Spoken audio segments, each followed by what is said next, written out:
The Witch's Dream, A Healer's Way of Knowledge, 1985 by Florinda Donner Grau.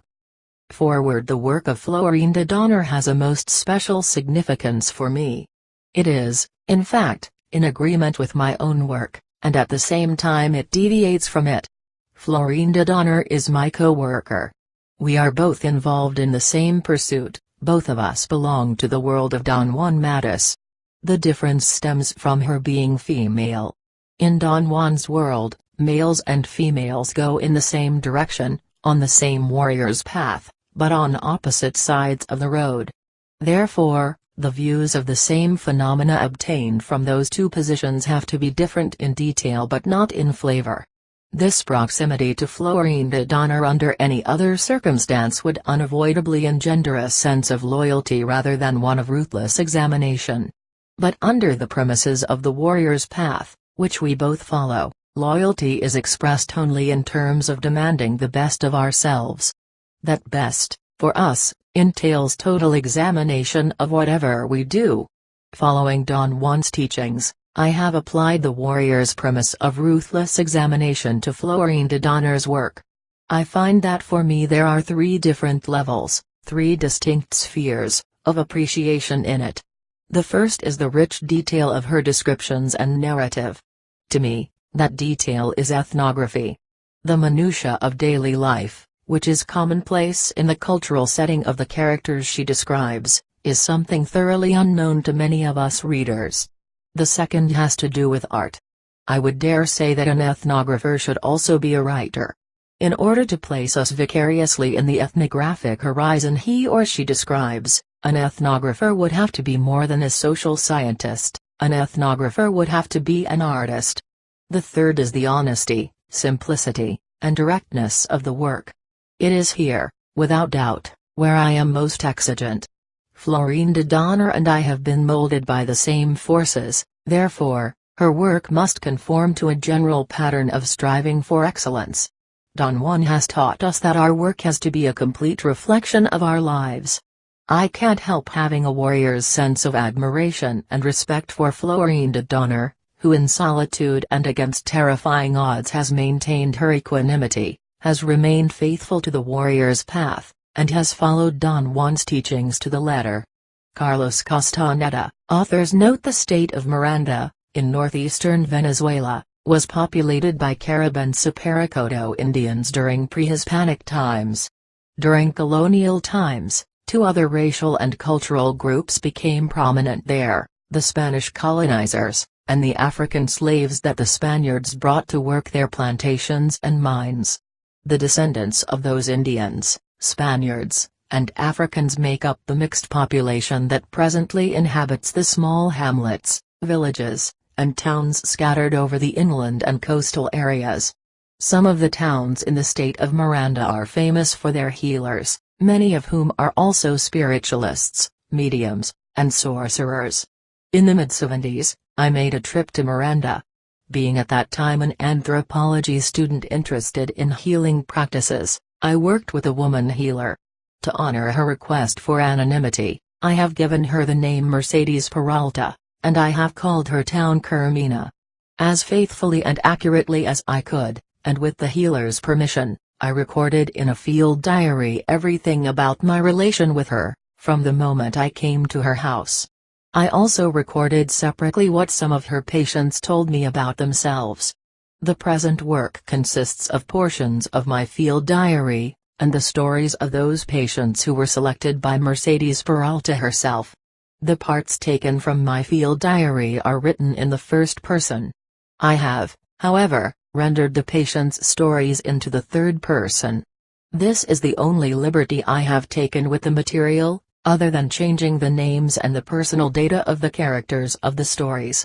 Chapter 1. It began for me with a transcendental event, an event that shaped the course of my life. I met a Nagual. He was an Indian from northern Mexico.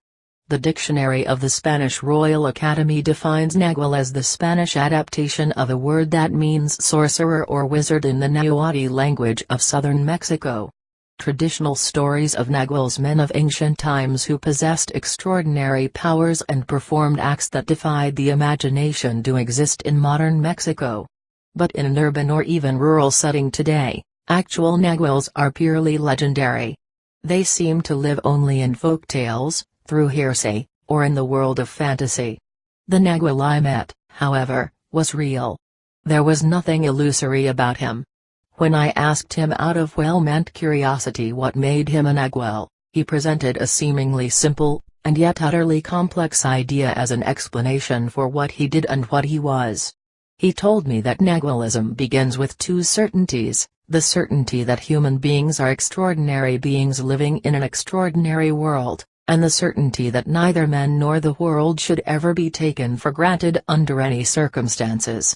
From those sweet, simple premises, he said, grows a simple conclusion: Nagualism is at once taking off one mask and wearing another. Naguals take off the mask that makes us see ourselves and the world we live in as ordinary, lusterless, predictable, and repetitious, and put on the second mask, the one that helps us see ourselves and our surroundings for what we really are: breathtaking events that bloom into transitory existence once, and are never to be repeated again. After meeting that unforgettable Nagual, I had a moment's hesitation due solely to the fear I felt on examining such an imposing paradigm. I wanted to run away from that Nagual and his quest, but I could not do it. Some time later, I took a drastic step and joined him and his party. But this is not a story about that Nagual, although his ideas and his influence bear heavily in everything I do. It is not my task to write about him or even to name him.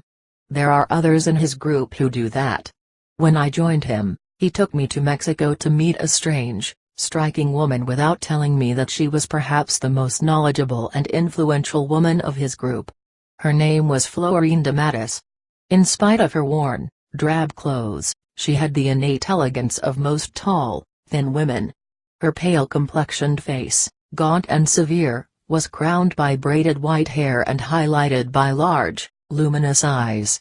Her husky voice and her joyful, youthful laughter eased my irrational fear of her. The Nagual left me in her charge. The first thing I asked Florinda was whether she was a Nagual herself. Smiling rather enigmatically, she further refined the definition of the word. She said, to be a sorcerer or a wizard or a witch doesn't mean to be a Nagual. But any of them can be one if he or she is responsible for and leads a group of men and women involved in a specific quest of knowledge. When I asked her what that quest was, she responded that for those men and women it was to find the second mask, the one that helps us see ourselves and the world for what we really are: breathtaking events. But this is not the story of Florinda either, despite the fact that she is the woman who guides me in every act one perform. This is, rather, the story of one of the many things she made me do. For women the quest of knowledge is indeed a very curious affair, Florinda told me once. We have to go through strange maneuvers. Why is that so, Florinda? Because women really don't care. I care. You say you care. You really don't. I'm here with you. Doesn't that speak for my caring? No. What happened is that you like the Nagual. His personality overwhelms you. I am the same myself. I was overwhelmed by the preceding Nagual, the most irresistible sorcerer there was. I admit you are right, but only partially. I do care about the Nagual's quest. I don't doubt it. But that's not enough. Women need some specific maneuvers, in order to get at the core of themselves. What maneuvers? What core of ourselves are you talking about, Florinda? If there is something inside us that we don't know about, such as hidden resources, unsuspected guts and cunning, or nobility of the spirit in the face of sorrow and pain, it will come out if we are confronted by the unknown while we are alone, without friends, without familiar boundaries, without support. If nothing comes out of us under those circumstances, it's because we have nothing. And before you say you really care for the Nagual's quest, you must first find out for yourself whether there is something inside you. I demand that you do that. I don't think I am any good at being tested, Florinda. My question is, Can you live without knowing whether or not you have something hidden inside you? But what if I am one of those who have nothing? If that's the case, then I will have to ask you my second question: can you go on being in the world you have chosen if you have nothing inside you? Why, of course I can continue to be here. I've already joined you. No. You only think you have chosen my world. To choose the Nagual's world is not just a matter of saying you have. You must prove it. How do you think I should go about doing that? I'll give you a suggestion. You don't have to follow it, but if you do, you should go alone to the place where you were born. Nothing could be easier than that. Go there and take your chances, whatever they may be. But your suggestion is impractical. I don't have good feelings about that place. I didn't leave in good standing. So much the better, the odds will be stacked against you. That's why I picked your country. Women don't like to be bothered too much. If they have to bother with things, they go to pieces. Prove to me that you are not that way. What would you suggest I do in that place? Be yourself. Do your work. You said that you want to be an anthropologist. Be one. What could be simpler? Chapter 2 years later, following Florinda's suggestions, I finally went to Venezuela, the country of my birth. On the surface, I went to gather anthropological data on healing practices. Actually, I was there to carry out, under Florinda's guidance, the maneuvers necessary to discover whether I possessed hidden resources, without which I could not remain in the Nagual's world. The agreement that my journey must be a solitary one was nearly drawn out of me by force. With strong words and decisive gestures, Florinda served notice that under no circumstances should I seek counsel from anyone around me during the trip. Knowing that I was in college, she strongly advised me not to use the trappings of academic life while in the field. I should not ask for a grant, have academic supervisors, or even ask my family and friends for help. I should let circumstances dictate the path to follow. Once I had taken it, I must plunge into it with the fierceness of women on the warrior's path. I arranged to go to Venezuela on an informal visit. I would see my relatives, I thought, and gather information on any possibility for a future study in cultural anthropology. Florinda praised me for my speed and thoroughness. I thought she was humoring me. There was nothing to praise me for. I mentioned to her that what worried me was her lack of instructions. Again and again I asked her for more details about my role in Venezuela. As the date of my departure approached, I became increasingly anxious about the outcome of it all. I insisted, in no uncertain terms, that I needed more specific instructions. Florinda and I were sitting in wicker chairs, comfortably padded by soft cushions, under the shade of one of the many fruit trees growing in her huge court patio. In her long unbleached muslin dress, her wide-brimmed hat, fanning herself with a lace fan, Florinda looked like someone from another time. "Forget about specific information," she said impatiently. "It won't do you any good." "It certainly will do me a lot of good," I insisted. "I really don't understand why you're doing this to me, Florinda. Blame it on the fact that I am in the Nagual's world. On the fact that I am a woman and that I belong to a different mood." "Mood? What do you mean by a different mood?" She gazed at me with remote, disinterested eyes. "I wish you could hear yourself talking. What mood?" She mocked me. Her face expressed tolerant contempt. "I don't go for seemingly orderly arrangements of thought and deed. For me, order is different from arranging things neatly. I don't give a damn about stupidity and I have no patience. That's the mood." "That sounds dreadful, Florinda. I was led to believe that in the Nagual's world, people are above pettiness and don't behave impatiently." "Being in the Nagual's world has nothing to do with my impatience," she said, making a humorous, hopeless gesture. "You see, I'm impeccably impatient. I really would like to know what it means to be impeccably impatient.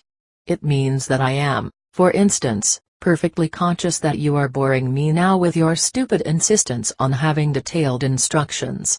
My impatience tells me that I should stop you. But it is my impeccability that will make you shut up at once.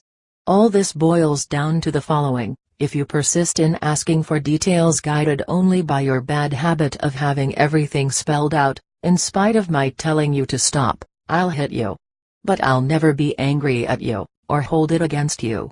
In spite of her serious tone, I had to laugh. Would you really hit me, Florinda? Well, hit me if you have to, I added, seeing her determined face. But I've got to know what I am going to do in Venezuela. I'm going crazy with worry. All right. If you insist on knowing the details I consider important, I'll tell you. I hope you understand we're separated by an abyss, and this abyss can't be bridged by talk.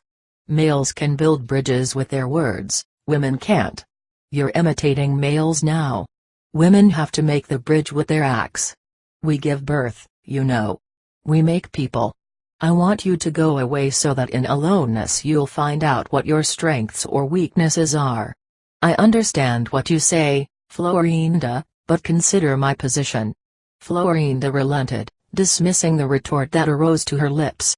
All right, she said wearily, motioning me to move my chair next to hers.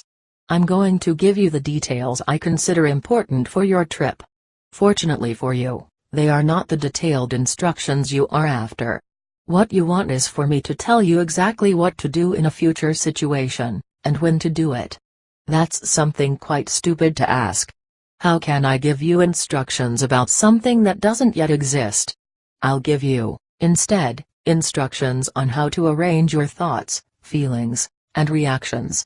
With that in hand, you'll take care of any eventuality that might arise.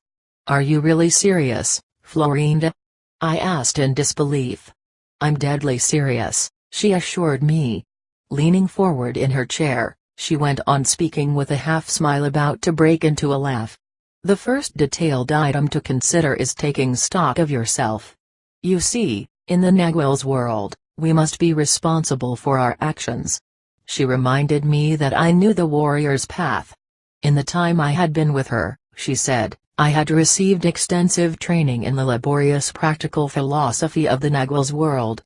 Therefore, any detailed instructions she might give me now would have to be, actually, a detailed reminder of the warrior's path. In the warrior's path, women don't feel important, she went on, in the tone of someone reciting from memory, because importance waters down fierceness. In the warrior's path, women are fierce. They remain fiercely impassive under any conditions. They don't demand anything, yet they are willing to give anything of themselves. They fiercely seek a signal from the spirit of things in the form of a kind word, an appropriate gesture, and when they get it, they express their thanks by doubling their fierceness. In the warrior's path, women don't judge. They fiercely reduce themselves to nothing in order to listen, to watch, so that they can conquer and be humbled by their conquest, or be defeated and be enhanced by their defeat. In the warrior's path, women don't surrender. They may be defeated 1,000 times, but they never surrender. And above all, in the warrior's path, women are free. Unable to interrupt her, I had kept gazing at Florinda, fascinated though not quite grasping what she was saying. I felt acute despair when she stopped as though she had nothing more to tell me. Without quite wanting to, I began crying uncontrollably. I knew that what she had just told me could not help me to resolve my problems. She let me cry for a long time and then she laughed. "You really are weeping," she said in disbelief. "You are the most heartless, unfeeling person I've ever met," I said between sobs.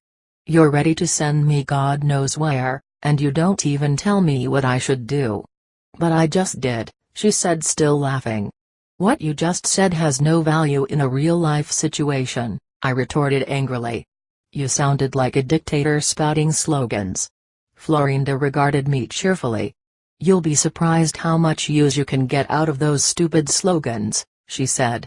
"But now, let us come to an understanding. I'm not sending you any place. You're a woman in the warrior's path, you're free to do what you wish, you know that. You haven't yet grasped what the Nagual's world is all about. I'm not your teacher, I'm not your mentor, I'm not responsible for you. No one but yourself is. The hardest thing to grasp about the Nagual's world is that it offers total freedom. But freedom is not free. I took you under my wing because you have a natural ability to see things as they are, to remove yourself from a situation and see the wonder of it all. That's a gift, you were born like that. It takes years for average persons in the Nagual's world to remove themselves from their involvement with themselves and be capable of seeing the wonder of it all. Regardless of her praise, I was nearly beyond myself with anxiety. She finally calmed me down by promising that just before my plane left she would give me the specific detailed information I wanted. I waited in the departure lobby of the airline, but Florinda didn't show up at all.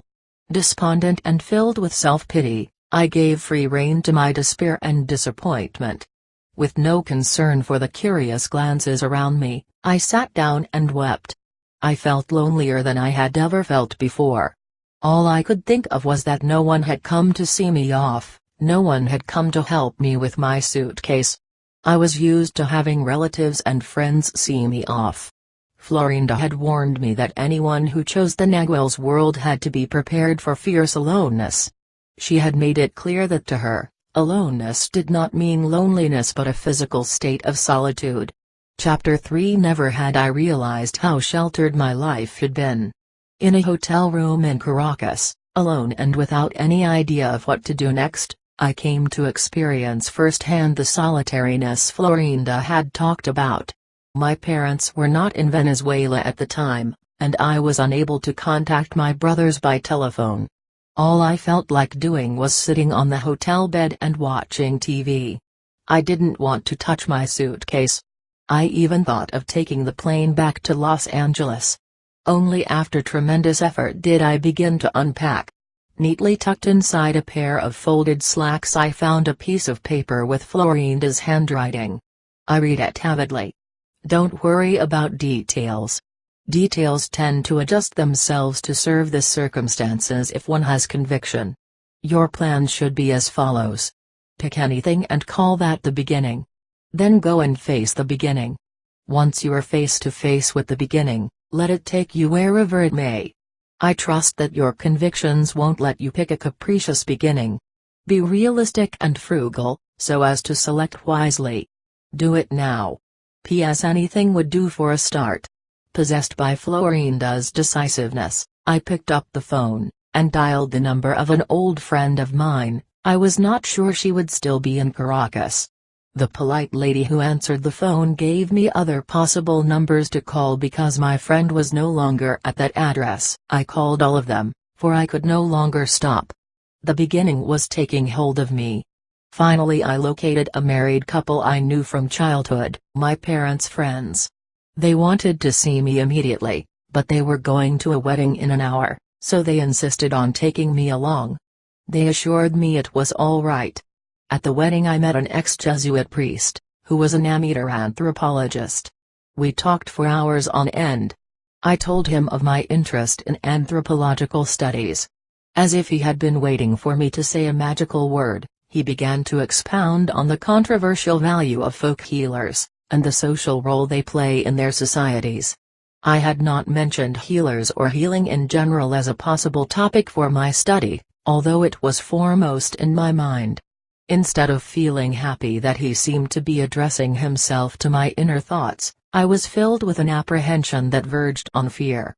When he told me that I should not go to the town of sorts, even though it was purported to be the center of spiritualism in western Venezuela, I felt genuinely annoyed with him. He seemed to be anticipating me at every turn. It was precisely to that small town that I had planned to go if nothing else happened.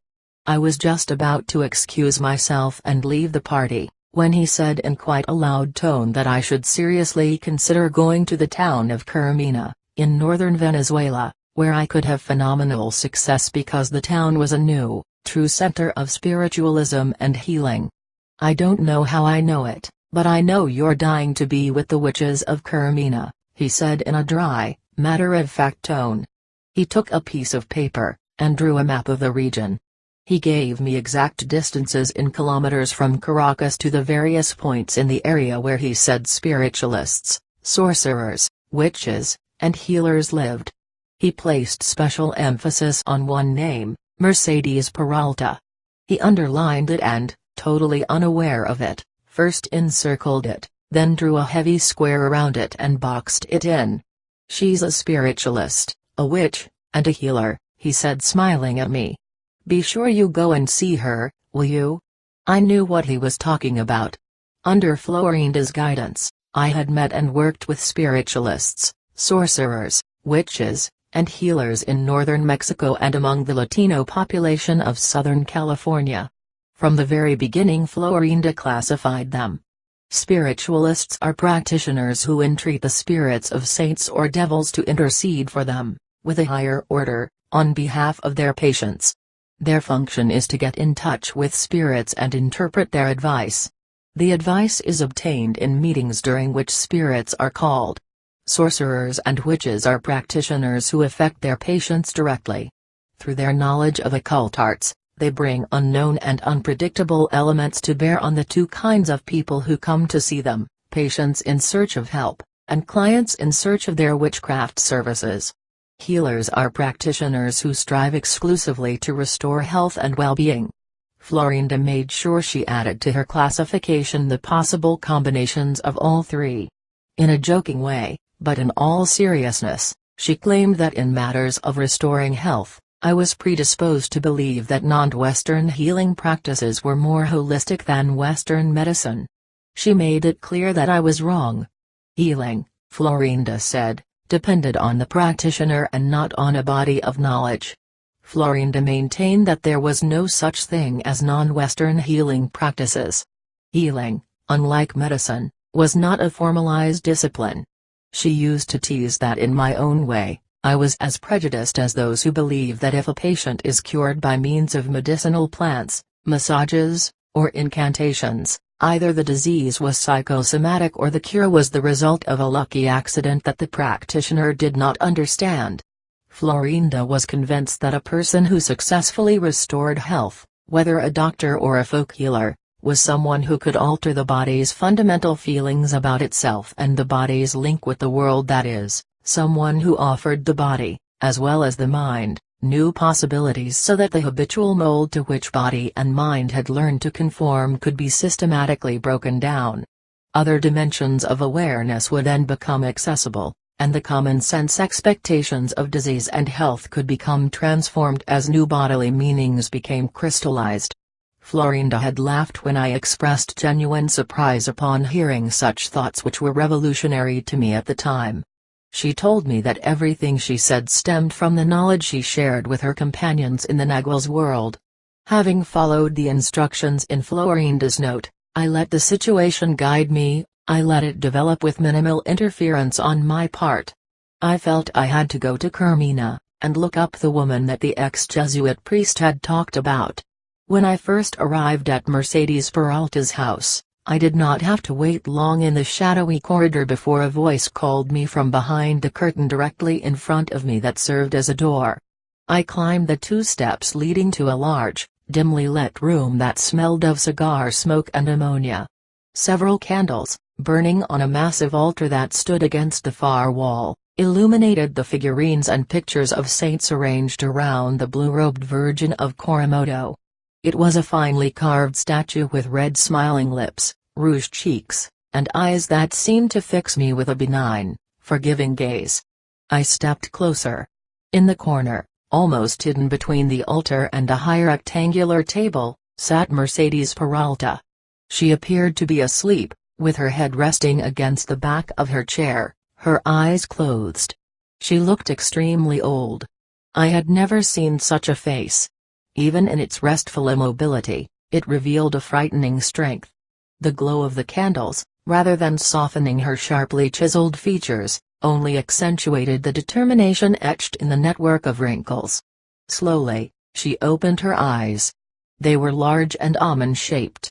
The whites of her eyes were slightly discolored. At first her eyes were almost blank, but then they became alive and stared at me with the unnerving directness of a child. Seconds passed and gradually under her unwavering gaze, which was neither friendly nor unfriendly, I began to feel uncomfortable. "Good afternoon, Donna Mercedes," I greeted her before I started to lose all my courage and run out of the house. "My name is Florinda Donner, and I am going to be very direct so as not to waste your valuable time." She blinked repeatedly, adjusting her eyes to look at me. "I've come to Venezuela to study healing methods," I went on, gaining confidence. "I study at a university in the United States, but I truly would like to be a healer. I can pay you if you take me as your student. But even if you don't take me as your student, I can pay you for any information you would give me."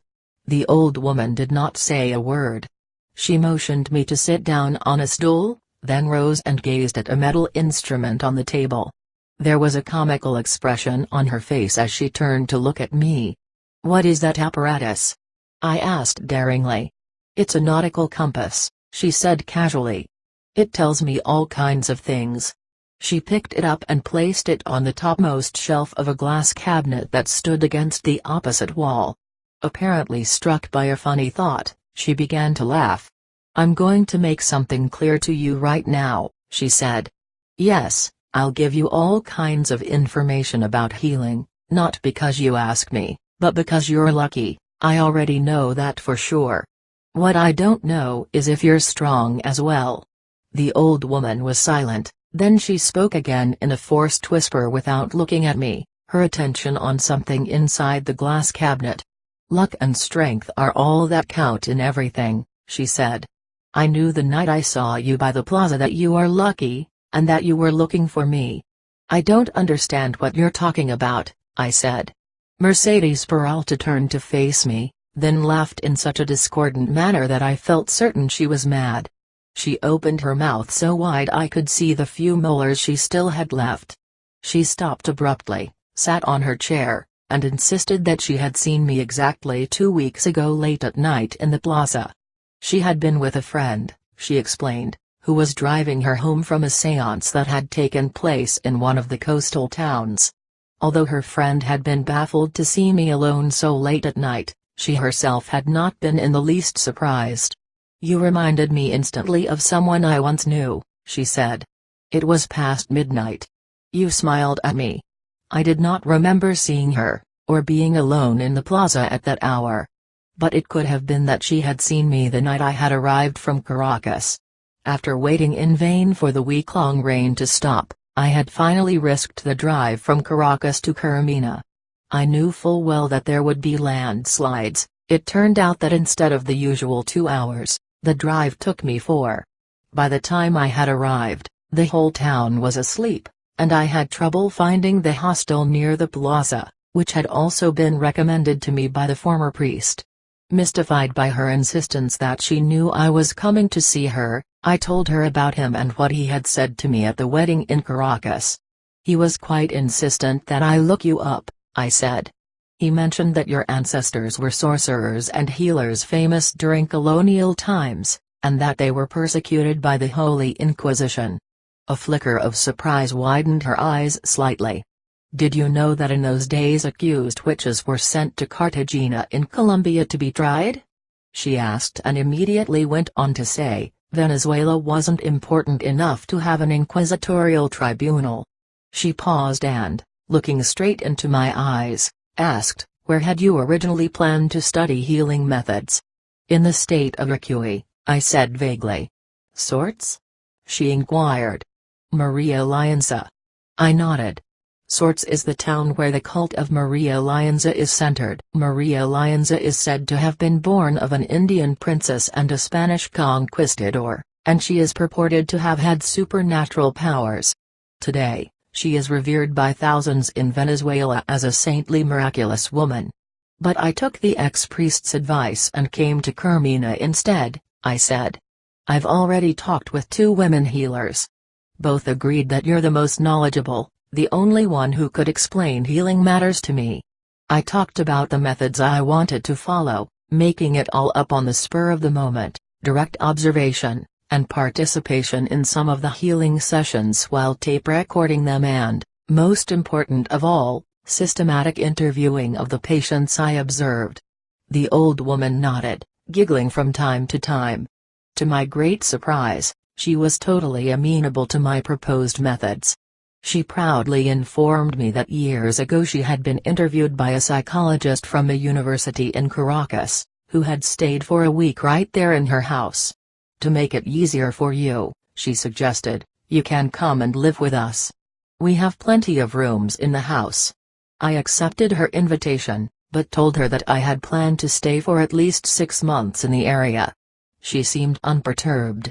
As far as she was concerned, I could stay for years. I'm glad you're here, Musiua, she added softly. I smiled.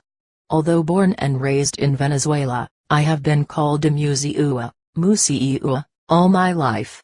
It is usually a derogatory term, but depending on the tone in which it is said, it can be turned into a rather affectionate expression referring to anyone who is blonde and blue-eyed. Chapter 4 Men and women with closed eyes were sitting beside me on old wooden chairs arranged in a circle. Startled by the faint rustle of a skirt swishing past me, I opened my eyes, and gazed at the candle burning on the altar in the semi-darkness of the room. The flame flickered and sent up a single black thread of smoke. On the wall appeared a woman's shadow with a stick in its hand. The shadow seemed to impale the heads of the men and women. I could barely stifle a nervous giggle upon realizing that it was Mercedes Peralta, placing big, hand-rolled cigars in everyone's mouth. She took the candle from the altar, and lit each cigar with it. Then she returned to her chair in the middle of the circle. In a deep monotonous voice she began to chant an unintelligible, repetitious incantation. Suppressing a fit of coughing, I tried to synchronize my smoking with the rapid puffing of the people around me. Through teary eyes I watched their solemn, mask-like faces becoming momentarily animated with every puff until they seemed to dissolve in the thickening smoke. Like a disembodied object, Mercedes Peralta's hand materialized out of that vaporous haze. Snapping her fingers, she repeatedly traced the air with the imaginary lines connecting the 4 cardinal points. Imitating the others, I began to sway my head to and fro, to the rhythmic sound of her snapping fingers, and her low-voiced incantations. Ignoring my growing nausea, I forced myself to keep my eyes open so as not to miss a single detail of what was occurring around me. This was the first time I had been allowed to attend a meeting of spiritualists. Donna Mercedes was going to serve as the medium and contact the spirits. Donna Mercedes' own definition of spiritualists, witches, and healers was the same as Florinda's, with the exception that she recognized another independent class, mediums. Donna Mercedes defined mediums as the interpreting intermediaries who serve as conduits for the spirits to express themselves. She understood that mediums were so independent that they did not have to belong to any of the 3 other categories. And they could also be all 4 categories in one. There is a disturbing force in the room. A man's voice interrupted Donna Mercedes' incantations. Smoldering cigars perforated the smoky darkness like accusing eyes as the rest of the group mumbled their agreement. "I'll see to it," Donna Mercedes said, rising from her chair. She went from person to person, pausing for an instant behind each one. I yelled out in pain as I felt something sharp piercing my shoulder. "Come with me," she whispered into my ear. "You aren't in a trance." Afraid I would resist, she took me firmly by the arm, and led me to the red curtain that served as a door. "But you yourself asked me to come," I insisted before I was pushed out of the room. "I won't bother anyone if I sit quietly in a corner." "You'll bother the spirits," she murmured, and noiselessly drew the curtain shut. I walked to the kitchen at the back of the house, where I usually worked at night transcribing tapes, and organizing my gradually growing field notes. Swarms of insects clustered around the single bulb dangling from the kitchen ceiling. Its weak light illuminated the wooden table standing in the middle of the room, but left the room's corners in shadows, where the flea-ridden, mangy dogs slept. One side of the rectangular kitchen was open to the yard. Against the other 3 soot-blackened walls stood a raised adobe cooking pit, a kerosene stove, and a round metal tub filled with water. I walked into the moonlit yard. The cement slab where Donna Mercedes' companion Candelaria spread out well-soaped clothes to whiten in the sun each day shone like a silvery puddle of water. The wash hanging on the lines looked like white stains against the darkness of the stucco wall encircling the yard. Outlined by the moon, fruit trees, medicinal plants, and vegetable patches formed a uniform dark mass humming with insects and the strident call of crickets. I returned to the kitchen, and checked the pot simmering on the stove.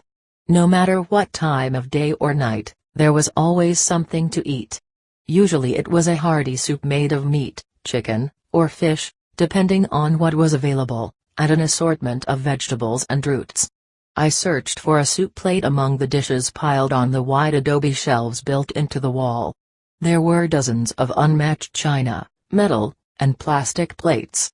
I served myself a large bowl of chicken soup, but before sitting down, I remembered to scoop out some water from the nearby tub and replenish the pot on the stove. It had not taken me long to familiarize myself with the habits of that eccentric household. I started to write down what had transpired in the meeting. Trying to recollect every detail of an event or every word of a conversation was always the best exercise to fight off the sense of loneliness that invariably came upon me. The cold nose of a dog rubbed against my leg. I searched for leftover pieces of bread, fed them to the dog, and then returned to my notes. I worked until I felt sleepy and my eyes burned, strained by the weak light. I collected my tape recorder and papers, then headed toward my room, situated at the other end of the house. I paused for an instant in the inside patio. It was patched with moonlight. A faint breeze stirred the leaves of the gnarled grapevine, its jagged shadows painted lacy patterns on the brick courtyard. I felt her presence before actually seeing the woman. She was squatting on the ground, almost hidden by the large terracotta pots scattered throughout the patio. A woolly mop of hair crowned her head like a white halo, but her dark face remained indistinct, blending in with the shadows around her. I had never seen her in the house before. I recovered from my initial fright by reasoning that she must be one of Donna Mercedes' friends, or perhaps one of her patients, or even one of Candelaria's relatives, who was waiting for her to come out of the séance.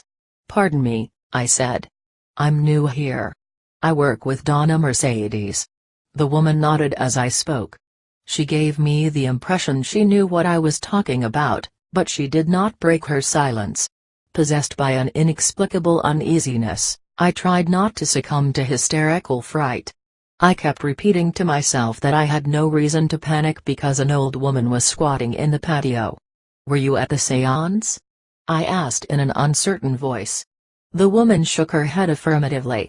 "I was there, too," I said, "but Donna Mercedes kicked me out." I felt relieved all of a sudden and wanted to make fun of the situation. "Are you afraid of me?" the old woman asked abruptly. Her voice had a cutting, raspy, yet youthful sound. I laughed. I was about to say no with a flippant air, when something held me back. I heard myself saying that I was terrified of her. "Come with me," the woman ordered me matter-of-factly. Again my first reaction was to follow her boldly, but instead, I heard myself saying something I had not intended. "I have to finish my work. If you care to talk to me, you can do it here and now. I command you to come." The woman's voice boomed. All the energy of my body seemed to drain out of me at once. "Yet," I stated, "why don't you command yourself to stay?" I could not believe I had said that. I was ready to apologize, when a strange reserve of energy flowed into my body, and made me feel almost under control.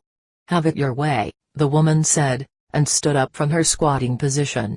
Her height was inconceivable. She grew and grew until her knees were at my eye level. At that point I felt my energy leaving me and I let out a series of wild, piercing screams. Donna Mercedes' companion Candelaria came rushing to my side. She covered the distance between the room where the meeting of spiritualists was taking place and the patio before I had time to gasp for air, and scream once more. "Everything is all right now," she repeated in a soothing voice that seemed to come from far away. Gently, she rubbed my neck and back, but I could not stop from shaking. And then without wanting to, I began to cry. "I shouldn't have left you by yourself," she said apologetically. But who would have thought a museum would see her? Before any of the other participants in the meeting came out to see what was going on, Candelaria took me to the kitchen. She helped me into a chair and gave me a glass of rum. I drank it and told her what had happened in the patio. The instant I had finished both the rum and my account, I felt drowsy, distracted, but far from drunk. Not only did Candelaria put me to bed, she also placed a cot alongside so that she would be there when I awoke. "Leave us alone, Candelaria," Donna Mercedes said, stepping into my room. After a long silence, Donna Mercedes began, "I don't know how to say this, but you're a medium. I knew this all along." Her feverish eyes seemed to be suspended in a crystalline substance as she studied my face intently. "The only reason they did let you sit in the séance was because you're lucky. Mediums are lucky." In spite of my apprehension, I had to laugh. "Don't laugh about this," she admonished. "It's serious. In the patio you called a spirit all by yourself, and the most important spirit of them all came to you, the spirit of one of my ancestors. She doesn't come often, but when she does, it's for important reasons." "Was she a ghost?" I asked stupidly. "Of course she was a ghost," she said firmly. "We understand things the way we've been taught. There are no deviations from that. Our beliefs are that you saw a most frightening spirit, and that a live medium can communicate with the spirit of a dead medium. Why would that spirit come to me?" I asked. "I don't know. She came to me once to warn me," she replied, "but I didn't follow her advice." Donna Mercedes' eyes became gentle, and her voice grew softer as she added, "The first thing I told you when you arrived was that you're lucky. I was lucky, too, until someone broke my luck. You remind me of that person. He was as blonde as you are. His name was Federico and he also had luck, but he had no strength whatsoever. The spirit told me to leave him alone. I didn't, and I am still paying for it." At a loss as to how to take the sudden turn of events, or the sadness that had come upon her, I placed my hand over hers. "He had no strength whatsoever," she repeated. The spirit knew it. Although Mercedes Peralta was always willing to discuss anything pertaining to her practices, she had quite emphatically discouraged my curiosity regarding her past. Once, and I don't know whether I caught her unaware or whether it was a deliberate move on her part, she revealed that she had suffered a great loss many years ago. Before I had a chance to decide whether she was actually encouraging me to ask personal questions, she lifted my hand to her face, and held it against her cheek. "Feel these scars?" she whispered. "What happened to you?" I asked, running my fingers over the rough scar tissue on her cheeks and neck. Until I touched them, the scars had been indistinguishable from the wrinkles. Her dark skin felt so brittle I was afraid it would disintegrate in my hand. A mysterious vibration emanated from her entire body. I could not shift my gaze from her eyes. "We won't talk about what you saw in the patio," she said emphatically. "Things like that pertain only to the world of mediums, and you should never discuss that world with anyone. I would certainly advise you not to be afraid of that spirit, but do not beckon her foolishly." She helped me get out of my bed, and led me outside to the same spot in the patio where I had seen the woman. As I stood there inspecting the darkness around us, I realized that I had no idea whether I had slept a few hours or an entire night and day. Donna Mercedes seemed to be aware of my confusion. "It's 4 in the morning," she said. "You've slept almost 5 hours." She crouched where the woman had been. I squatted beside her between the shrubs of jasmine hanging down from wooden lattices, like perfumed curtains. "It never occurred to me that you didn't know how to smoke," she said, and laughed her dry raspy laughter. She reached inside her skirt pocket, pulled out a cigar, and lit it. "At a meeting of spiritualists, we smoke hand-rolled cigars. Spiritualists know that the smell of tobacco pleases the spirits." After a short pause, she put the lit cigar in my mouth. "Try to smoke," she ordered. I drew on it, inhaling deeply. The heavy smoke made me cough. Don't inhale, she said impatiently. Let me show you how. She reached for the cigar, and puffed at it repeatedly, breathing in and out in short even spurts. You don't want the smoke to go to your lungs, but to your head, she explained. That's the way a medium calls the spirits. From now on, you're going to call the spirits from this spot. And don't talk about it until you can conduct a spiritualists' meeting all by yourself. But I don't want to call the spirits, I laughingly protested. All I want is to sit in one of the meetings and watch. She regarded me with a threatening determination. You are a medium, and no medium goes to a meeting to watch. What is the reason for a meeting? I asked, changing the subject. To ask questions of the spirits, she promptly responded. Some spirits give great advice. Others are malevolent. She chuckled with a touch of malice. Which spirit shows up depends on the medium's state of being. Are mediums, then, at the mercy of the spirits? I asked. She was silent for a long time, looking at me without betraying any feelings in her face. Then in a defiant tone she said, they are not if they are strong. She continued staring at me fiercely, then she closed her eyes. When she opened them again, they were devoid of all expression. Help me to my room, she murmured. Holding on to my head, she straightened up. Her hand slid down my shoulder, then to my arm, the stiff fingers curling around my wrist like carbonized roots.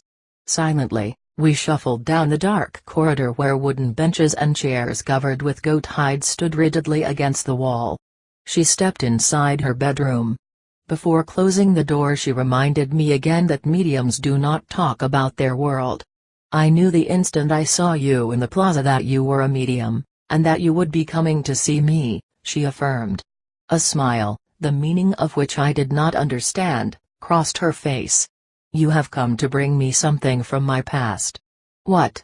I don't quite know myself. Memories, perhaps, she said vaguely. Or perhaps you are bringing my old luck back.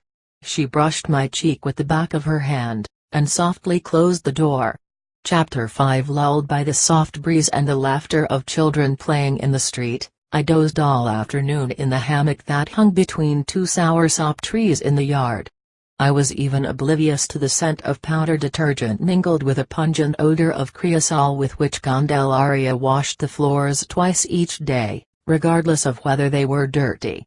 I waited until it was nearly 6 o'clock.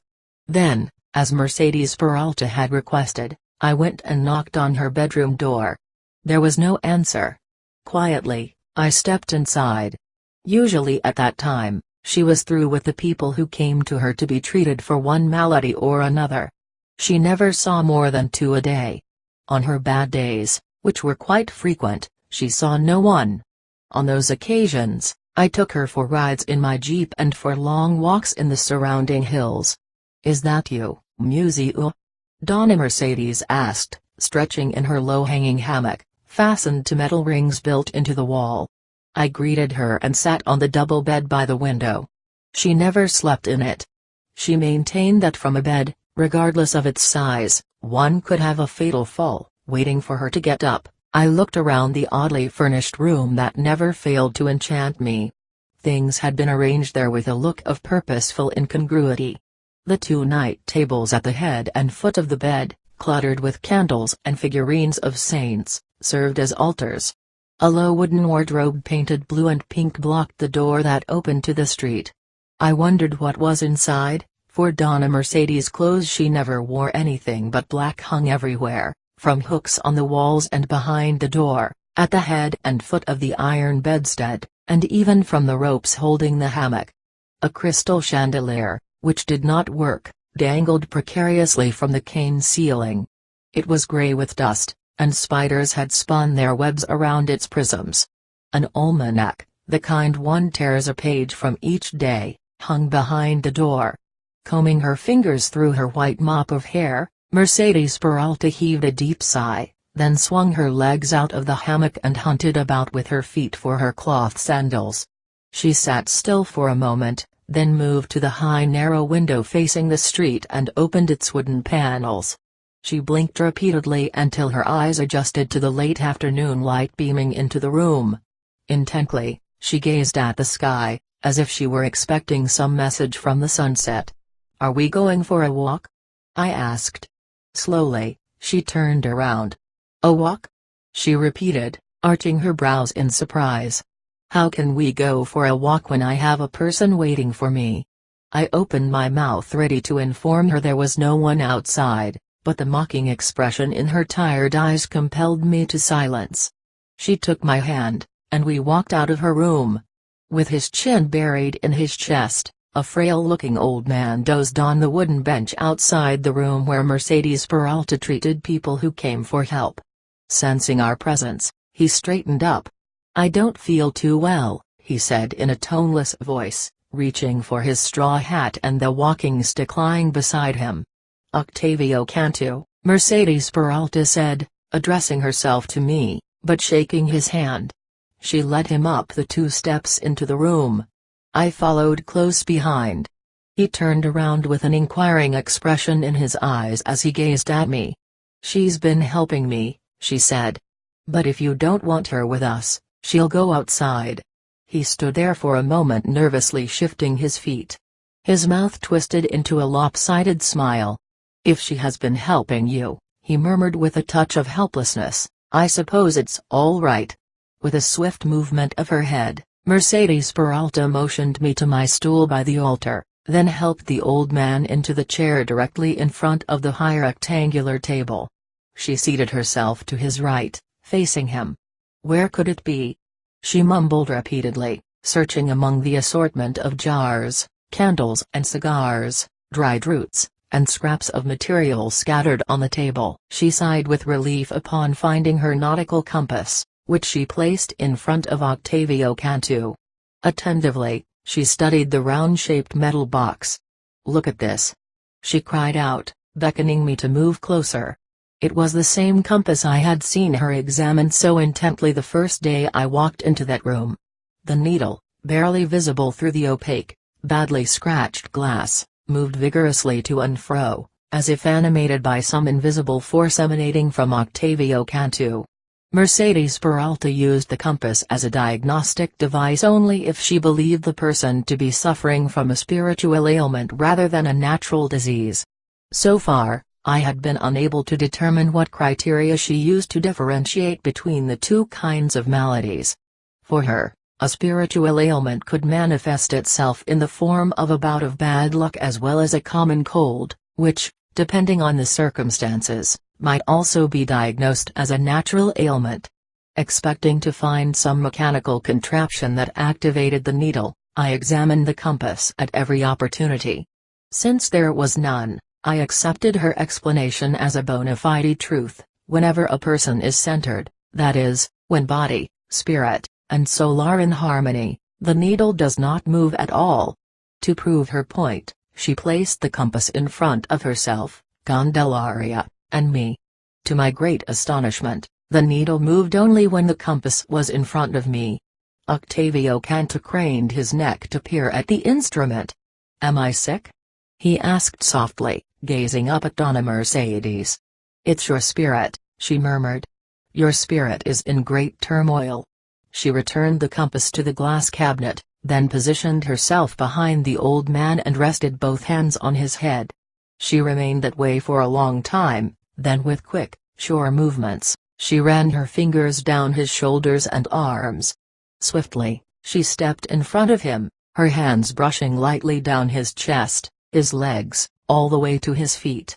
Reciting a prayer that was part church litany, part incantation, she maintained that every good healer knew that Catholicism and spiritualism complemented each other. She alternately massaged his back and chest for nearly a half hour. To give momentary relief to her tired hands, she periodically shook them vigorously behind her back. She called it casting off the accumulation of negative energy. To mark the end of the first part of her treatment, she stamped her right foot 3 times on the ground. Octavio Cantu shuddered uncontrollably. She held his head from behind, pressing her palms to his temples until he began to draw slow, difficult breaths. Mumbling a prayer, she moved to the altar, lit a candle and then a hand-rolled cigar, which she began to smoke with even, rapid puffs. "I should be used to it by now," the old man said, breaking the smoky silence. Startled by his voice, she began to cough until tears rolled down her cheeks. I wondered whether she had accidentally inhaled the smoke. Octavio Cantu, oblivious to her coughing, continued to talk. "I've told you many, many times that whether I'm sober or drunk, I only dream one dream. I'm standing in my shack. It's empty.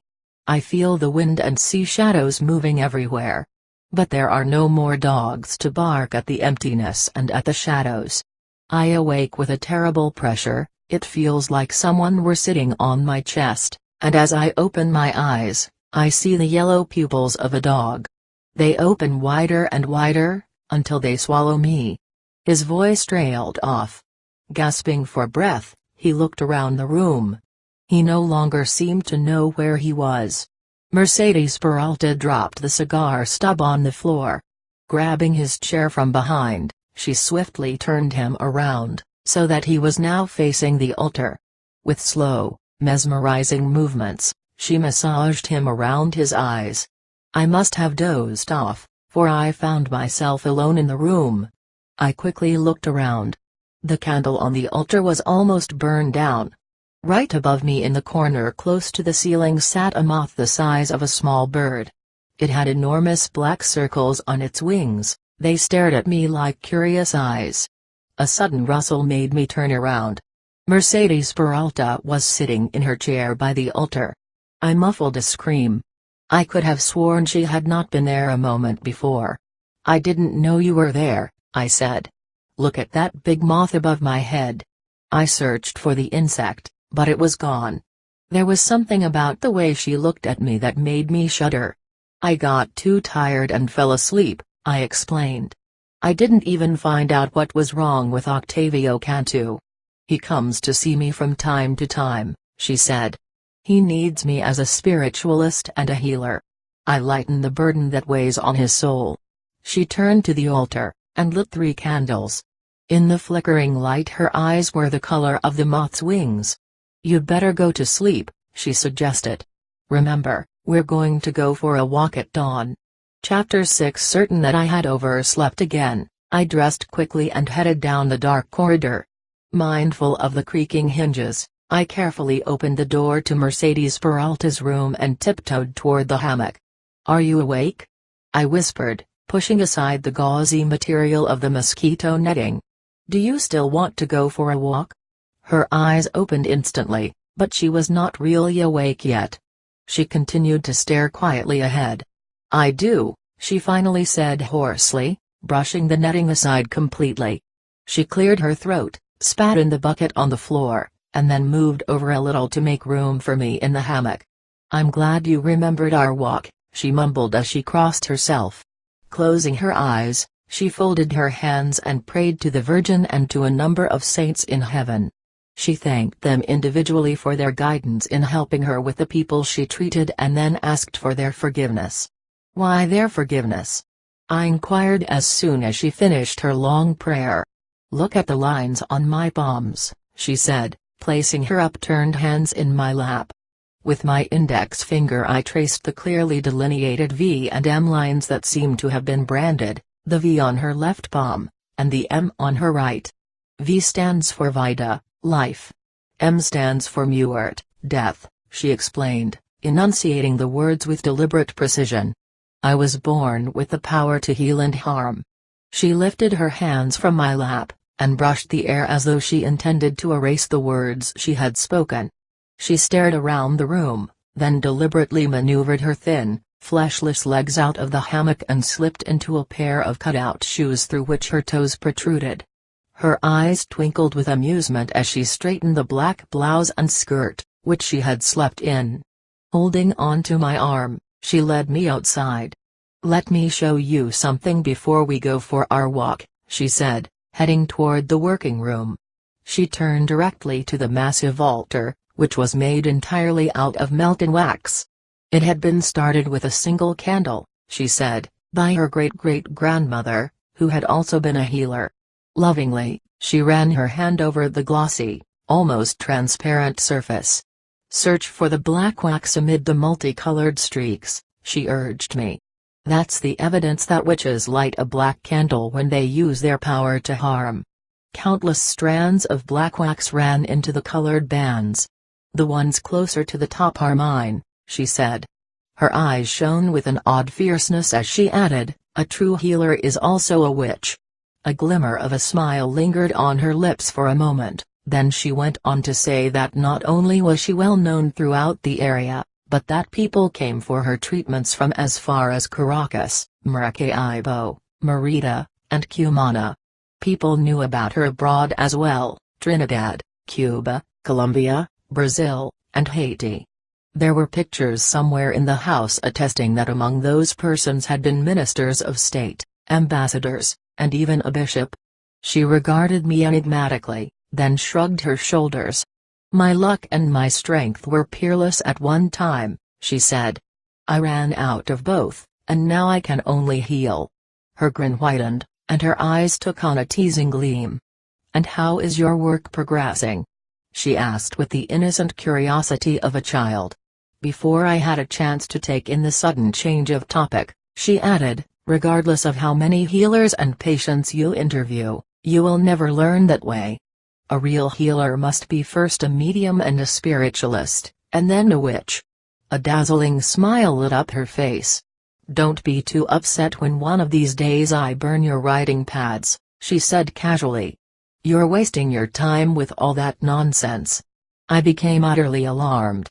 I did not take kindly to the prospect of seeing my work go up in flames. "Do you know what's of real interest?" she asked, and then answered her own question. "The issues that go beyond the superficial aspects of healing. Things that can't be explained, but may be experienced. There have been plenty of people who have studied healers. They believe that by watching and asking questions they may understand what mediums, witches, and healers do. Since there is no point in arguing with them, it's a lot easier to leave them alone to do whatever they want. It cannot be the same in your case," she went on. "I cannot let you go to waste.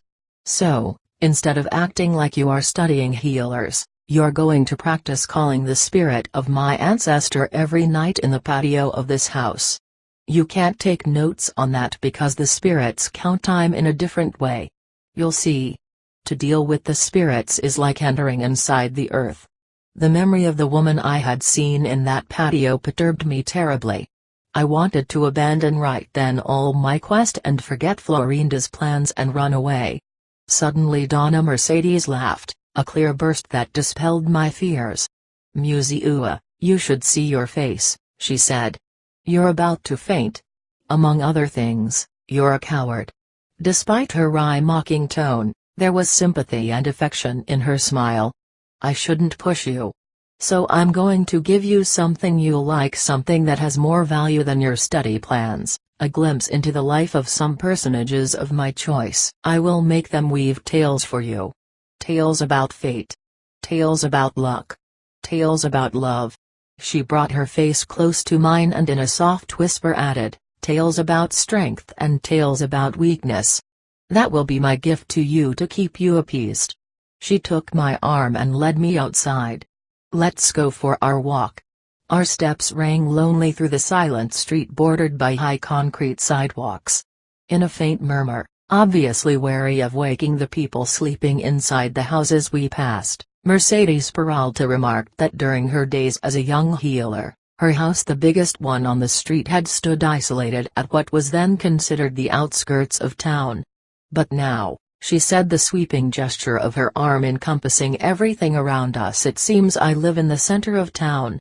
We turned onto the main street, and walked all the way to the plaza where we rested on a bench facing the statue of Bolivar on a horse.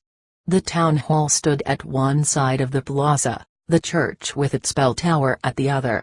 Many of the original buildings had been pulled down and replaced by box-like structures. Yet, the old houses that still stood, with their wrought iron grills, their red tile roofs gray with age, and their wide eaves that permitted the rainwater to splash clear of the brightly painted walls, gave the center of town its distinct colonial atmosphere. This town has not been the same since the day the clock in the tower of the city hall was fixed, she mused. She explained that a long time ago, as if resenting the advent of progress, the clock had stopped at 12 o'clock. The local pharmacist had seen to it that it was fixed, and immediately afterward, as though conjured up by an act of magic, lampposts were put on the streets, and sprinklers were installed in the plaza so that the grass would stay green all year round. And before anyone knew what was happening, industrial centers mushroomed everywhere.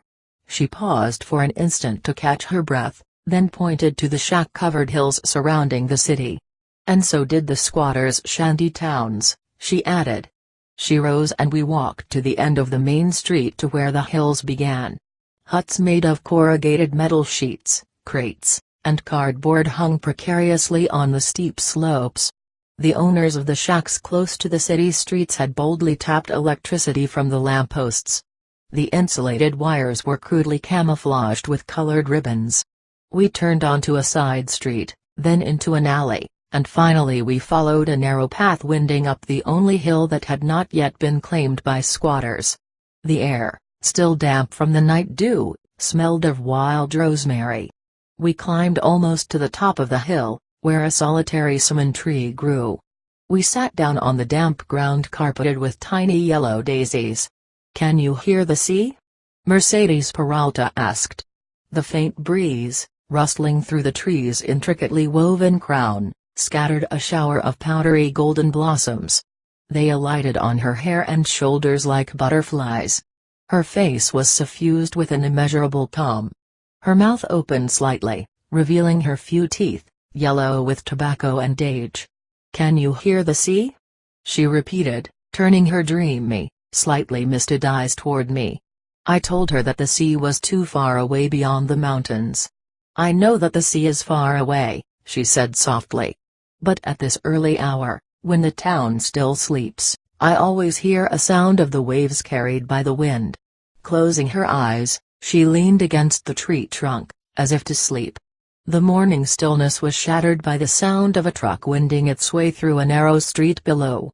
I wondered whether it was the Portuguese baker delivering his freshly baked rolls, or the police picking up last night's drunks.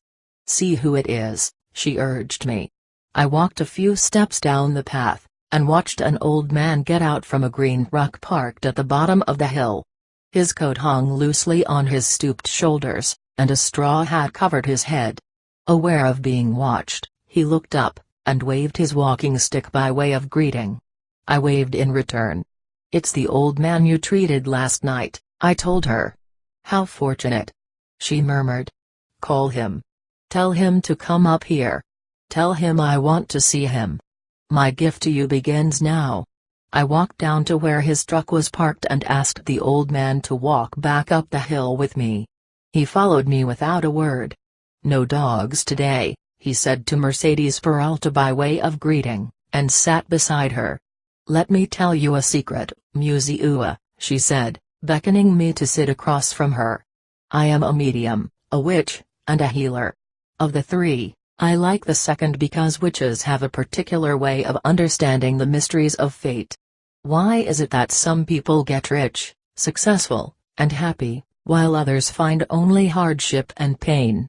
Whatever decides those things is not what you call fate, it's something more mysterious than that. And only witches know about it." Her features strained for an instant with an expression I could not fathom as she turned to Octavio Cantu. "Some people say that we're born with our fate.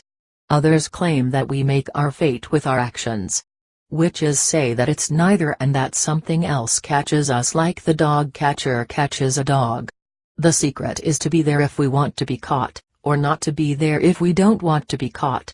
Her glance strayed to the eastern sky, where the sun was rising over the distant mountains. After a few moments she faced the old man once more. Her eyes seemed to have absorbed the sun's radiance, for they shone as if smeared with fire.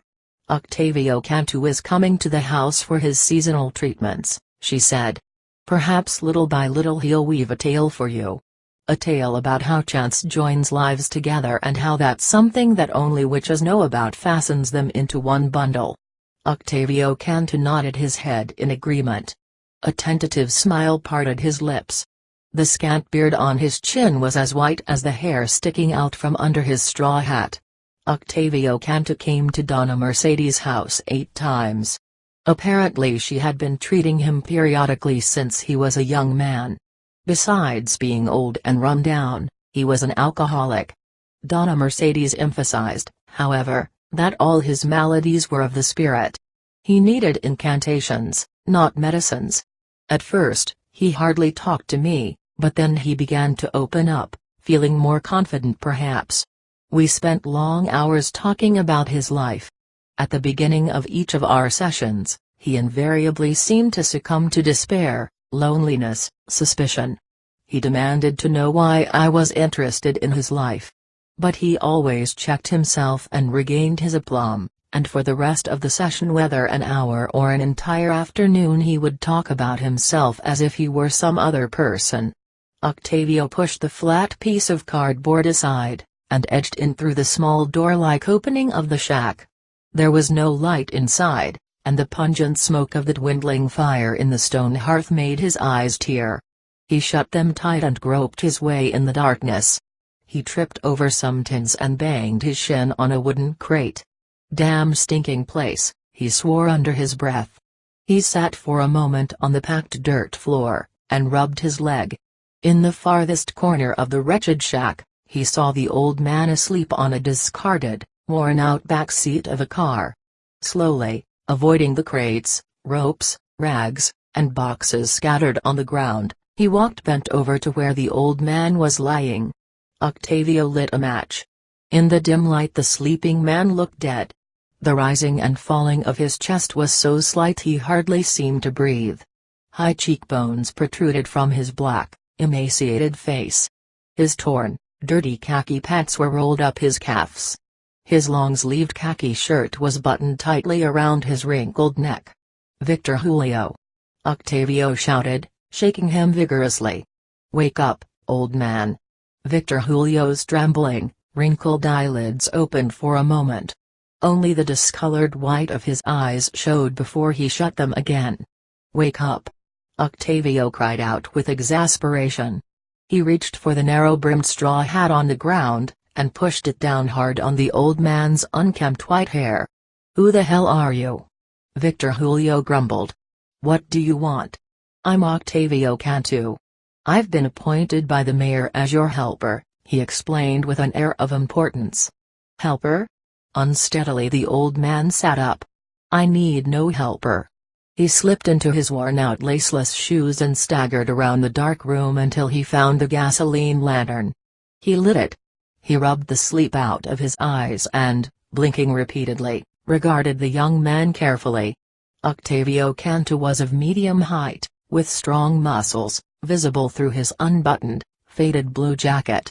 His pants, which seemed too large for him, bagged over his new shiny boots. Victor Julio chuckled, wondering if Octavio Cantu had stolen them. "So you're the new man," he said in a rasping voice, trying to determine the color of Octavio's eyes, shaded by a red baseball cap. They were shifty eyes, the color of moist earth. Victor Julio decided there was something decidedly suspicious about the young man. "I've never seen you around here," he said. "Where do you come from?" "Paraguay," Octavio answered curtly. "I've been here for a while. I've seen you several times at the plaza." "Paraguay," the old man repeated dreamily. "I've seen the sand dunes of Paraguay." He shook his head and in a harsh voice demanded, "What are you doing in this god-forsaken place? Don't you know that there is no future in this town? Haven't you noticed that the young people have migrated to the cities?" "It's all going to change," Octavio declared, eager to steer the conversation away from himself. "This town is going to grow. Foreigners are buying up the cacao groves and the sugarcane fields. They are going to build factories. People are going to flock to this town. People are going to get rich." Victor Julio doubled up with mocking laughter. "Factories aren't for those like us. If you stick around long enough, you'll end up like me. He put his hand on Octavio's arm. I know why you're so far away from Paraguana. You're running away from something, aren't you? He asked, staring hard into the young man's restless eyes. What if I am? Octavio shifted uncomfortably. Octavio realized that he didn't have to tell him anything. No one knew about him in this town. Yet, something in the old man's eyes unnerved him. I had some trouble back home, he muttered evasively. Victor Julio shuffled over toward the opening of the shack, reached for his burlap sack hanging on a rusty nail, and took out a bottle of cheap rum. His hands, crisscrossed by protruding veins, shook uncontrollably as he unscrewed the lid of the bottle. He gulped repeatedly, heedless of the amber liquid trailing down his scraggly beard. There is a lot of work to be done, Octavio said. We better get going. I was young like you when I was appointed by another mayor as a helper to an old man, Victor Julio reminisced. I too was strong and eager to work. And look at me now. The rum doesn't even burn my throat any longer. Squatting on the ground, Victor Julio searched for his walking stick. This cane belonged to the old man. He gave it to me before he died. He held up the dark, highly polished stick to Octavio. It's made of hardwood from the Amazon jungle. It will never break. Octavio glanced briefly at the cane, and then asked impatiently, is the stuff we need here? Or do we still have to get it? The old man grinned. The meat has been soaking since yesterday. It should be ready by now. It's outside behind the shack in a steel drum. Are you going to show me how to fix the meat? Octavio asked. Victor Julio laughed. All his front teeth were missing. The remaining yellow molars looked like two pillars in his cavernous mouth. There is really nothing to show, he said in between giggles. I just go to the pharmacist every time I want to prepare the meat. He's the one who mixes the beef tenderizer. Actually, he explained, it's more like a marinade. His mouth spread into a wide grin. I always get the meat from the slaughterhouse, compliments of the mayor. He took another gulp from the bottle. Rum helps me to prepare myself. He rubbed his chin dry. The dogs are going to catch up with me one of these days, he mumbled under his breath and handed the half-empty bottle to Octavio. You better have some too. No thanks, Octavio refused politely. I can't drink on an empty stomach. Victor Julio opened his mouth ready to say something. Instead, he picked up his walking stick and his burlap sack, and motioned Octavio to follow him outside. Absorbed, Victor Julio stood for a moment and watched the sky. It was neither dark nor light but that strange oppressive gray that comes before dawn. In the distance he heard the barking of a dog. There's the meat, he said, pointing with his chin to the steel drum standing on a tree stump. He handed Octavio a bundle of ropes. It'll be easier to carry the drum if you tie it on your back. Expertly, Octavio looped the ropes around the steel drum, lifted it on his back, then crossed the ropes over his chest, and tied them securely below his navel. Is this all we need? He asked, avoiding the old man's gaze. I've some extra rope and a can of kerosene in my sack, Victor Julio explained and took another gulp of rum. Absent-mindedly, he stuffed the bottle in his pocket. In single file they followed the dry gully that cut across the cane brake. All was silent except for the fading buzz of the crickets and the gentle breeze rustling through the blade-like leaves of the cane. Victor Julio had trouble breathing. His chest hurt. He felt so tired he wanted to lie down on the hard ground. He turned often to gaze at his shack in the distance. A foreboding feeling crossed his mind. The end was near. He had known for a long time that he was too old and feeble to do all the work he was supposed to do. It would be only a matter of time before they got a new man. Victor Julio, come on, Octavio called impatiently.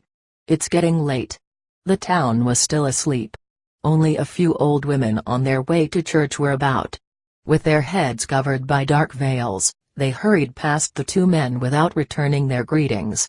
On the narrow concrete sidewalks, seeking the protection of the silent houses, scrawny, Sickly-looking dogs lay curled up in front of closed doors.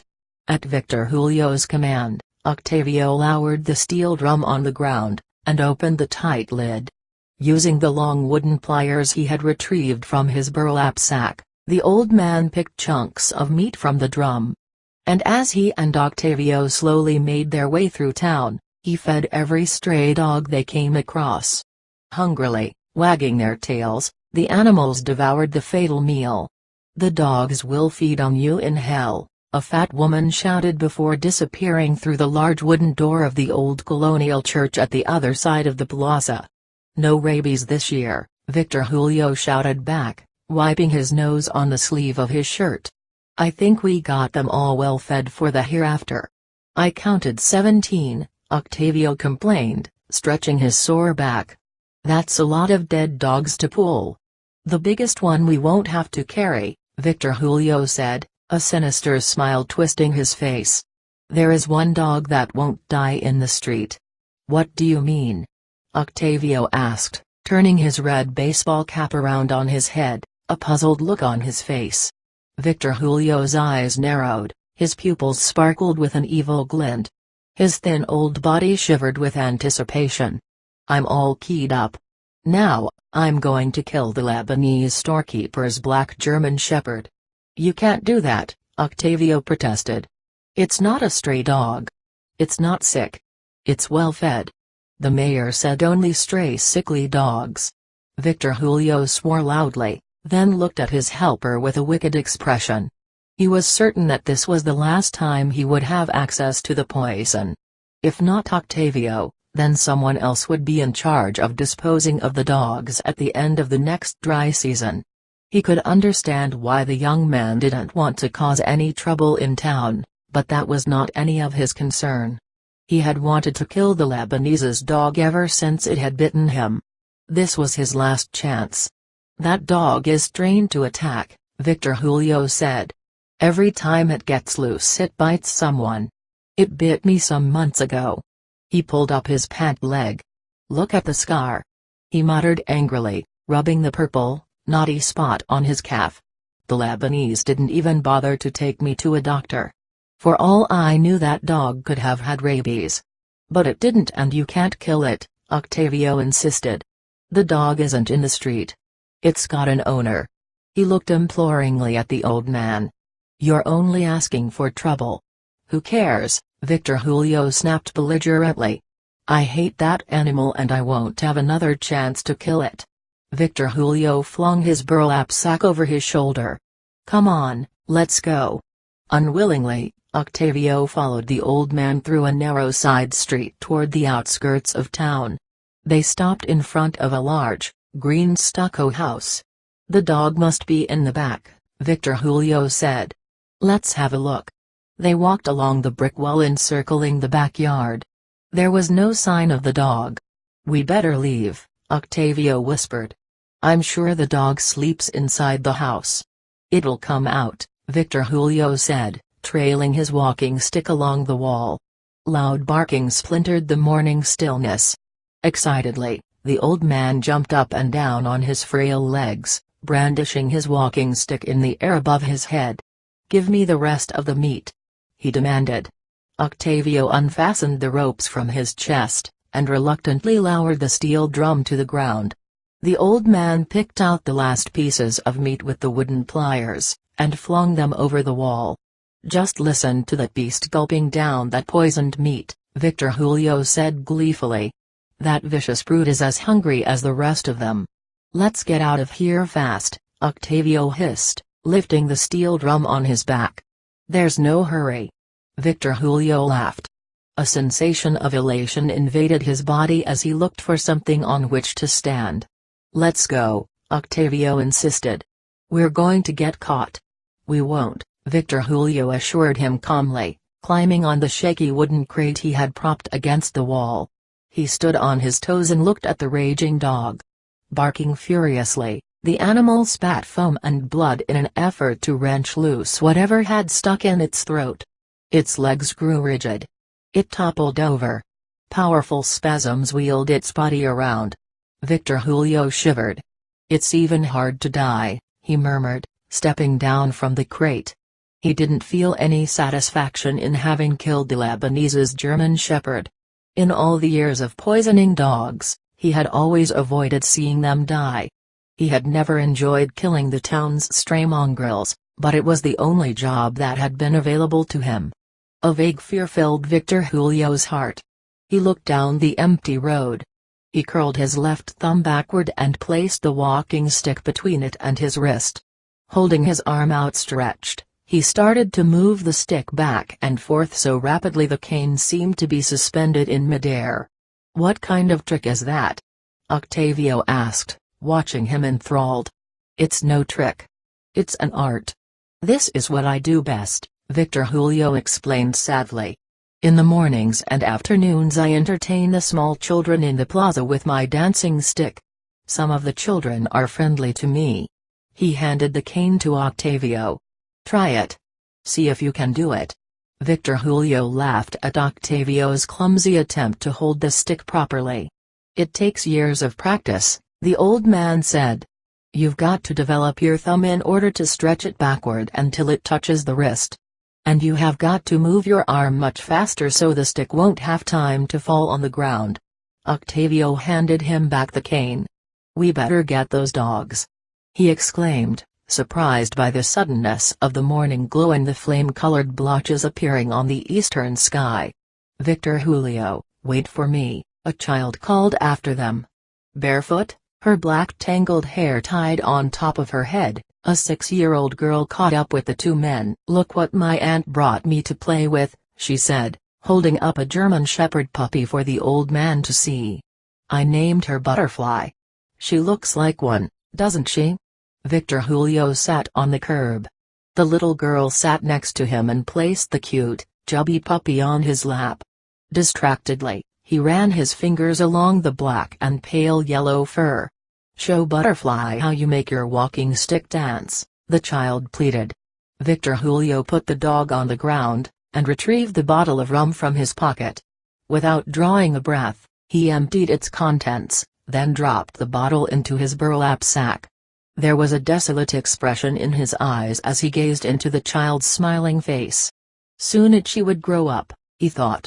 She would no longer sit with him under the trees in the plaza and help him fill the trash cans with leaves, and believe they would turn to gold during the night. He wondered if she, too, would shout at him, taunt him, like most of the older children did. He closed his eyes tightly. "Let's see if the stick feels like dancing," he mumbled. Rubbing his creaking knees, he got up. Mesmerized, both Octavio and the child watched the stick. It seemed to be dancing by itself, animated not only by the swift graceful movement of Victor Julio's arms but also by the rhythmic tapping of his foot and his hoarse, yet melodious, voice, as he sang a nursery rhyme. Octavio put the drum down, and sat on it to admire the old man's skill. Victor Julio stopped his song in mid-sentence. His stick fell on the ground. With a look of surprise and horror, he saw the puppy lapping up the juice of the poisoned meat, trickling from the drum. The girl picked up the cane, caressed the finely carved head, and handed it to Victor Julio. "I've never seen you drop it," she remarked concerned. "Did the stick get tired?" Victor Julio placed his trembling hand on her head, pulling her ponytail gently. "I'm going to take Butterfly for a walk," he said. "Go back to bed before your mother finds you out here. I'll see you later at the plaza.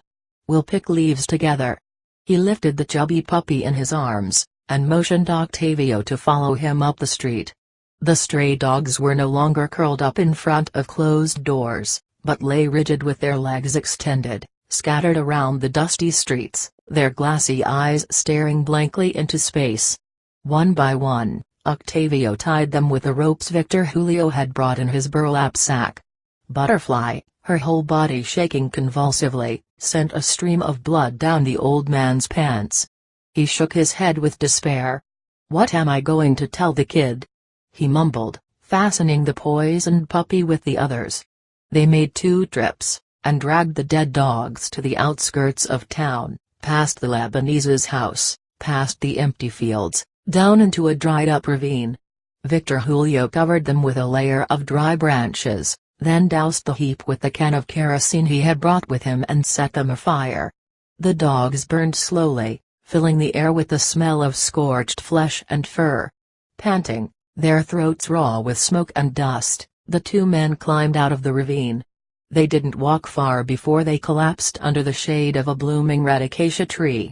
Victor Julio stretched out on the hard ground, still cool from the night. His hands trembled as he held the walking stick securely over his stomach.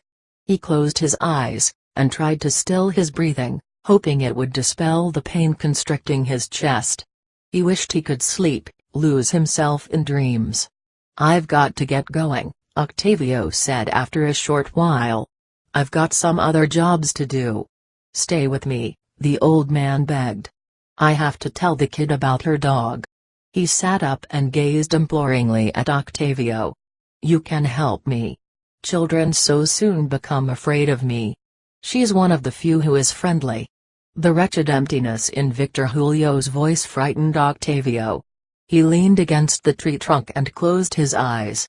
He couldn't bear to see the fear and the loss reflected in the old man's face. "Come with me to the plaza. Let everyone know you're the new man," Victor Julio pleaded. "I won't stay in this town," Octavio said gruffly. "I don't like this business of killing dogs." "It's not a matter of liking or disliking it," Victor Julio remarked. "It's a matter of fate." Victor Julio smiled wistfully and let his gaze wander in the town's direction. "Who knows, you might have to stay here forever," he mumbled, closing his eyes again. The silence was broken by the sound of angry voices. Down the road came a group of boys led by the oldest son of the Lebanese. They stopped a few paces away from the two men. "You killed my dog," the Lebanese boy hissed, then spat on the ground inches away from Victor Julio's feet. Propping himself on his cane, the old man rose.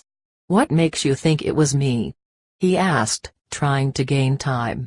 Victor Julio's hands shook uncontrollably as he searched for the bottle of rum in his sack. He stared at the empty bottle uncomprehendingly. He didn't remember having drunk the last drop. "You killed the dog," the boys repeated in a chant. "You killed the dog." Cursing and jabbing him, they tried to grab his stick and his burlap sack. Victor Julio backed away. Brandishing his cane, he swung it blindly at the jeering boys. "Leave me alone!" he screamed through trembling lips. Momentarily startled by his rage, the boys stood still. Suddenly, as if they had only just noticed that Victor Julio was not alone, they turned to Octavio. "And who are you?" one of the boys yelled, looking from one man to the other, perhaps measuring the consequences of having to deal with both. "Are you with the old man? Are you his helper?" Octavio didn't answer but swung the rope over his head, lashing it out in front of him like a whip. Laughing and screaming, the boys dodged the well-aimed snaps. But when several of them were stung by the rope, not only on their calves and thighs but also on their shoulders and arms, they backed away. They ran after Victor Julio, who, in the meantime, had fled toward the ravine, where the dogs were still burning. Victor Julio turned his head. Terror dilated his pupils as he saw the boys approaching so close behind him. They no longer seemed human, they reminded him of a pack of barking dogs. He tried to run faster, but the searing pain in his chest slowed him down. The boys picked up pebbles and threw them at him, just teasing him. But when the Lebanese boy reached for a good-sized stone, the rest of the boys, eager to outdo each other, selected even larger rocks. One of them hit Victor Julio on the head. He staggered.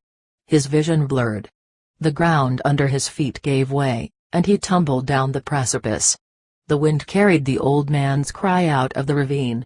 Panting, their faces streaked with dust and sweat, the boys stood looking at each other. Then, as though someone had given a signal, they scurried in all directions. Octavio ran down the steep slope, and knelt by Victor Julio's inert body. He shook him vigorously. The old man opened his eyes. His breath came in spurts. His voice was only a faint muffled sound. "I knew that the end was near, But I thought it was only the end of my job. It never occurred to me it was going to be this way." His pupils flickered with an oddly bright gleam as he stared into his helper's eyes. Slowly, the light went out. Octavio shook him frantically. "Jesus! He's dead," he muttered, then made the sign of the cross. He raised his sweaty face toward the sky. A pale moon was clearly visible despite the blinding brightness of the sun. He wanted to pray but could not think of a single prayer. Only images came to his mind, a legion of dogs chasing the old man over the fields. Octavio felt his hands grow cold and his body begin to tremble. He could run away again to another town, he thought. But then they might suspect him of having killed Victor Julio. He had better stay for a while, he decided, until things cleared up. For a long time Octavio just kept staring at the dead man. Then, on an impulse, he picked up Victor Julio's cane lying nearby. He caressed it and rubbed the finely carved head against his left cheek. He felt that it had always belonged to him. He wondered if he would ever be able to make the stick dance. Chapter 7 Octavio Cantu had had his last treatment of the season. He put on his hat and rose from the chair. I noticed how the years had caved in his chest, and wasted the muscles of his arms. His faded coat and pants were several sizes too big. Bulging sharply on the right side pocket was a large bottle of rum. "It always happens when she finishes my treatments, I put her to sleep," he whispered to me, fixing his sunken and discolored eyes on Mercedes Peralta. "I've talked to you too much today.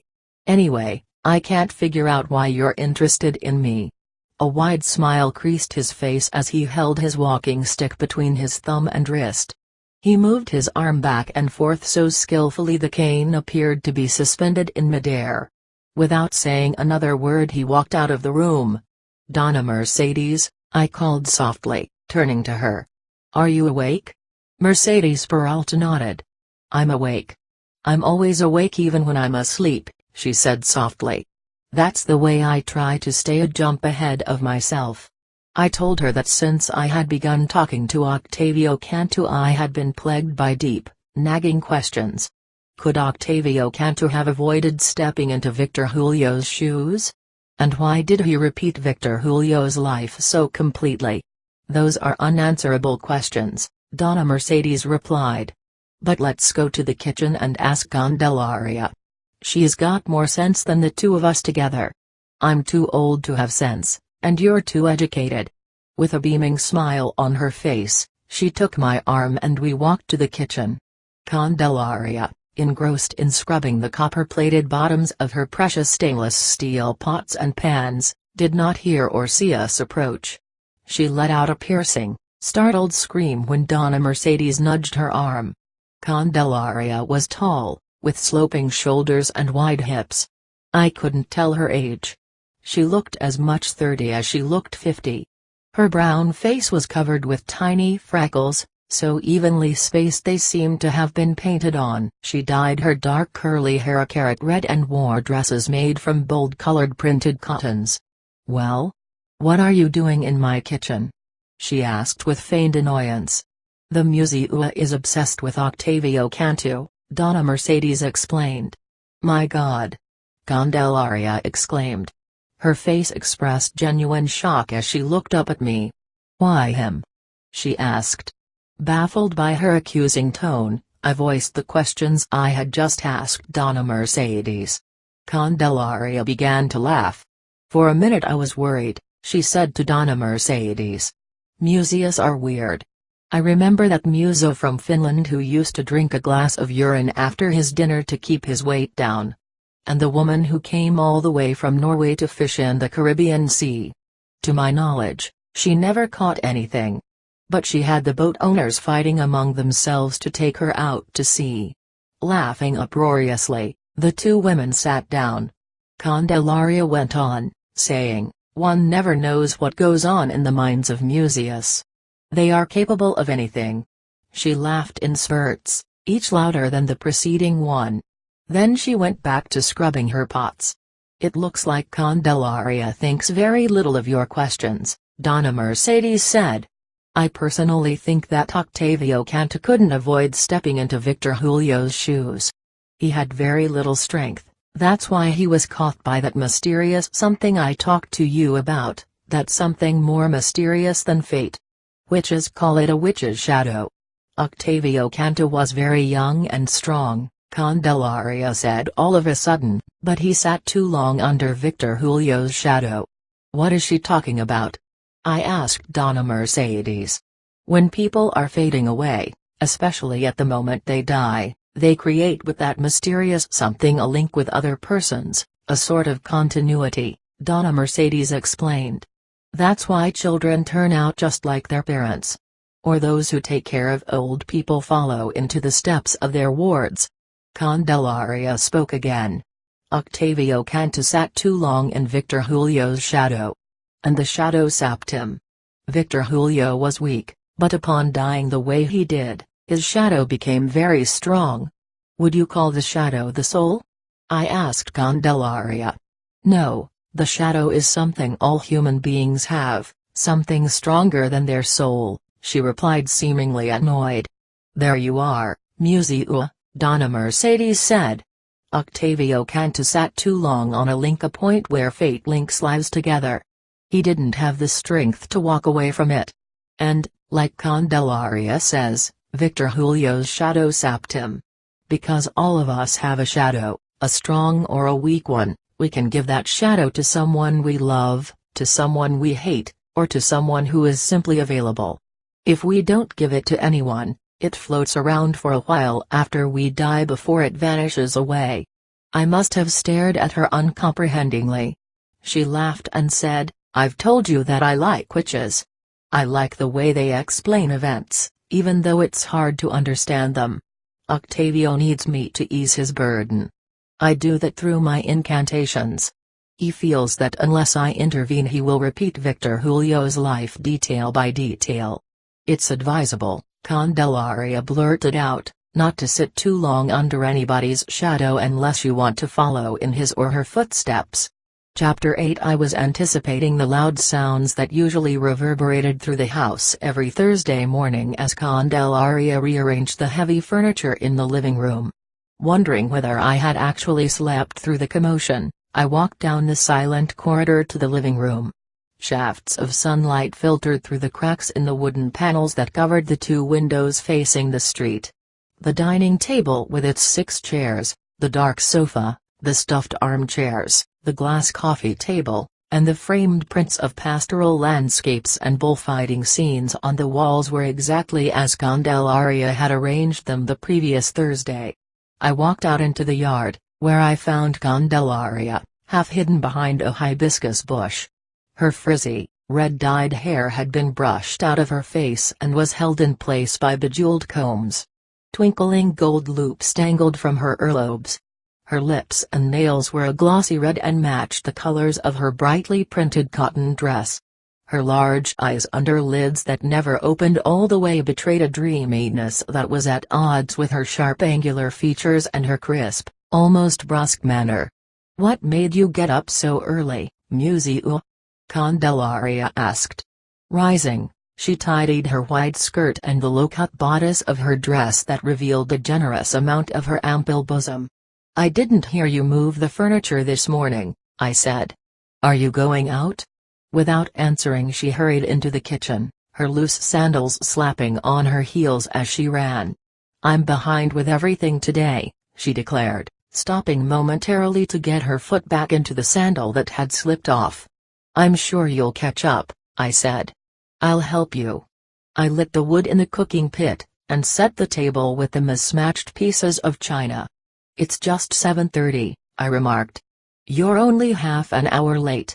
As opposed to Donna Mercedes, who was totally indifferent to schedules, Candelaria divided her day into precisely timed tasks. Although no one ever sat down for a meal at the same time, Candelaria fixed breakfast at exactly 7.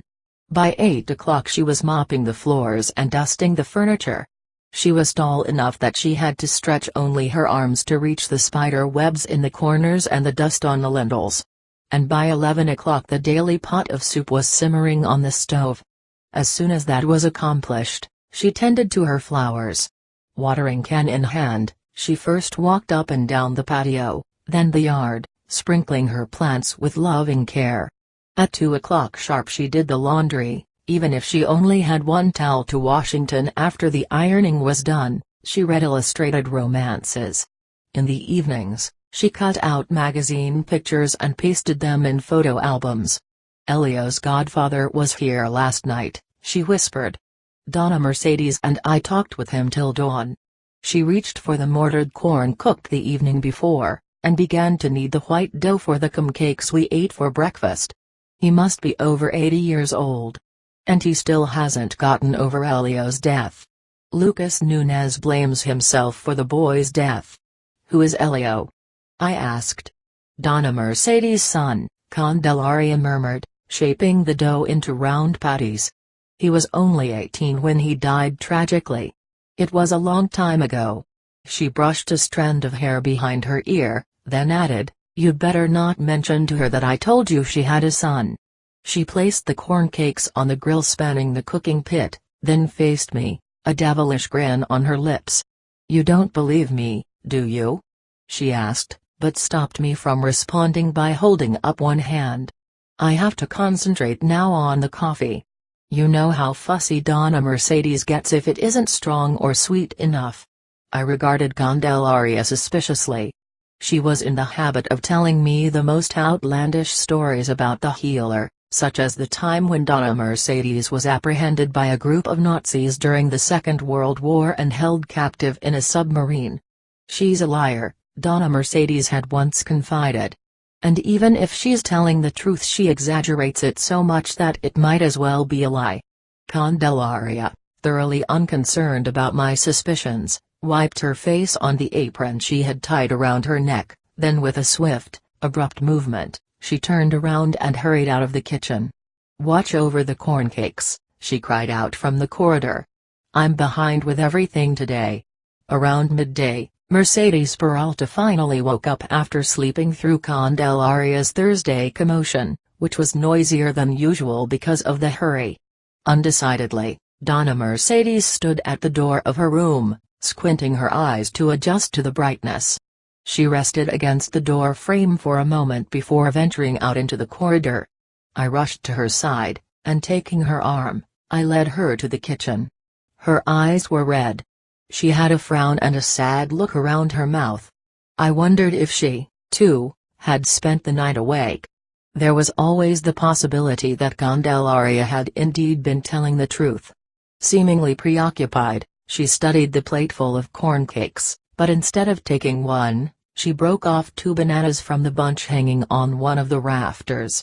She peeled them, cut them into slivers, then daintily ate the bananas, one sliver at a time. "Candelaria wants you to meet her parents," she said, delicately wiping the corners of her mouth. "They live in the hills, close to the dam." Before I had a chance to say that I would be delighted, Candelaria came sauntering into the kitchen. "You'll love my mother," she affirmed. "She's small and skinny like you, and she also eats the whole day long." I voiced the idea that, somehow, I had never thought of Candelaria as having a mother. With a rapt smile the 2 women listened attentively as I tried to make them understand what I meant by that. I assured them that categorizing certain people as the motherless type had nothing to do with age or looks but with some elusive, remote quality that I couldn't quite explain. What seemed to delight Mercedes Peralta the most about my elucidation was that it failed to make any sense. She sipped her coffee pensively, then looked at me askance. "Do you think I had a mother myself?" she asked. She closed her eyes, and puckering up her mouth, she moved her lips as if she were sucking from a breast. "Or do you believe I was hatched from an egg?" She glanced up at Candelaria and in a serious tone pronounced, "The Museua is quite right.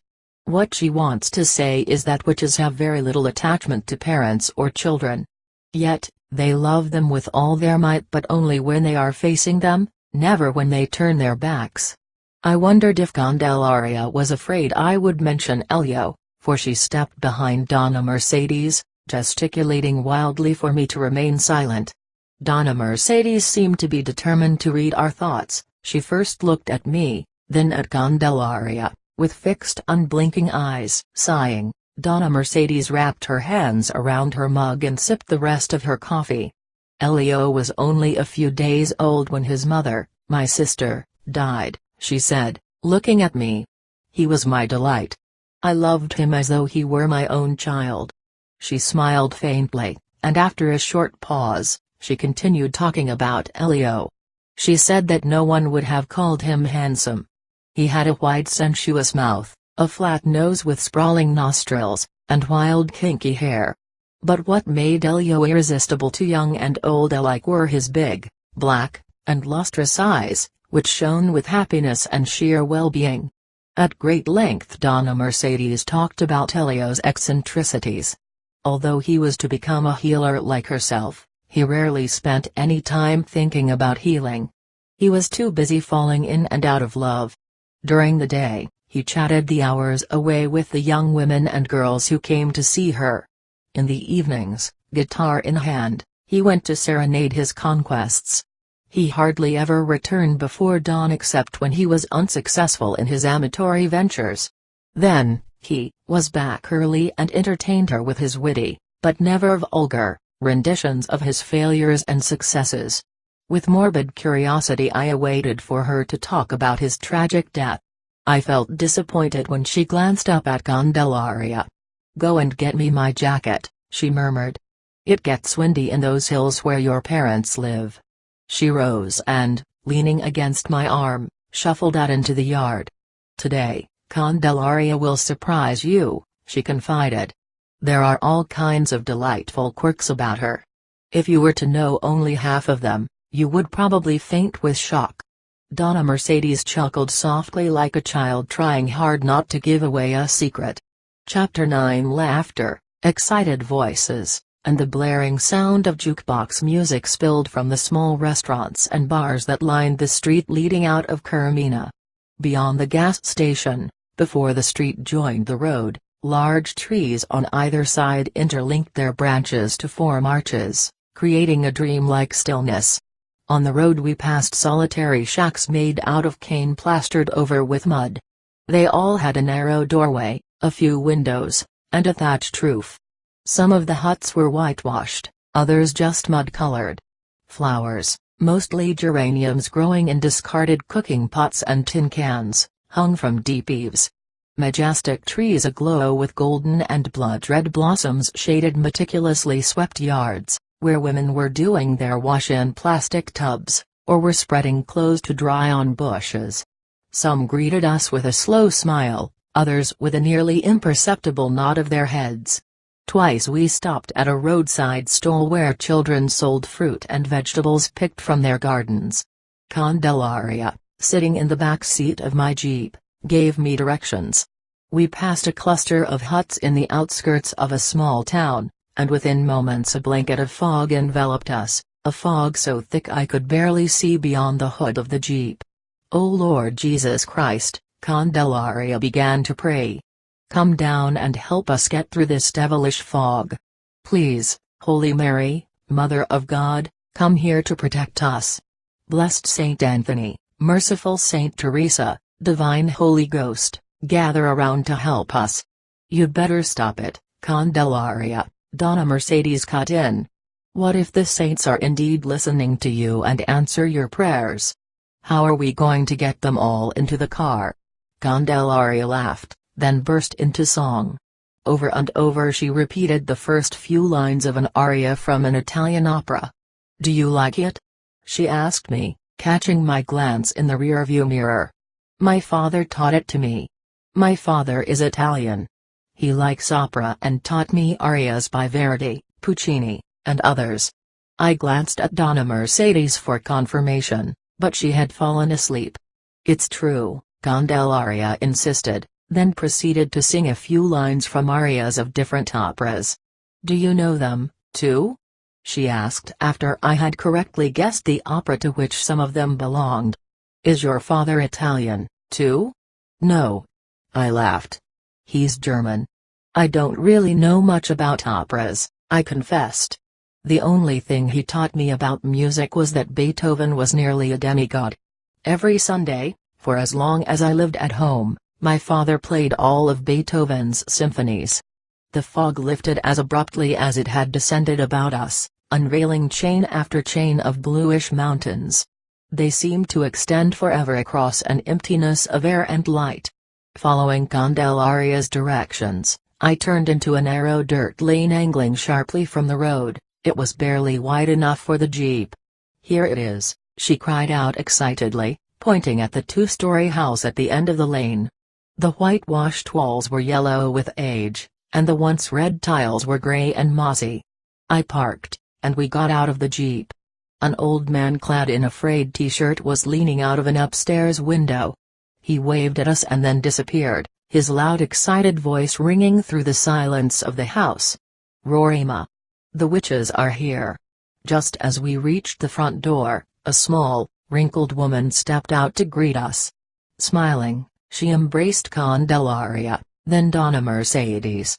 "This is my mother," Candelaria proudly said. "Her name is Roraima."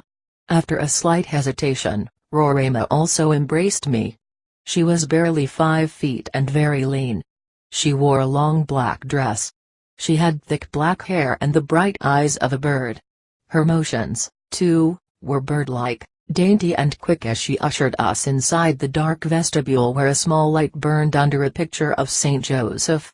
Beaming with contentment, she told us to follow her along the wide L-shaped gallery bordering the inside patio where a lemon and guava tree shaded the open living dining room and the spacious kitchen.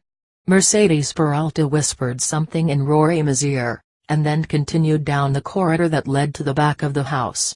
For a moment I stood undecided, then followed Candelaria and her mother up the stone stairs to the second floor, past a row of bedrooms, all of which opened onto the wide balcony running the length of the patio. "How many children do you have?" I asked as we passed the fifth door. "I have only Candelaria." The leathery wrinkles in Roraima's face deepened as she smiled. "But the grandchildren from Caracas come to spend their holidays here." Aghast, I turned to Candelaria and stared into her dark, guarded eyes in which a glimmer of amusement was just discernible. "I didn't know you had any children," I said, wondering if this was the surprise Donna Mercedes had hinted at that morning. Somehow it was a letdown. "How can I have any children?" Candelaria retorted indignantly. "I'm a maiden."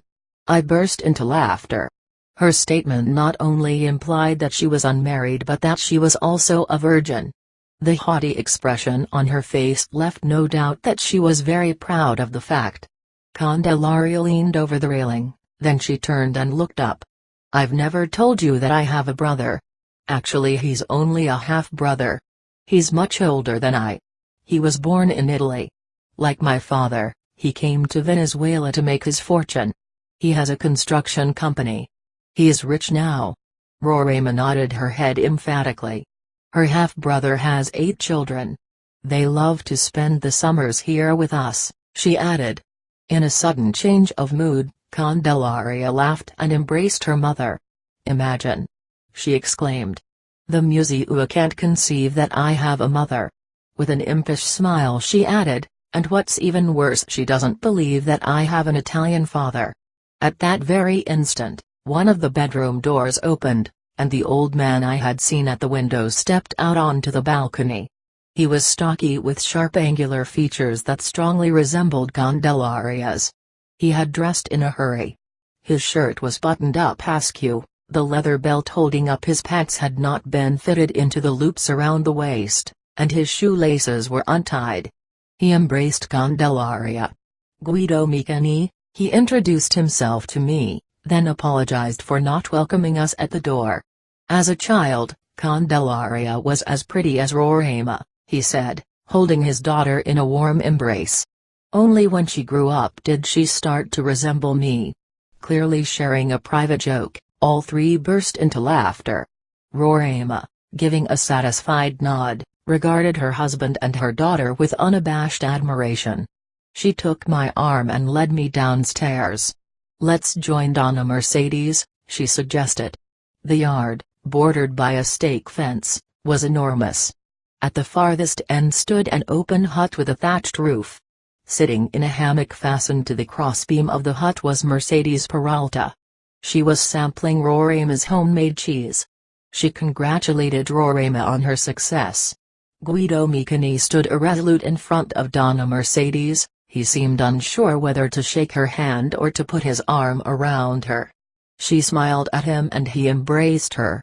We all sat around the hammock, except for Roraima, who sat in it beside Mercedes Peralta. Roraima asked her questions about me, which Donna Mercedes promptly answered as if I were not there. For a while I listened to their conversation, but soon the heat, the stillness of the air, and Guido Micani's and the women's low voices interspersed now and then by faint giggles made me so drowsy I stretched out on the ground. I must have dozed off, for Donna Mercedes had a hard time making me understand that I was to check with Candelaria about lunch. I had not heard Candelaria and her father leave. I went inside the house. A deep soothing voice murmuring an incantation came from one of the bedrooms. Afraid that Candelaria was entertaining her father with one of my tapes of a healing session, I rushed upstairs. On a previous occasion she had played a tape and promptly erased it by pushing the wrong button. I stopped short at the half-opened door. Speechless, I watched Candelaria massage her father's back and shoulders while she softly mumbled an incantation.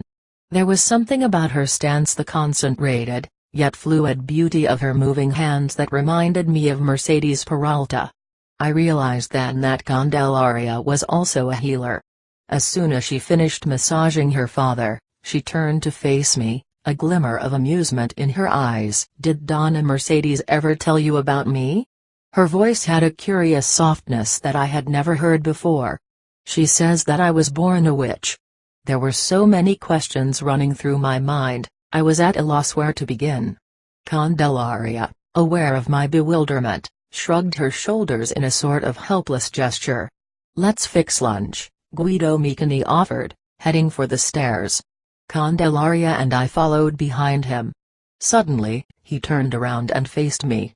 "Mercedes Peralta is right," he said, then bent his head and stared fixedly at the lacy shadows of the guava tree on the brick patio. For a long time he just stood there shaking his head now and then, unsure what to say or do next. He looked up, smiled faintly, and then began to walk about the patio, his hands lightly touching flowers and leaves, his shiny eyes seeming not quite to take me in when they focused on me. "It's a strange story," he said to me in an excited voice that made his Italian accent more pronounced.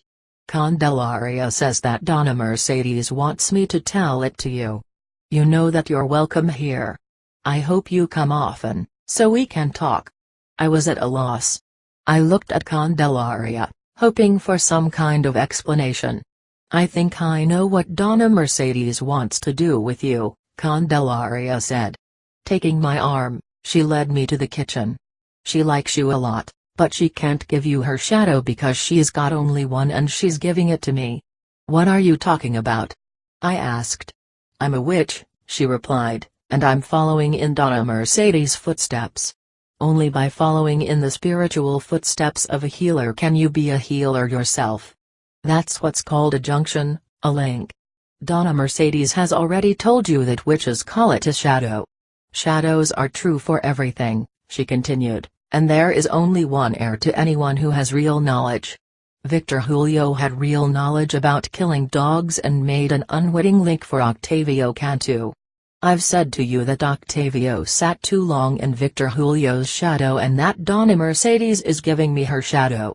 By letting certain people tell you their stories, she is trying to put you, for an instant, under the shadow of all those people so that you'll feel how the wheel of chance turns, and how a witch helps that wheel move."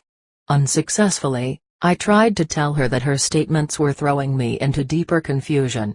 She stared at me with bright, trusting eyes. "When a witch intervenes, we say it's the witch's shadow that turns the wheel of chance," she said thoughtfully, then after pausing for a moment, she added, "My father's story would fit, but I shouldn't be present when he tells his story to you. I inhibit him. I always have." She looked back at her father and laughed. Her laughter was like a crystalline explosion, it reverberated through the whole house. Sleepless, Guido Micone tossed in the bed, and wondered if the night, made longer by Roraima's peaceful sleep, would ever end. An anxious expression crossed his face as he gazed at her naked body, dark against the white sheet, and at her face, hidden behind a tangled mass of black hair. Gently, he pushed the hair aside. She smiled. Her eyes opened slightly, shiny between the thick, stubby lashes, but she did not wake up. Taking care not to disturb her, Guido Micone rose and looked out the window. It was almost dawn. In a nearby yard a dog began to bark at a singing drunkard staggering down the street. The man's steps and song died away in the distance. The dog went back to sleep. Guido Micone turned away from the window and squatted to reach under the bed for the small suitcase he kept hidden there. With the key he wore on a chain around his neck, along with the medal of the Virgin, he opened the lock and fumbled for the wide leather pouch tucked in between his folded clothes. An odd feeling, almost a premonition, made him hesitate for a moment. He did not tie the pouch around his waist. He reached inside, retrieved a heavy gold bracelet, placed it on the pillow beside Roraima, and put the pouch back into the suitcase. He shut his eyes tightly. His mind went back to the day he emigrated to Venezuela 20 years ago, tempted by the opportunities for work and the good pay. He had been only 26 years old. Certain that his wife and their 2 children would soon join him, he had remained in Caracas for the first few years. To save money, he had lived in cheap rooming houses conveniently close to the construction sites where he was working. Each month he sent part of his savings home. After several years, he finally realized that his wife did not want to join him. He moved out of Caracas and accepted work in the interior. Letters from home reached him only sporadically, and then they stopped altogether. He no longer sent money. Instead, as so many of his co-workers did, he began to invest his salary in jewels. He was going to return to Italy a rich man. A rich man, Guido Micone murmured, securing the suitcase with a leather strap. He wondered why the words no longer evoked the familiar excitement. He glanced at Roraima on the bed. He was already missing her. His mind went back almost a decade to that day he first saw Roraima in the courtyard of his cheap rooming house, where he was heating his spaghetti on a Primus cooker. She was hollow-eyed and wore a dress that was too large for her thin, slight frame. He thought her to be one of the children in the neighborhood who were always making fun of the foreigners, in particular, the Italian construction workers. But Roraima had not come to mock the Italians. She had been hired to work at the boarding house. And at night for a few coins, she shared the men's beds. To the annoyance of his co-workers, she attached herself to Guido so devotedly that she refused to sleep with anyone else, no matter how much money they offered. One day, however, she disappeared. No one knew where she had come from, no one knew where she had gone. 5 years later he saw her again. For some inexplicable whim, instead of driving out with the crew to the barracks next to the site where a factory and a pharmaceutical laboratory were being built, he took a bus all the way into town. There, sitting in the bus depot, as if waiting for him, was Roraima. Before he had quite recovered from his surprise, she called to a little girl playing nearby. "This is Candelaria," she pronounced, grinning up at him disarmingly. "She's 4 years old and she's your daughter." There was something so irrepressibly childish in her voice, in her expression, he couldn't help but laugh. As frail and slight as he remembered her, Roraima looked like the sister rather than the mother of the child standing beside her.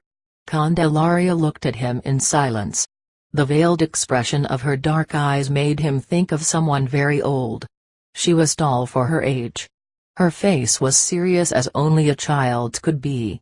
She shifted her gaze to the children she had been playing with.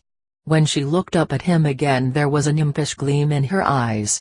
"Let's go home," she said, taking his hand and pulling him forward. Unable to resist the firm pressure of her tiny palm, he went with her down the main street to the outskirts of town. They stopped in front of a small house fenced in by a row of corn stalks waving in the breeze. The cement blocks were unplastered, and the corrugated zinc sheets of the roof were held in place with large stones. "Candelaria finally brought you here," Roraima stated, reaching for the small suitcase in his hand. "And to think that I almost stopped believing that she was born a witch." Roraima invited him inside to a small hall that opened into a wide room, empty except for 3 chairs arranged against the wall. One step down was a bedroom partitioned off by a curtain. On one side beneath a window stood a double bed on which Roraima dropped his suitcase. On the other side hung a hammock in which the child went to lie down. He followed Roraima along a short corridor into the kitchen and sat down at the wooden table in the middle of the room. Guido Micani took Roraima's hands in his and, as though clarifying matters to a child, he told her that what had brought him to town wasn't Candelaria but the dam that was going to be built in the hills. "No, that's only on the surface. You came because Candelaria brought you here," Roraima stammered. "Now you'll stay here with us. Won't you?" Seeing that he remained silent, she added, "Candelaria was born a witch." With an encompassing wave of her hand, Roraima took in the room, the house, the yard. "All this belongs to her. Her godmother is a famous healer and gave her all this." Her voice dropped, and she muttered the words, "But that's not what she wanted. She wanted you." "Me?" he repeated, shaking his head sad and baffled. He had never lied to Roraima about his family in Italy. "I'm sure her godmother is a good healer. But being born a witch? That's pure nonsense. You know that one day I will return to the family that I left behind." A strange disturbing smile flitted across Roraima's face as she reached for the pitcher and for the turned-down glass on the table. She filled it, then held the glass out to him and added, "Micani, this tamarind water has been bewitched by your daughter Candelaria. If you drink it, you'll stay with us forever." For a second he hesitated, then burst into laughter. "Witchcraft is nothing but superstition." He emptied his glass in one long gulp. "That was the best refreshment I have ever had," he remarked, holding out the glass for more. His daughter's faint coughing broke into his reveries. He tiptoed to the other side of the partitioned-off room and anxiously bent over Candelaria sleeping in a hammock that hung from 2 rings cemented into the wall. A sad smile parted his lips as he peered into her little face, in which so often he had tried to discover a likeness to himself. He saw none. But oddly enough, there were times the girl made him think of his grandfather. It was not so much a resemblance but rather a mood, a certain gesture made by the child, which never failed to startle him. She also had that same easy way with animals that the old man had had. She healed every donkey, cow, goat, dog, and cat in the neighborhood. She actually coaxed birds and butterflies to perch on her outstretched arms. His grandfather had had that same gift, a saint, people had called him in the small town in Calabria.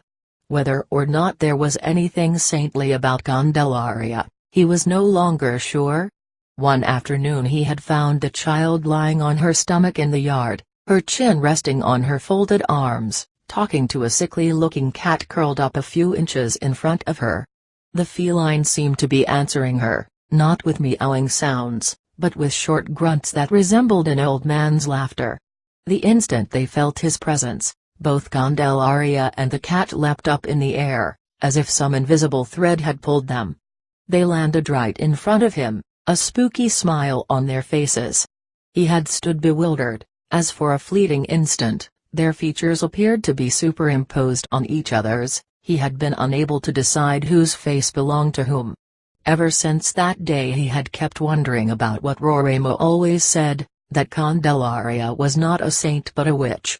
Softly, so as not to wake her, Guido Micani caressed the child's cheek, and then tiptoed to the small vestibule lit dimly by the dying light of an oil lamp. He reached for his jacket, hat, and shoes laid out the evening before and finished dressing. He held the lamp up to the mirror and studied his image. At 46, his gaunt, weather-worn face was still filled with that indestructible energy that had carried him through years of hard work. His hair, although gray-streaked, was still thick, and his light brown eyes shone brightly beneath his bushy brows. Cautiously, without stepping on the dog whining and twitching its legs in sleep, he let himself out the door. He leaned against the wall and waited until his eyes adjusted to the shadows. Sighing, he watched the early workers heading toward work like phantoms in the emptiness of the pre-dawn darkness. Instead of going to the southern end of town where a truck waited to take the laborers to the construction site of the dam in the hills, Mikani headed toward the plaza where the bus for Caracas was parked. The faint light inside the bus blurred the shapes of the few passengers dozing in their seats. He moved to the very back. As he lifted his suitcase to the rack above him, he saw a shadow through the grimy window of the bus. Black and immense, the shadow stood out against the white wall of the church. He didn't know what made him think of a witch, and although he wasn't religious, he quietly began to pray. The shadow dissolved into a faint cloud of smoke. The dimming of the lights in the plaza must have played a trick on his eyes, he thought, and chuckled. Roraima and Candelaria would have explained it differently. They would have said that he had seen one of those nocturnal entities that wander about at night, beings that never leave any trace, but use mysterious signals to announce their presence and disappearance. The ticket collector's voice cut into his musings. Mikani paid his fare, asked about the best way to go to the port of La Guera, and then closed his eyes. Rattling and swaying, the bus crossed the valley, then slowly ascended the dusty winding road. Mikani sat up and looked back for one last time. The retreating rooftops, and the white church with its bell tower kept swimming through his tear-filled eyes. How he loved the sound of those bells. Now he would never hear them again. It had been a month since Guido Mikani left Roraima and Candelaria. After resting for a moment under the elusive shade of the blooming almond trees in the plaza, he resumed his walk up the steep, narrow street that ended in a flight of crooked steps carved into the hill. He climbed halfway up, then turned to gaze at the port below him, La Guera, a city crowded in between the mountains and the sea, with its pink, blue, and buff-colored houses, its twin church towers, and its old custom house overlooking the harbor like some ancient fort. His daily excursions to the secluded spot had become a necessity. It was the only place where he felt safe and at peace. Sometimes he had spent hours up there watching the large ships dropping anchor. He had tried to guess by their flags or the color of their smokestacks to which country they belonged. His weekly visits to the shipping offices in town had been as essential to his well-being as gazing at the ships. He was still undecided whether he should return to Italy directly or by way of New York. Or, as Mr. Heilkema at the shipping office had suggested, perhaps he should see something of the world first by boarding one of those German freighters that sailed to Rio, Buenos Aires, across to Africa, and then into the Mediterranean Sea. But regardless of how enticing the possibilities, Guido Mikani had been unable to bring himself to book his passage back to Italy. He couldn't understand why, and yet, in the depths of him he knew. Guido Mikani climbed to the top of the steps and turned into a narrow twisting path that led to a clump of palm trees. He sat on the ground, his back against a trunk, and fanned himself with his hat. The stillness was absolute. The palm fronds hung motionless. Even the birds seemed to be floating effortlessly, like falling leaves pinned to the cloudless sky. He heard a faint laughter echoing in the silence. Startled, he looked around. The tinkling sound reminded him of his daughter's laughter. And suddenly, her face materialized before his eyes, a fleeting image, unsubstantial, floating in some tenuous light, so pale, it seemed her face was surrounded by a halo. With quick abrupt movements, as though he were trying to erase the vision, Guido Mikani fanned himself with his hat.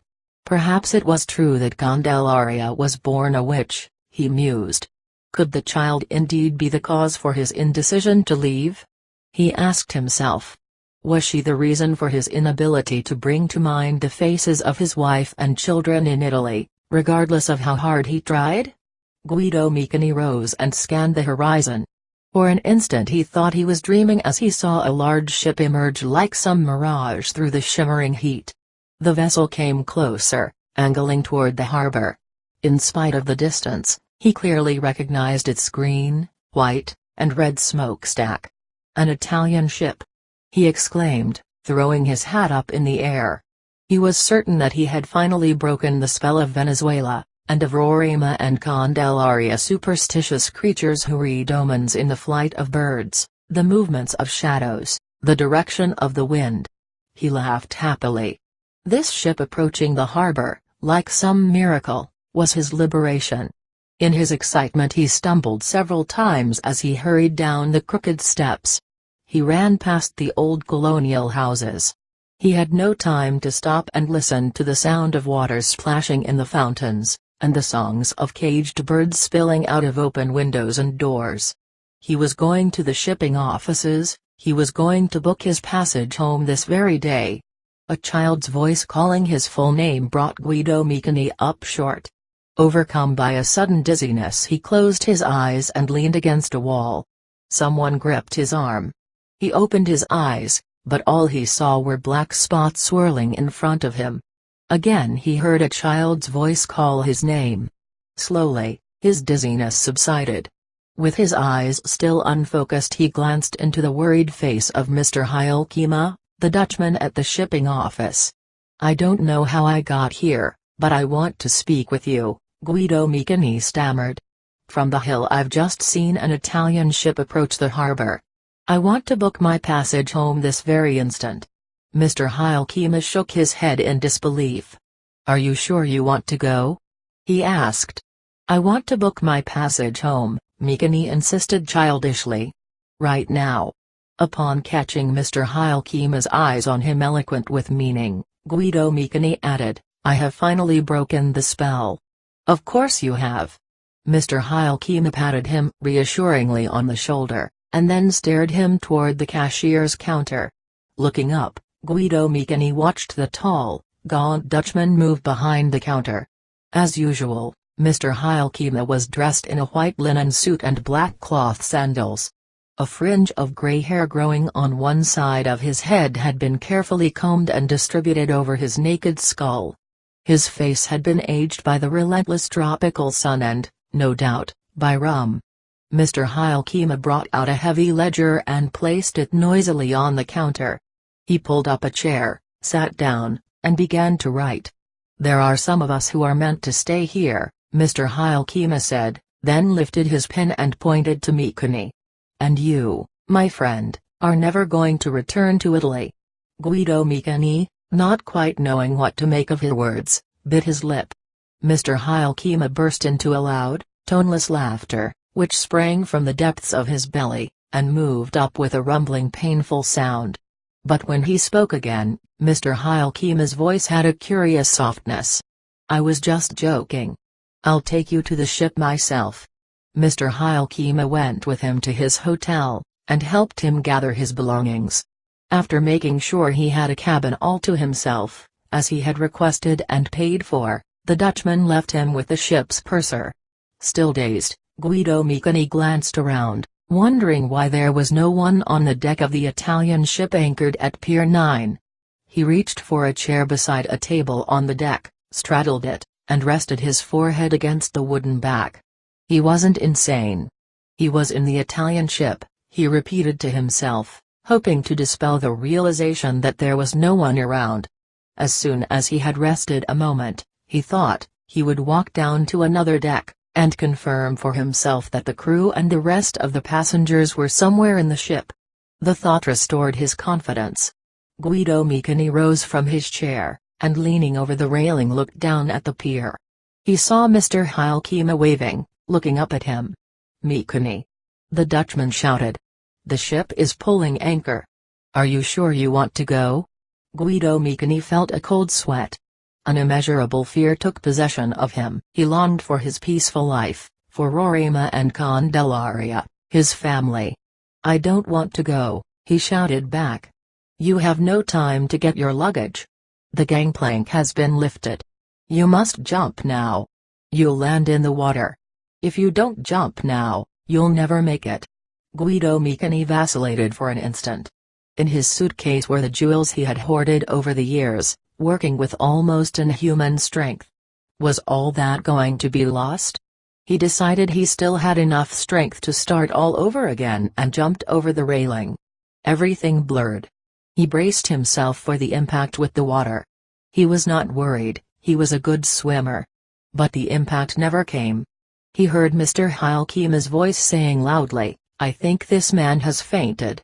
The boss cannot leave until we take him out. Someone get his suitcase." Guido Mikini opened his eyes. He saw a black shadow against the white wall of the church. He didn't know what made him think of a witch. He felt that he was being lifted and carried away. And then he had a devastating realization. "I've never left. I've never left. It's been a dream," Guido Mikini kept repeating. He thought of his jewels in his suitcase. He was sure that whoever grabbed his suitcase would steal it, but the jewels no longer mattered to him. He had already lost them in the ship. Chapter 10 Mercedes Peralta accompanied me on my last visit to Guido Mikini's house. When we were about to return to town at the end of the day, Roraima took me by the hand, and led me through a patch of canebrake up a narrow trail to a small clearing enclosed by yucca plants whose flowers, straight and white, made me think of rows of candles on an altar. "Do you like it?" Roraima asked, pointing to a seedbed roofed with a framework of thin, dry branches that were held at the corners by slender, forked poles. "It looks like a doll's vegetable patch," I exclaimed, examining the ground covered with feathery carrot shoots, tiny heart-shaped lettuce leaves, and curly, lacy parsley sprigs. Beaming with delight, Roraima walked up and down the neatly plowed rows in the adjacent field. Pieces of dry leaves and bits of twigs clung to her long skirt. Each time she pointed out the spot where she would plant a lettuce, a radish, a cauliflower, she turned toward me, her mouth arched in a faint, ethereal smile, her sharp eyes glinting between lids half closed against the already low afternoon sun. "I know that whatever I have is due to a witch's intervention," she suddenly exclaimed. "The only good point that I have is that I know that." Before I had a chance to take in what she had said, she approached me with her arms wide open in an expansive gesture of affection. "I hope you don't forget us," she said, and led me to my jeep. Mercedes Peralta, seated in the front seat, her head reclining on the backrest, was sound asleep. Leaning out from one of the upstairs windows was Guido Mikini, waving farewell in a gesture that was more a beckoning than a goodbye. Shortly before we reached Carmina, Mercedes Peralta stirred. She yawned loudly, then absent-mindedly looked out the window. "Do you know what really happened to Guido Mikini?" she asked. "No," I said. "All I know is that both Mikini and Roraima call it a witch's intervention." Donna Mercedes giggled. "It certainly was a witch's intervention," she said. "Candelaria already told you that when witches intervene it's said that they do it with their shadows." Candelaria made a link, a junction for her father. She made him live a dream. Since she is a witch, she moved the wheel of chance. Victor Julio also made a link, and he also moved the wheel of chance, but since Victor Julio wasn't a witch, the dream of Octavio Cantu, although it is both as real and unreal as Mikini's dream, is longer and more painful. How did Candelaria intervene? Certain children, Donna Mercedes explained, have the strength to wish something with great passion for a long period of time. She settled back in her seat and closed her eyes.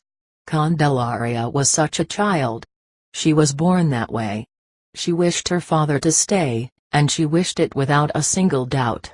That dedication, that determination, is what witches call a witch's shadow. It was that shadow that wouldn't let Mikini go. We drove the rest of the way in silence.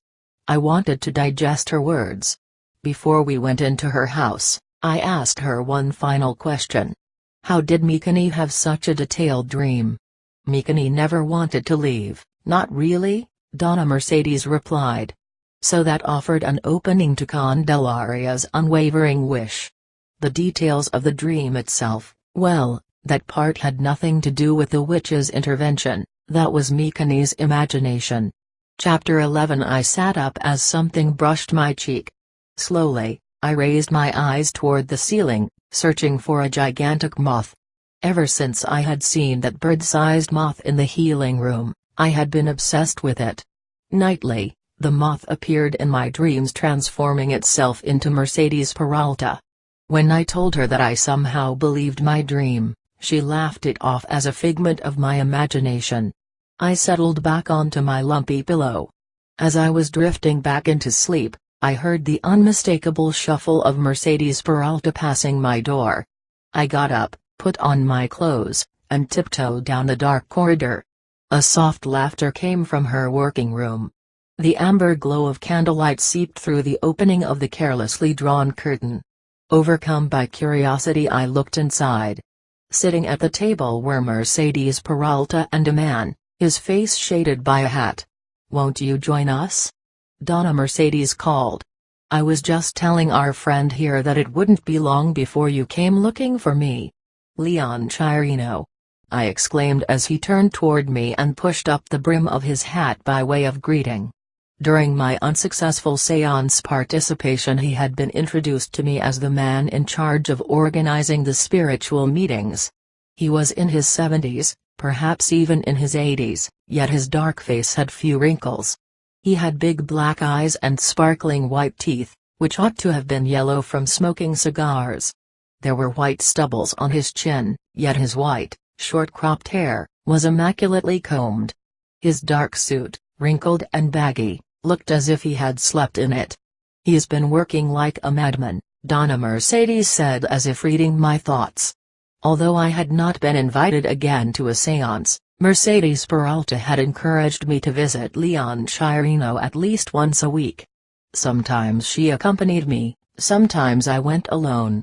He was a carpenter by profession, yet his knowledge about the various shamanistic traditions practiced in Venezuela was astounding. He was interested in my research and spent hours going over my notes, tracing sorcerers' procedures to their Indian and African roots. He knew about all the Venezuelan spiritualists, witches, and healers of the 18th and 19th centuries. He spoke of them with such unaffected familiarity that he gave me the impression he had known them personally. Mercedes Peralta's voice intruded on my reveries. "Would you like to come with us to fulfill a promise?" she asked me. Disconcerted by her question, I gazed from one to the other. Their faces revealed nothing. "We'll be leaving right away," she said to me. "We have a long night and a long day ahead of us." She rose and took my arm. "I've got to prepare you for the trip." It took her no time to get me ready. She hid my hair under a tight, knitted sailor's cap and darkened my face with a black vegetable paste. And she made me swear that I would not speak to anyone or ask questions. Ignoring my suggestion that we take my Jeep, Mercedes Peralta scrambled into the back seat of Leon Chirino's old Mercury. With its crumpled fenders and battered chassis, the car looked as if it had been salvaged from a junkyard. Before I had a chance to ask about our destination, she ordered me to hold and take good care of her basket, which was filled to capacity with medicinal plants, candles, and cigars. Sighing loudly, she made the sign of the cross and promptly fell asleep. I did not dare disturb Leon Chirino with conversation. He seemed to need all his concentration to keep his car rolling. The dim headlights barely illuminated the area right in front of us. Bent slightly forward, he tensely gripped the wheel, as if he could thus help the car over the dark hills. When it balked on the steep upgrades, he spoke softly to it, urging it forward. Downhill, he let the car go, taking the curves in almost complete darkness, and at such a reckless speed, I feared for our lives. Dust billowed through the glassless windows and through the gaps in the cardboard that concealed the rusted holes in the floor. Smiling triumphantly, he finally brought the car to an abrupt halt. He turned off the headlights. Donna Mercedes stirred in the back seat. "We've arrived," Leon Chirino said softly. Quietly, we got out of the car. It was a dark, cloudy night. Not a star shone in the sky. Whatever was out there stretched in front of us like a black void. I staggered clumsily after Donna Mercedes, who seemed to have no problem seeing in the darkness. Leon Chirino took me by the arm and guided me. I heard muffled laughter all around me. There seemed to be other people, but I couldn't see any of them. Finally, someone lit a kerosene lantern. In the faint, wavering light I was able to make out the silhouette of 4 men and Donna Mercedes crouching in a circle. Leon Chirino took me a few feet away from the group. I felt totally incapacitated. He helped me to sit down and then propped me against something that looked like a rock protruding from the ground. He handed me the lantern and instructed me to hold on to it and shine it on whatever I was told to. Then he gave me 2 canteens, the largest one was filled with water, the smaller one with rum. I was supposed to hand them to the men whenever they asked for them. Silently and quite effortlessly, 2 men began to dig the loose dirt with long shovels. They deposited the dirt in a neat pile next to the hole. At least a half-hour elapsed before they stopped and asked for the canteen with rum. While they drank and rested, Leon Chirino and another man began to dig. Taking turns, the men worked, drank either rum or water, and rested. Within an hour they had dug a hole deep enough for a man to disappear in it. The instant one of the men hit something hard with his shovel they stopped working. Leon Chirino asked me to shine the light inside the hole but not to look at it. "This is it," said one of the men. "Now we can all dig around it." He and his partner joined the others in the hole. I was dying with curiosity but did not dare break my promise. I wished I could at least talk to Donna Mercedes, sitting not too far from me. Immobile, she seemed to be in a deep trance. The men worked feverishly in the hole. At least half an hour elapsed before I heard Leon Chirino's voice telling Donna Mercedes that they were ready to open it. "Musiua, light a cigar from my basket and hand it to me," she ordered. "And also bring me my basket." I lit a cigar, and as I rose to bring it to her, Leon Chirino whispered from the bottom of the hole. "Crouch, Musiua. Crouch." I stooped and handed Donna Mercedes the cigar and the basket. "Don't look into the hole for anything in the world," she whispered in my ear.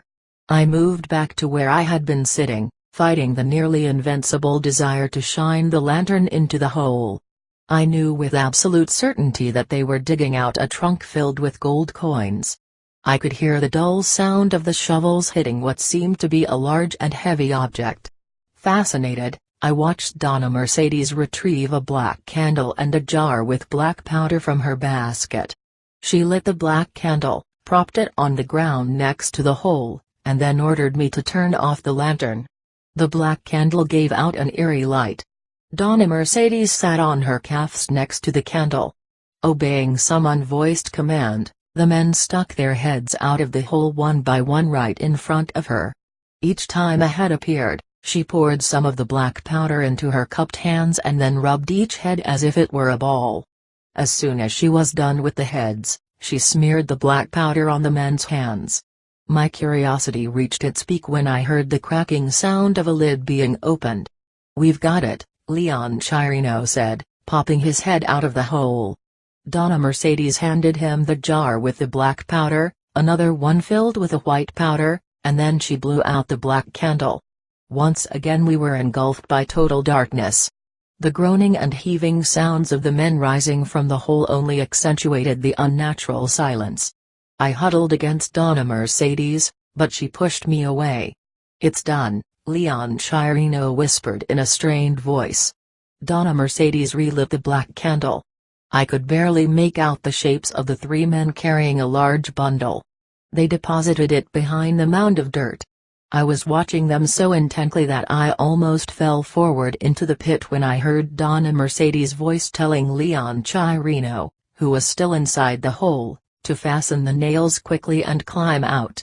Leon Chirino emerged right away, and Donna Mercedes massaged his hands and face, while the other 3 men picked up their shovels and filled the hole. As soon as they were done, Donna Mercedes placed the lit candle in the center of the filled-up hole. Leon Chirino threw the last shovel of dirt over it and put out the flame. Someone relit the kerosene lamp, and immediately the men went to work. They arranged the ground so perfectly that no one could have guessed that a hole had been dug. I watched them for a while, but I lost interest, All my curiosity was focused on the now visible bundle wrapped in a tarpaulin. "No one will ever know," one of the men said and chuckled softly. "Now, let's get out of here. It will be daylight soon." We all walked over to the bundle. I led the way with a light. In my eagerness to find out what it was, I tripped over it. The tarpaulin slit a bit, revealing a woman's foot clad in a black shoe. Unable to restrain myself, I pulled the tarpaulin and shone the light on the exposed bundle. It was the corpse of a woman. My fright and revulsion were so intense I did not even scream as I wanted and meant to. All I could manage was a faint croak, and then everything went black. I came to, lying on Donna Mercedes' lap in the back seat of Leon Chirino's car. Pressed firmly against my nose was a handkerchief soaked with a mixture of ammonia and rose water. It was Donna Mercedes' favorite remedy.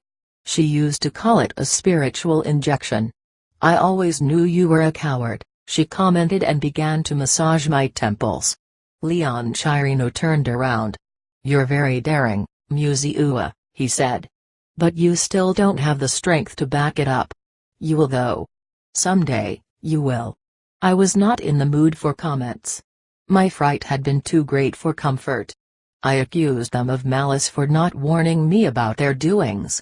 Donna Mercedes said that everything they did was premeditated and that part of that premeditation was my total ignorance. It gave them a sort of protection against the desecration of a tomb. The flaw was my greedy interest to find out what was under the tarpaulin. "I told you that we were going to fulfill a promise," Donna Mercedes said to me. "We have done the first part. We have unearthed a corpse, now we have to bury it again." She closed her eyes and fell asleep. I scrambled into the front seat. Humming softly, Leon Chirino turned the car onto a dirt road that led to the coast.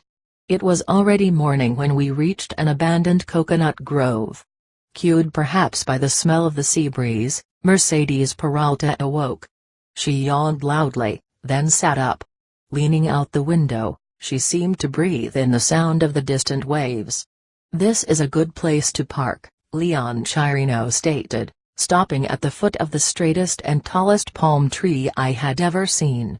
Its heavy silvery fronds appeared to be sweeping the clouds from the sky. "Lorenzo Paz's house isn't far from here," Leon Chirino went on, helping Donna Mercedes out of the car. "The walk will do us good." Smiling, he handed me her basket to carry. We turned away from the sea and set out along a well-trodden path that cut across a thick grove of tall bamboo bordering a stream. It was cool and dark inside the grove, and the air had taken on the green transparency of leaves. Leon Chirino walked way ahead of us, his straw hat down over his ears, so that the wind would not carry it away. We caught up with him by a short narrow bridge. Leaning over the rustic balustrade made out of freshly cut poles, we rested for a moment and gazed at a group of women washing their clothes, pounding them on flat river stones. A shirt slipped out of someone's hands, and a young girl jumped into the water to catch it. Her thin dress swelled out like a balloon, then molded itself to her breasts, stomach, and the gentle curve of her hips. The straight dirt road on the other side of the bridge led to a small village, which we did not approach. Instead, we turned onto a side road along a neglected maize field. Hardened corn husks hung forlornly on withered stalks, they rustled like crumpled newspapers in the faint breeze. We came to a small house, its walls had been recently painted, and the tile roof had been partially redone. Banana trees, their fronds almost transparent in the sunlight, stood on either side of the front door like so many guards. The door was ajar.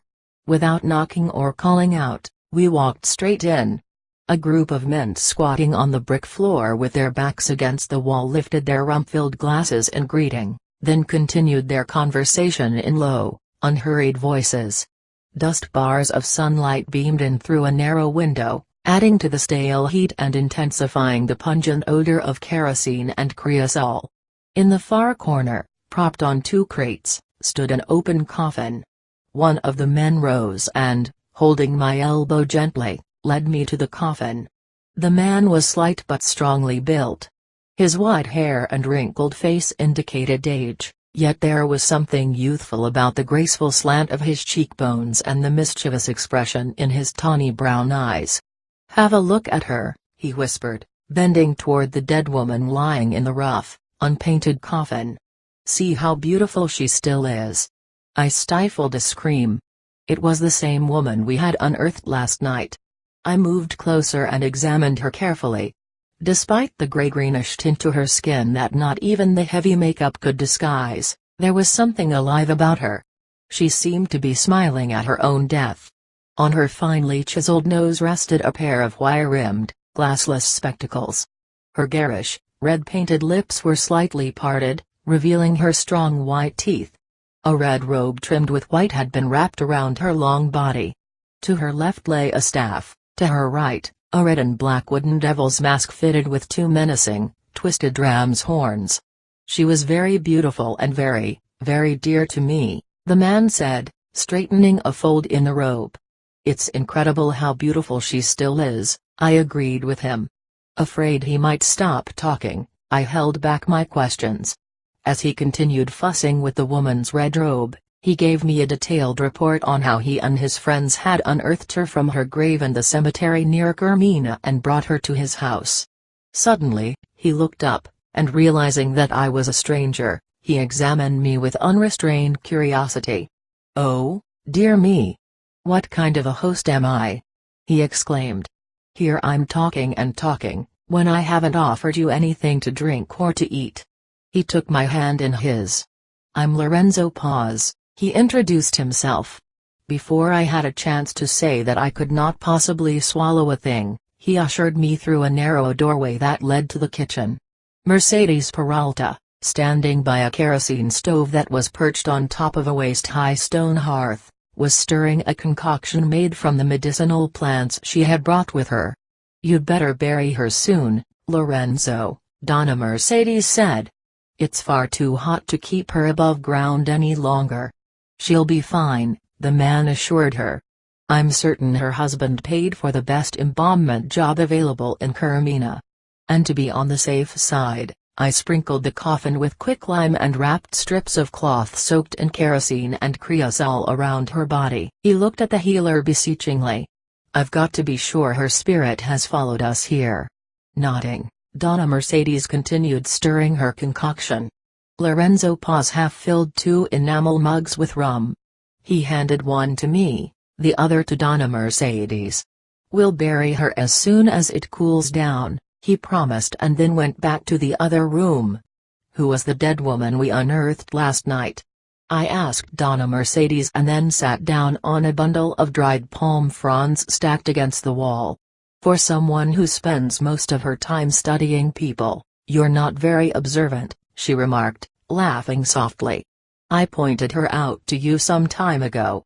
She was the pharmacist's wife." "The Swedish woman?" I asked aghast. "But why?" The rest of my words were drowned out by the roaring laughter of the men in the other room. "I think they've just found out you were the one holding the light last night," Donna Mercedes said, and went into the other room to laugh with the men. Unaccustomed to drinking liquor, I fell into a drowsy state not far from actual sleep. The men's voices, their laughter, and moments later, the rhythmic pounding of a hammer reached me as if they were coming from far away. Chapter 12. Late in the afternoon, after the men had left for the cemetery with the coffin, Donna Mercedes and I went to the village. "I wonder where all the people are?" I asked.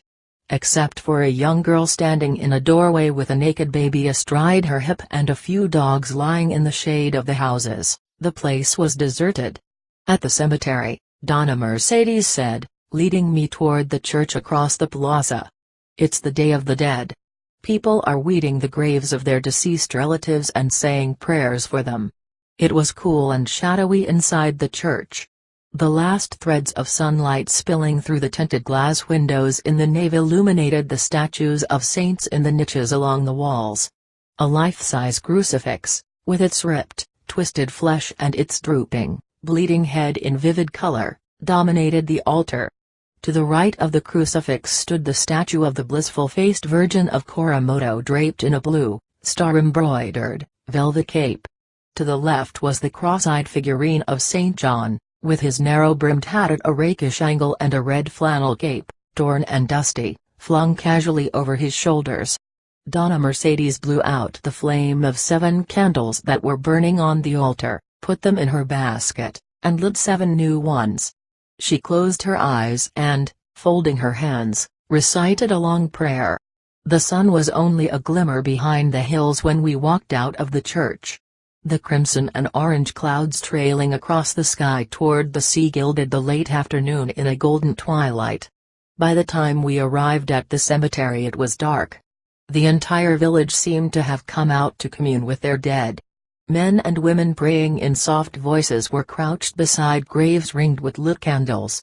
We walked along the low wall encircling the cemetery to a secluded spot where Lorenzo Paz and his friends were resting. They had already lowered the coffin into the ground and covered it with dirt. Their faces, sculpted into abstract masks by the surrounding candlelight, could have been the ghostly forms of the dead beneath us. As soon as they spotted Mercedes Peralta, they began to pound the makeshift cross firmly into the ground at the head of the grave. Then, the men disappeared, swiftly and soundlessly, as if they had been swallowed up by the darkness. "Now we have to lure Birgit Braceno's spirit here," Donna Mercedes said, retrieving the 7 candles she had taken from the church's altar and the same number of cigars from her basket. She stuck the candles in the soft ground on top of the grave. As soon as she had them all lit, she put a cigar in her mouth. "Watch carefully," she mumbled, handing me the rest of the cigars. "The instant I finish smoking this one, you must have the next cigar ready for me, already lit." Taking deep drags she blew the smoke into the 4 cardinal directions. She huddled over the grave, and smoking uninterruptedly, she recited an incantation in a low raspy voice. The tobacco smoke no longer seemed to come out of her mouth but directly from the ground. Like a fine mist, it grew around us, enveloping us like a cloud.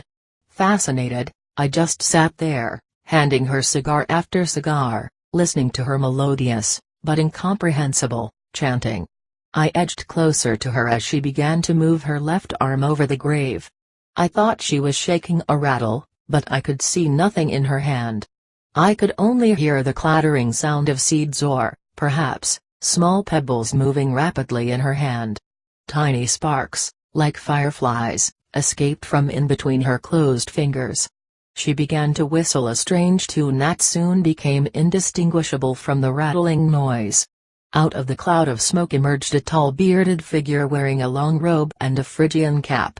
I held my hand over my mouth to muffle my giggles. I believed that either I was still under the influence of the rum I had had earlier or the pallbearers were playing some kind of trick, all part of the day's festivities for the dead.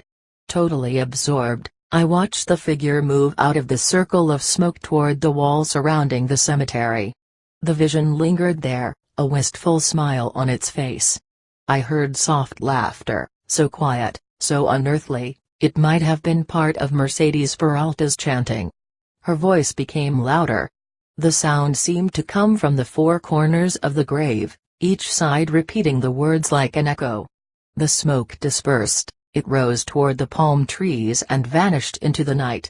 For a long time, Donna Mercedes remained huddled over the grave, mumbling softly, her face barely visible in the light of the burned-down candles. She turned toward me, the trace of a smile on her lips. "I lured Birgit Braceno's spirit here but not to her grave," she said. Holding on to my arm, she stood up. I wanted to ask her about the strange vision, but something in the empty expression of her eyes compelled me to silence. Lorenzo Paz, leaning against an enormous boulder, was waiting for us outside the cemetery. Without saying a word he rose and followed us down the narrow path leading to the beach. A half-moon shone brightly on the bleached-out driftwood scattered about the wide stretch of sand. Donna Mercedes ordered me to wait by an uprooted tree trunk. She and Lorenzo Paz walked down to the shoreline. He took off his clothes, then waded into the water and vanished amid the rolling phosphorescent white caps edged in silver shadows. He was gone for quite some time until a wave, shimmering with moonlight, washed him up on the beach. Mercedes Peralta retrieved a jar from her basket and poured its contents over his prostrated form in the sand. Kneeling beside him, she rested her hands on his head and murmured an incantation. Gently, she massaged him, her fingers barely touching his body, until a faint halo appeared around him. Swiftly, she rolled him from side to side, her hand describing oddly circular movements in the air, as if she were gathering shadows and wrapping them around him. Moments later she came up to where I was sitting. Birgit Brecheno's spirit was clinging to him like a second skin, she said, sitting beside me on the tree trunk. Shortly, Lorenzo Paz, fully dressed, walked toward us. Donna Mercedes, with a movement of her chin, motioned him to sit in front of her on the sand. Pursing her lips, she made loud smacking noises, and her rapid, drawn-in breaths became muffled growls in her throat as she recited a long prayer. "It will be a long time before Birgit Brecheno's ghost will forget," she said. "Dying continues long after the body is in the ground. The dead lose their memories ever so slowly." She turned toward me and ordered me to sit in the sand beside Lorenzo Paz. His clothes smelled of candle smoke and rose water. "Lorenzo," Donna Mercedes addressed him, "I'd like you to tell the Museua the story of how you bewitched Birgit Brecheno." He regarded her with a puzzled air, then turned around and faced the sea, his head slightly cocked. He seemed to be listening to a secret message from the waves. Why would she like to hear nonsensical stories about old people? He asked her without looking at me. "The Museua has her own stories. I'm sure of that. Let's say that I ask you to tell her," Donna Mercedes said. "She's examining the many ways through which the wheel of chance can be made to turn by human means. In your case, an object turned the wheel for you, Lorenzo." "The wheel of chance," he said, a wistful tone in his voice. "I remember it all as if it happened only yesterday." Seemingly bemused, he prodded a pebble with the tip of his shoe and stretched out flat on the sand. From his rocking chair behind the counter of the dim, smoke-filled bar, Lorenzo watched the group of men leaning over the billiard table in the corner. He shifted his gaze to the old mantel clock on the shelf, marking the time under a glass bell. It was almost dawn.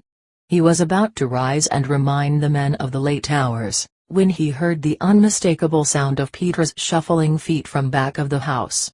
Promptly, he sat down again. A wicked grin spread slowly over his face. He would let his aunt deal with the men. No one in town escaped her admonitions, they listened to her words regardless of how violent outrageous they were. "Those damn clinking billiard balls won't let a soul sleep," she complained in a croaky voice as she stepped into the room. "Don't you have wives waiting for you? Don't you have work to go to in the morning, like any good Christian?" She gave the men no time to recover from their surprise but continued in the same indignant manner. "I know what's the matter with you. You're already regretting that you brought those pagan Christmas trees into your homes and that you permitted your children to act in a Christmas play." She crossed herself and faced one of the men. "You're the mayor," she said. "How can you allow such things? Have you all turned Protestant?" "God forbid, Petra," the mayor said, making the sign of the cross. "Don't make a mountain out of a molehill." "What's the harm in a tree and a play? The children like it." Grumbling something unintelligible, she turned to go, then stopped short. "Shame on Don Serapio. He's more foreign than a true foreigner. And shame on that real foreign wife of his. Thanks to them most children in town will not get their presents from the three wise men on the 6th of January, as every good Christian should." She reached for a pack of cigarettes on the counter. "Now they will get them on Christmas Day," she went on, "from some fellow called Santa Claus. It's a disgrace." Leaning against the door, she stared at the mayor menacingly, oblivious that the ever-present cigarette in her mouth had fallen onto the floor. She reached for the half-empty bottle of rum next to the billiard table and left the room muttering to herself. Lorenzo, grinning behind the counter, clearly remembered the day when a truck loaded with singularly fragrant trees arrived in town. Don Serapio, the pharmacist, had called them Christmas trees. He had ordered them from Caracas, together with the appropriate decorations and records of European Christmas songs. Not to be outdone by each other, Don Serapio's friends quickly followed his example and paid a great deal of money for the brittle trees so that they could be prominently displayed in their living rooms. To the great chagrin of the older relatives living in those homes, the trees were placed next to, and in some instances even in place of, the traditional nativity scenes. With their windows wide open, so every passerby could see and hear such unknown tunes as Silent Night and Zero Tannenbaum, the women decorated the scraggly branches with glass balls, garlands, gold and silver tinsel, and cotton snow. The rattling of the beaded curtain shattered Lorenzo's reveries. He waved to the men as they left the bar, then put the bottles back on the shelves. His glance was caught by a mask crammed behind the cheap religious statuary of virgins, saints, and mute suffering Christs. The figurines had been given to him over the years by his poorer customers to pay for their drinks. He pulled out the mask. It was a devil's mask with huge ram horns. A man from Caracas had left it behind. He, too, had been unable to pay for the glasses of rum he had consumed. Upon hearing Petra clanking her pots and pans in the kitchen, he put the mask back on the shelf. Instead of locking up the bar, he took his rocking chair outside on the sidewalk. The wide branches of the ancient cements on the plaza stood outlined against the pale dawn sky. Leisurely, he rocked himself back and forth. Through half-closed lids he watched the old men who never slept beyond dawn. They sat in front of their doors, talking, recollecting every minute detail of their bygone days in ever-increasing vividness. A melody floated through the stillness. Across the street, Birgit Briceno, the pharmacist's wife, was looking out from her window directly at Lorenzo, her face resting on her folded arms. Her radio was on. He wondered if she had also not slept or if she had simply risen early. Her face was a perfect oval. And the corners of her small, sensual, beautiful mouth were set in a gesture of defiance and boldness. Her yellow hair was braided around her head, and her cold blue eyes seemed to sparkle as she smiled at him. He nodded at her in silent greeting. He was always dumbstruck in her presence, for she had been for him, since the day he first saw her, the picture of beauty. "She's the reason I've reached the age of 40 and never married," he mused.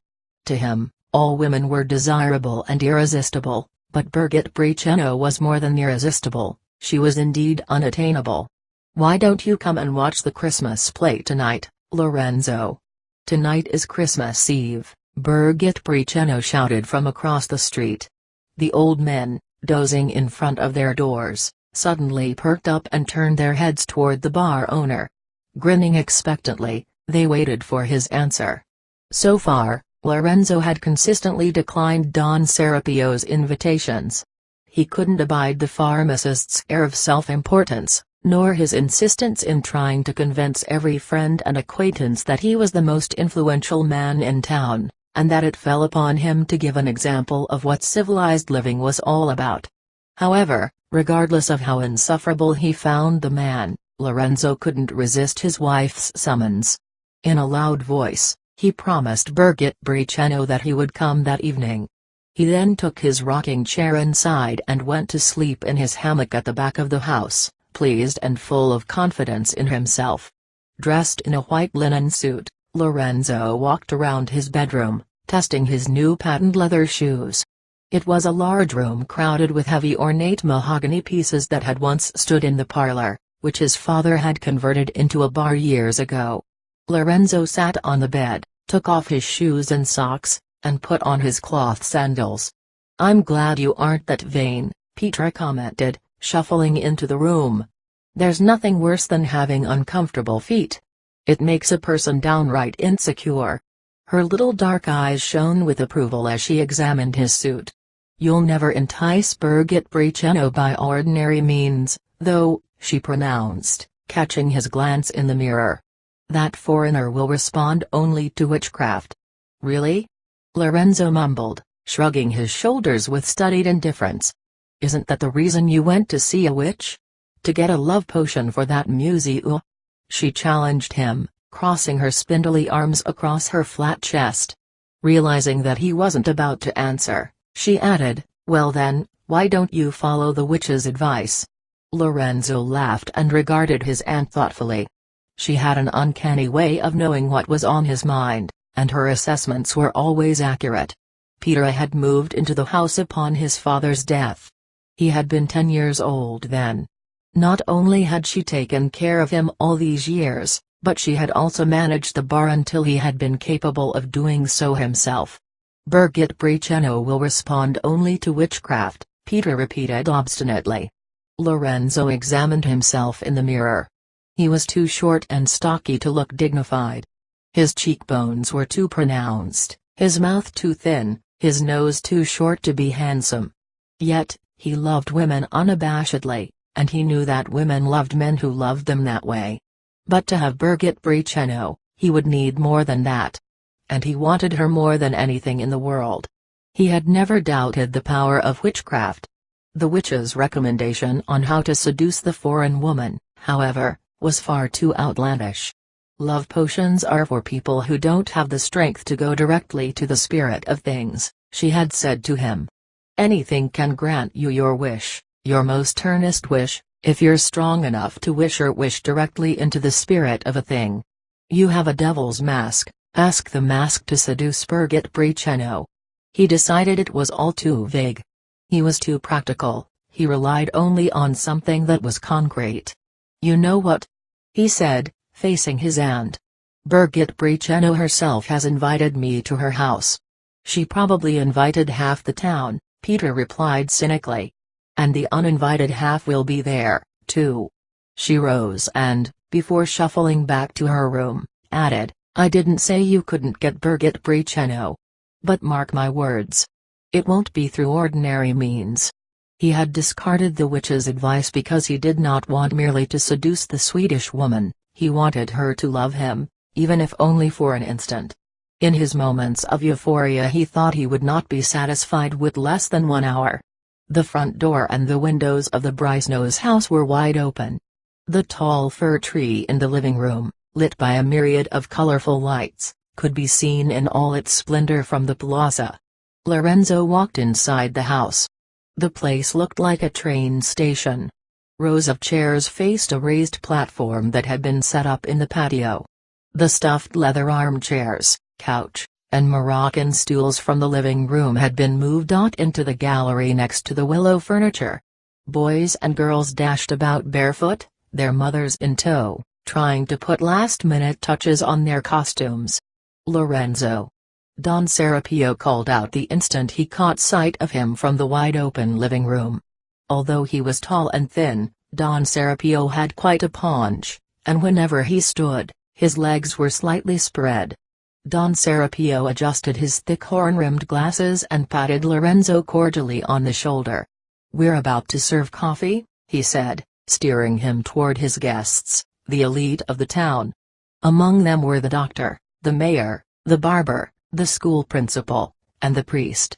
They all had the same expression on their faces, utter perplexity at seeing Lorenzo in Don Serapio's house.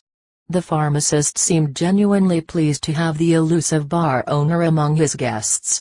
Lorenzo greeted everyone, then edged his way to the door, and almost collided with Birgit Briceno as she stepped into the room. "Well!" she exclaimed, her smile taking them all in. "We have the children ready to start the play. But first, come and join your wives for cookies and coffee." Taking her husband's arm she led the way to the dining room. Lorenzo could not take his eyes off her. She was tall and strongly built, yet he thought there was something vulnerable, almost frail about her long neck and her delicate hands and feet.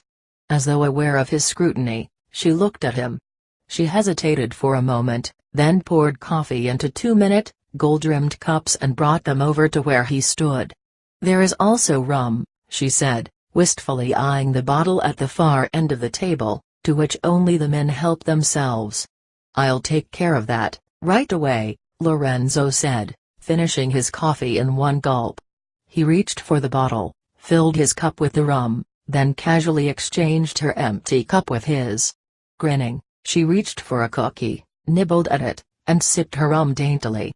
"There are always surprises in store for me," she said, her eyes suddenly sparkling, her cheeks flushed. Lorenzo was oblivious to everything except her.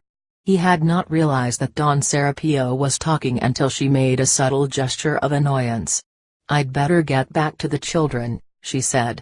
In a slow pedantic voice, the pharmacist was denouncing the Venezuelan tradition of Christmas revelers, who each night played their drums and sang improvised Christmas carols. Not only was it annoying, he stressed, to hear the incessant beating of drums, but it was downright disgusting to see young men reeling through the streets from all the rum they had been given as a reward for their songs. An expression of pure mischief spread slowly over Lorenzo's face as he recalled his last visit to the witch. "I don't believe what you're telling me," he had said, "because I don't know who could grant me such a monumental wish." "Trust me," she had replied. "There is no way to know who grants these wishes. But they do happen. And when you least expect it." She had insisted that he already possessed the item that would cast a spell on Birgit Braceno, a devil's mask. "All I can add is that you must wear the mask in triumph, and it will grant you your wish." The witch had told him that it was vital for him to choose his time well, for the mask's magic would work only once. Certain that more than a coincidence was involved in his spotting the mask that morning, Lorenzo walked casually out into the yard. He made sure no one saw him, then dashed into a side street and slipped into his house through the back door. He tiptoed to the bar, lit a candle, and reached for the mask on the shelf. Hesitantly, he ran his fingers over its red and black painted surface.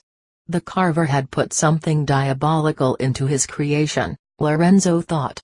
He had the odd feeling that the eye slits, half hidden behind bushy brows made from sisal fibers, were accusing him for his neglect, and the mouth, with the long fangs of some wild animal at each corner, grinned fiendishly, daring him to dance with the mask on. He held it over his face. His eyes, nose, and mouth fitted so well into the mask, he almost believed it had been made for him. Only his cheekbones rubbed slightly against the smooth wood inside. He tied the rawhide straps behind his head and covered them with the long sisal fibers, dyed purple, green, and black, hanging down the back. Lorenzo did not hear Petra shuffling into the room. Startled, he leapt into the air when she spoke. "You'll have to change your clothes," she declared and handed him a pair of pants and a patched shirt. "Take off your sandals, the devil goes barefoot." She looked around, afraid someone might overhear, then added, "Remember, the devil commands without uttering a word." Quietly, the same way he had come in, Lorenzo slipped out the back door. He deliberated for an instant, wondering which way to turn when he heard a group of revelers playing their drums down the street. Protected by the shadows, Lorenzo kept close to the walls as he approached them. "The devil!" one of them shouted upon seeing Lorenzo, then excitedly ran up and down the street, announcing that the devil had come to town. 4 young men detached themselves from the group and surrounded the devil, their hands moving loosely and gracefully as they began to beat on their drums. One of them sang an impromptu verse, proclaiming that they were at the devil's command for the night. Lorenzo felt a shiver run up his spine. It filled him with a restlessness he could not control. Slowly, he lifted his muscular arms, and his feet moved, on their own accord, to the rhythm of the drums. Windows and doors opened as they cavorted through the streets toward the plaza, followed by an ever-increasing crowd. As if the devil had requested it, the lights in the plaza and in the surrounding houses went out for 3 or 4 seconds. The music stopped. Momentarily paralyzed, the crowd watched the devil go into the Braceno's house. Lorenzo leapt upon the platform in the patio just as rockets, lit by someone outside, shot up in the air. Red, blue, green, and white lights exploded against the sky, then fell dizzily to earth, a shower of faint golden sparks. Spellbound, the guests stood transfixed, their eyes on the devil and the drummers that had followed close behind him. As if hearing some silent music, Lorenzo danced in the middle of a circle of quiet drummers, his body slightly stooped over, his red and black mask gleaming, his horns menacingly pointing to heaven. Then all at once like thunder came the sound of the drums, turning the prolonged silence into a rumble that extended to every corner of the house. The devil, seeing Birgit Breacheno leaning against the dining room door, jumped down from the platform, grabbed the bottle of rum on the table, and handed it to her. Laughing, she took the bottle, then proudly tossed her head back and drank. Confident of his power, the devil danced around her, moving with consummate grace, his back stiff, only a suggestion of movement in his hips. With hands outstretched, her face rapt, Birgit Breacheno responded to the drums as if in a trance. Don Serapio, his face contorted behind the thick, horn-rimmed glasses, sat huddled in the depths of an armchair that suddenly looked too wide for him. The guests, mingling with the crowd that had come in from the plaza, began to dance. Slowly, their hips swayed modestly, their movements deliberately restrained. Lorenzo, surrounded by an ever-increasing number of dancing women, who all wanted to hold him, to touch him, to reassure themselves that he was made of flesh and blood, lost sight of Birgit Breacheno. He broke free from the women's eager hands and hid behind a door. Making sure he had not been followed, Lorenzo dashed to the back of the house, peeking into every room he passed. The sound of joyful laughter brought him to an abrupt halt. Leaning against the arch that separated the laundry area from the backyard stood a tall, corpulent figure clad in black boots, a long red robe trimmed with white, and a red Phrygian cap fastened on top of a curly wig. Lorenzo moved closer to the oddly attired person. "Birgit Breacheno," he mumbled under his breath, gazing up into her clear, bold eyes framed by wire-rimmed spectacles that had no glass in them. "Santa Claus," she corrected, a wide grin parting her lips, hidden by a shaggy beard and mustache. She reached for a burlap sack on the ground stuffed with packages and a staff leaning against the wall. "I was going to wait until tomorrow and surprise the children who took part in the Christmas play with gifts," she explained, "but I can't pass up this opportunity." Her smile took on a sly, conspiratorial edge. "You are with me, aren't you?" she asked, and her eyes shone with a wicked gleam as she bent down to look into the slits of his mask. Lorenzo bowed to her, then reached for the burlap sack, flung it over his shoulder, and motioned her to follow him. He led her out to the backyard onto a side street toward the plaza, where a few old people, several women, and their small children had gathered to watch the party at the Brycenos' house from across the street. "There goes the devil!" a little girl shrieked. Calling to the other children to follow her, she ran toward the middle of the plaza. They stopped abruptly. Silently, the children stood in front of the two figures, their eyes wide with fear and curiosity. "That's the devil," the little girl said, pointing to Lorenzo. "And who are you?" she demanded of the tall figure. "Why are you dressed like that?" "I'm Santa Claus and I bring presents," Birgit Breacheno said, pulling out a package from her burlap sack. Smiling, she handed it to the child. "Do you have presents for us, too?" the other children asked, dancing around them. Laughing, Birgit Breacheno placed the packages into their eager little hands. A bewildered little girl held a box tightly against her chest and shouted excitedly, "Santa Claus and the devil are going to dance together." The children's delighted shrieks attracted a crowd in a matter of moments. Some musicians among them began to play their instruments and beat their drums. "Let's dance away from your house," Lorenzo whispered into Birgit Breacheno's ear. "And when we get to a side street, we'll slip away." Lorenzo looped a bandana around her waist and held the ends firmly. Their bodies twisted and trembled in a fiery, rhythmical embrace. Afraid to lose his grip on the ends of his bandana, he ignored the other women's explicit invitations to dance with them. In the eyes of everyone, he was engrossed in his dancing, but the moment he heard another group of musicians coming down the street, he grabbed the startled Birgit Breacheno by the hand and pulled her through the multitude. Before anyone realized what had happened, the devil and Santa Claus had vanished. They ran until they were out of breath. and when they heard the crowd laughing and thumping just around the corner, Lorenzo lifted Birgit Briceno in his arms and walked through the front door into the home of one of his friends and customers. Lorenzo saw him in the living room amid a small group of people. It did not occur to Lorenzo that he might be intruding upon a family reunion. All he could think of was that he had to convince his friend to lend him his car. "What a night," Birgit Briceno sighed, a beaming smile parting her lips. "That crowd almost got us." Pulling off the wig, beard, and mustache, she threw them out the window. She unfastened the cushions from under her robe and flung them on the back seat. "Where are we going?" she asked, searching the darkness outside. Lorenzo chuckled behind his mask and continued driving toward the small house he owned near the sea. Giggling, she relaxed in her seat. "I smell the sea breeze," she murmured shortly, breathing in deeply. "I was born in a Swedish fishing village," she said.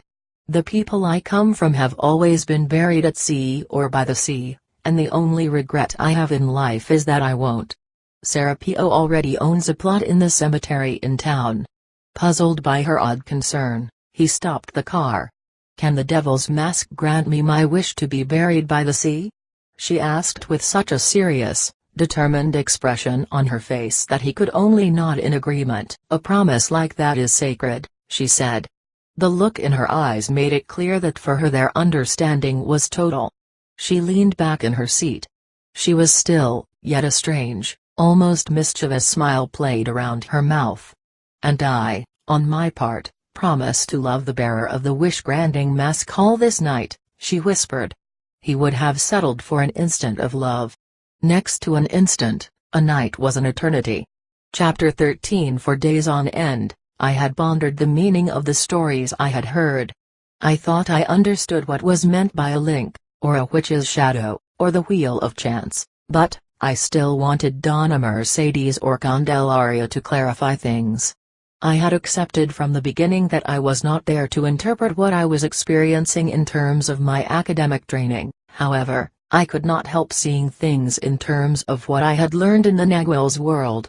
Florinda would have explained it all in terms of intent, a universal, abstract force responsible for molding everything in the world we live in. Being an abstract force, its molding power is ordinarily outside the reach of man, yet under special circumstances it allows itself to be manipulated. And that is what gives us the false impression that people or things grant us wishes. Compared to Florinda, and I could not avoid making the comparison, Donna Mercedes and Candelaria were more simple pragmatists. They did not have an overall encompassing understanding of their actions. They understood whatever they did, as mediums, witches, and healers, in terms of separate, concrete events loosely connected with one another. For instance, Donna Mercedes was giving me concrete examples of ways of manipulating something nameless. The act of manipulating it, she called the witch's shadow. The result of that manipulation she called a link, a continuity, a turn of the wheel of chance. It was certainly the mask that granted Lorenzo's wish, Donna Mercedes said with absolute conviction. I've known other, very similar instances of things granting wishes. But tell me, Donna Mercedes, which is the important factor, the thing itself or the person who has the wish? The thing itself, she replied. If Lorenzo hadn't had that mask, he could have spent his life panting over Birgit Briceno, and that would have been all his wish amounted to. A witch would say that the mask, not Lorenzo, made the link. Would you still call it a witch's shadow, even if there was no witch involved? A witch's shadow is only a name. All of us have a bit of a witch in us. Lorenzo is definitely not a spiritualist or a healer, yet he has a certain power to bewitch. Not enough, though, to make a link, to move the wheel of chance, but with the aid of the mask, it was a different story. Chapter 14. A faint noise startled me. I tried to move, but my left arm, flung behind my head, was stiff from lack of circulation. I had fallen asleep in Mercedes Peralta's room after becoming thoroughly exhausted from taking an inventory of her dried medicinal plants. I turned my head upon hearing a voice call my name. Donna Mercedes? I whispered. except for the sound of the knots of the healer's hammock, squeaking as they rubbed over the metal rings. There was no answer. I tiptoed over to the corner. No one was in the hammock. Yet, I had the distinct feeling that she had just been in the room and that somehow her presence still lingered about. In the grips of inexplicable anxiety, I opened the door, then ran down the dark silent corridor. I crossed the patio to the kitchen and out into the yard. There in the hammock that hung between two soursop trees lay Donna Mercedes enveloped in tobacco smoke, like a shadow. Slowly, her face emerged from the smoky dimness. It was more like an image in a dream. Her eyes glittered with a peculiar hollow depth. "I was just thinking about you," she said. "About what you're doing here." She pulled up her legs to get out of the hammock. I told her that I had fallen asleep in her room, and had been frightened by the sound of her empty hammock. She listened in silence, a worried expression on her face. "Muziua," she said sternly, "how many times have I told you never to fall asleep in the room of a witch? We're very vulnerable while asleep." Unexpectedly, she giggled and covered her mouth, as though she had said too much. She signaled me to come closer and to sit on the ground near the edge of her hammock. She began to massage my head. Her fingers traveled with an undulating movement down to my face. A soothing numbness spread across my features. My skin, muscles, and bones seemed to dissolve under her deft fingers. Totally relaxed and at peace, I fell into a drowsiness that was not quite sleep. I was half conscious of her gentle touch, as she continued to massage me. Finally, I lay face up on the nearby cement slab. Silently, Donna Mercedes stood over me. "Watch, Muziua," she suddenly cried out, looking up at the full moon racing through the clouds. Hiding, rising, emerging, the moon seemed to tear the clouds in its rush. "Watch," she cried out again, throwing a clump of gold medals fastened to a long gold chain into the air high over her head. "When you see the chain again, you'll have to return to Caracas." For an instant the dark clump seemed to be suspended against the full moon emerging from behind a cloud. I did not see it fall. I was too preoccupied wondering what had prompted her to mention that I had to go back to Caracas. I asked her about it. She remarked that it was foolish of me to assume I was going to stay in Carmina forever. Chapter 15. The persistent sharp call of a cicada on the branch above my head was more like a vibration punctuating the stillness of the hot and humid night. I turned on my stomach on the mat in the patio and waited for the woman who had been appearing to me at the same spot every night. Donna Mercedes, dozing in a nearby hammock, had decided to keep me company that night, breaking with her presence the singularity of those appearances. She had established from the beginning that as long as no one else was with me or watched me, my contacts with the spirit would remain superpersonal events. If, however, someone else was present, the entire matter would become public property, so to speak. I had acquired by then a certain expertise in smoking cigars. At first, I had expressed to Donna Mercedes my concern about the irritating effect of the heat on the delicate tissue inside the mouth. She had laughed my fear away, assuring me that the smoke of ritual cigars was actually cool and soothing.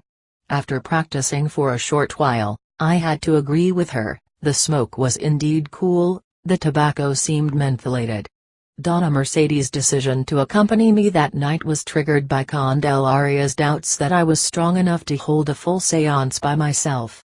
To them, a full séance meant that at one point the medium has absolutely relinquished all voluntary control of her person and the spirit can express itself through the medium's body. Earlier that day, Donna Mercedes had explained to me that my presence in her house was no longer tenable, not because she or Candelaria were in any way at odds with me or cross with me, but because she had nothing of value to give me. She assured me that both Candelaria and herself felt nothing but the deepest affection for me. Had she liked me less, she would have been satisfied with letting me watch her treat the sick and pretend that I was her helper. It was her affection for me that forced her to be truthful. What I needed was a link, and she had none for me. She could only make one for Candelaria. However, since the spirit had chosen me to be an intermediary or, perhaps, Even a true medium, she had to honor that choice. So far, she had helped me do so by indirectly helping me make nightly contacts with the apparition. The fact that the spirit of my ancestor has chosen you, she had said, makes you, Candelaria, and me sort of relatives. Candelaria had told me then that she had had contact with the same spirit since childhood. But, following a medium's tradition of total secrecy, she could not possibly elaborate on that. Donna Mercedes stirred in her hammock and crossed her arms behind her head. Muziua, you better squat and start smoking, she said in a soft, relaxed tone. I lit a cigar, puffing at it in short even spurts, and murmured the incantation she had taught me. The smoke and the sound were definitely the agents that brought the apparition every time. I heard a soft rustle. Donna Mercedes also heard it, for she turned at the same instant I did. A few feet away, squatting between Candelaria's giant terracotta flower pots, was the woman. Donna Mercedes crouched beside me and took the cigar from my mouth. She puffed at it, mumbling an incantation, a different one from mine. I felt a tremor in my body, an invisible hand gripped me by the throat. I heard myself making whizzing, gurgling noises. To my amazement, they sounded like words said by someone else with my own vocal cords. I knew instantly, although I did not understand them, that they were words of yet another incantation. The apparition hovered over my head, and then it disappeared. Next, I found myself with Donna Mercedes and Candelaria inside the house. I was soaked in perspiration and felt physically exhausted. And so were the two women. However, my exhaustion was not a debilitating one. I felt extraordinarily light and exhilarated. How did I get here? I asked. Candelaria consulted Donna Mercedes with a questioning look and then said, "You had a full séance." "This changes everything," Donna Mercedes said in a faint voice. "The spirit of my ancestor has made a link for you. So, you must stay here until the spirit lets you go." "But why did the spirit choose me?" I asked. "I'm a foreigner." "There are no foreigners for the spirits," Candelaria answered. "The spirits only search for mediums." Chapter 16. Mercedes Peralta sat hunched over the altar, mumbling an incantation. Faint with hunger and fatigue, I kept glancing at my watch. It was nearly 6 o'clock in the evening. I fervently wished that the large woman sitting by the table would be Donna Mercedes' last patient for the day. There had been no explanation for her seeing more than 2 sick persons a day, but for the last 4 Saturdays Donna Mercedes had seen as many as 12 in one day. They were mostly women from the nearby hamlets who took advantage of their weekly trip to the market and stopped by to see the healer. There were always those who sought help for such specific ailments as headaches, colds, and female disorders. The great majority, however, came to be relieved of their emotional problems.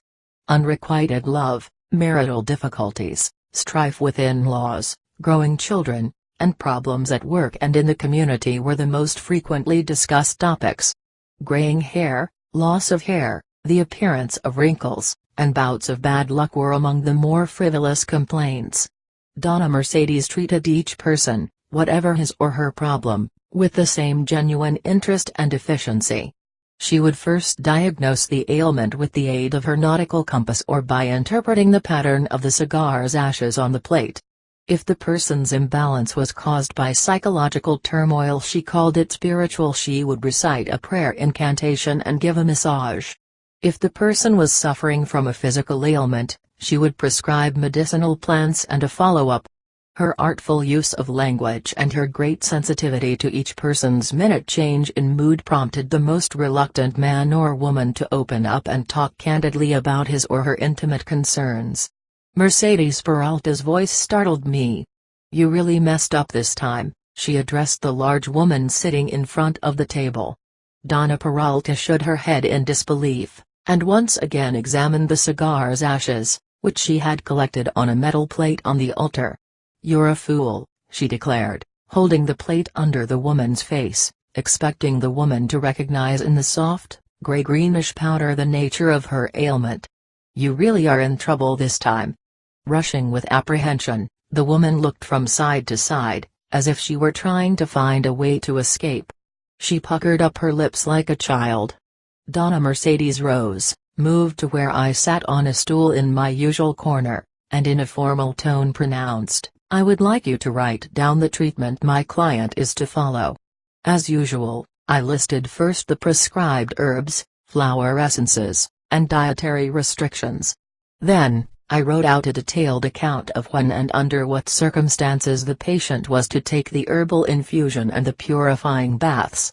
With Donna Mercedes' permission, I never failed to make a carbon copy for myself. And finally, at her urging, I read out loud several times what I had written.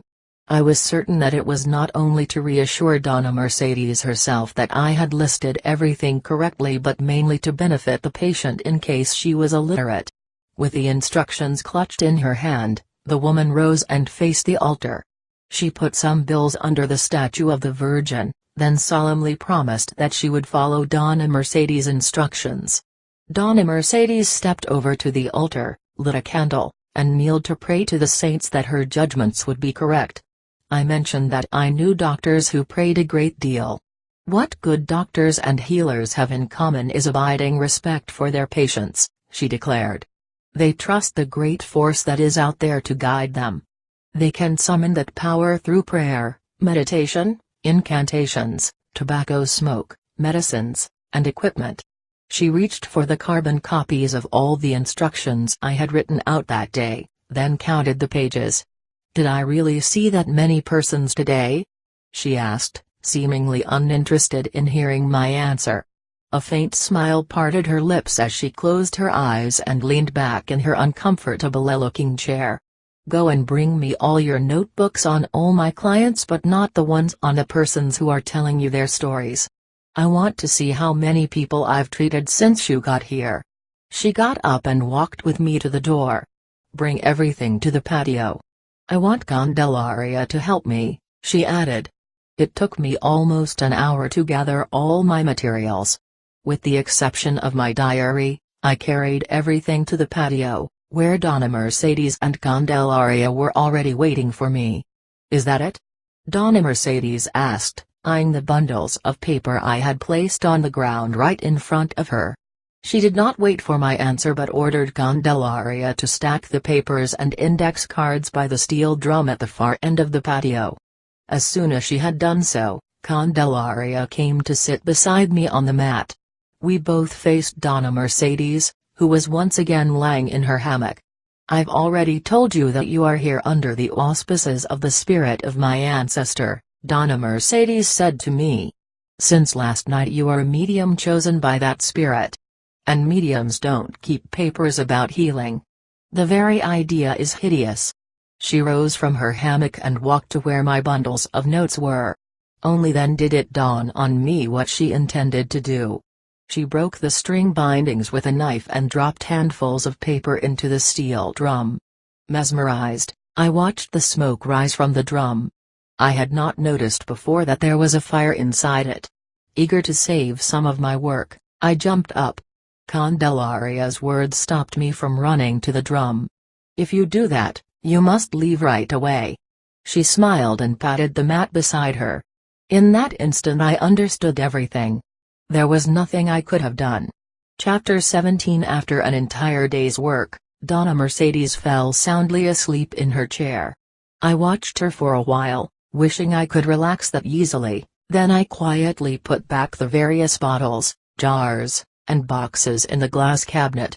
As I tiptoed past her on my way out, she suddenly opened her eyes. She turned her head slowly and listened, her nostrils flaring as she sniffed the air. "I almost forgot," she said. "Bring him in, right away." "There isn't anybody," I replied with absolute certainty. She raised her hands in a helpless gesture. "Just do what I tell you," she said softly. Certain that she was going to be wrong this time, I stepped outside. It was nearly dark. No one was there. With a triumphant smile on my face I was about to walk back into the room when I heard a faint cough. As if he had been conjured up by Donna Mercedes' assertion, a neatly dressed man emerged from the shadows in the corridor. His legs were disproportionately long. His shoulders, in contrast, seemed small and looked frail under his dark coat. He vacillated for an instant, then lifted a cluster of green coconuts in a slight salute. In his other hand, he held a custom-made machete. "Is Mercedes Peralta in?" he asked in a deep, raspy voice, interspersed by a harsh cough. "She's waiting for you," I said, holding the curtain aside for him. He had short, stiff, curly hair, and the space between his brows was creased in a deep frown. His dark, angular face exuded an unyielding hardness, matched by the fierce, relentless expression in his eyes. Only at the corners of his well-shaped mouth lingered a certain softness. He stood irresolute for a moment, then a faint smile spread slowly over his face as he approached Donna Mercedes. He dropped the coconuts on the ground, and adjusting his pants at the knees, squatted by her chair. He selected the biggest coconut on the cluster, and with 3 expert cuts of his short machete, removed the top. "They are just the way you like them," he said. "Still soft and very sweet." Donna Mercedes brought the fruit to her lips, and in between her noisy slurps, remarked how good the milk was. "Give me some of the inside," she demanded, handing the fruit back to him. With one sure blow, he halved the coconut and then loosened the soft, gelatinous pulp with the tip of his machete. "Prepare the other half for the museua," Donna Mercedes said. He stared at me long and hard, then without a word he scraped the remaining half of the coconut with the same meticulous care and handed it to me. I thanked him. "And what brings you here today?" Donna Mercedes asked, breaking the awkward silence. "Do you need my help?" "Yes," he said, pulling a cigarette case from his pocket. He lit a cigarette with a lighter. After taking one long drag, he returned the case to his pocket. "The spirit is all right," he said. "It's this damned cough that's getting worse. It doesn't let me sleep. I also have this headache. It doesn't let me work." She invited him to sit down, not opposite her where her patients usually sat, but on the chair by the altar. She lit 3 candles in front of the Virgin, then casually inquired about the coconut plantation he owned somewhere along the coast. He turned around slowly and gazed into her eyes. She coaxed him with a movement of her head. "This museua helps me with my patients," she said to him. "You can talk as if she weren't present." His eyes caught mine for a moment. "My name is Benito Santos," he said and swiftly looked back at Donna Mercedes. "Does she have a name?" "She says her name is Florinda," Donna Mercedes answered before I had time to say anything. "But I call her museua." She watched him intently, then positioned herself behind him. With slow easy movements, she rubbed an unguent on his chest and shoulders for nearly a half hour. "Benito Santos," she said, turning toward me, "is a powerful man. He comes to see me from time to time, always for a headache or a cold or a cough. I cure him in 5 sessions. I use a specially made unguent and an eloquent prayer offered to the spirit of the sea." She continued massaging him for a long time. "Is the headache gone?" she asked, resting her hands on Benito Santos' shoulders. He did not seem to have heard her question. He stared with unseeing eyes at the flickering candles. He began to talk about the sea and how ominous it was at dawn when the sun rises from the dim lusterless water. In a monotonous, almost trance-like murmur, he spoke about his daily noon excursions into the sea. He had never learned to swim, only to float. "Pelicans circle around me," he said. "Sometimes they fly very low and look directly into my eyes. I'm certain they want to know if my strength is waning." With his head bowed, he remained silent for a long time, then his voice faded to an even lower, hard-to-understand murmur. At dusk, when the sun is behind the faraway hills and the light no longer touches the water, I hear the voice of the sea. It tells me that someday it will die, but while it lives, it is relentless. Know then that I love the sea. Mercedes Peralta pressed her palms over his temples, her fingers spanning his head. "Benito Santos," she said, "is a man who has overcome guilt. He is old and he's tired. But even now he is relentless like the sea. Benito Sanchez came to see Donna Mercedes for 5 consecutive days. After finishing each of his daily treatments, she always asked him to tell me his story. He never answered her and totally ignored me. Finally, at the end of his last appointment, he abruptly turned and faced me. "Is that your Jeep out there in the street?" he asked. Without giving me time to answer, he added, "Drive me back to the coconut plantation, please." We drove in silence. Just prior to reaching the coast, I assured him that he did not have to honor Donna Mercedes' request. He shook his head emphatically. "Whatever she asks is sacred to me," he said dryly. "I just don't know what to say or how to say it." I paid countless visits to Benito Sanchez under the pretext of getting coconuts for Donna Mercedes. We talked a great deal. But he never warmed up to me. He always stared at me defiantly until I turned my eyes away. He made it perfectly clear that he was talking to me only because Mercedes Peralta had requested it. He certainly was, as she had described him, hard and relentless. Clutching his machete firmly in his hand, Benito Sanchez stood motionless in the hot noon sun. It scorched his back, stiff from cutting cane for a week. He pushed back the brim of his hat to cool his forehead. His eyes followed a group of weary men walking across the empty, harvested sugarcane fields on their way into town. For the last day and night everyone had worked without rest. Like him, the men would have no jobs to go to on Monday. It had been the last sugarcane crop before the tractors were to flatten and parcel off the land. The owner of those fields had held out the longest. But finally, like all the other planters in the area, he had been forced to sell his property to a land developing company in Caracas. The valley was to be converted into an industrial center. Germans and Americans were going to build pharmaceutical laboratories.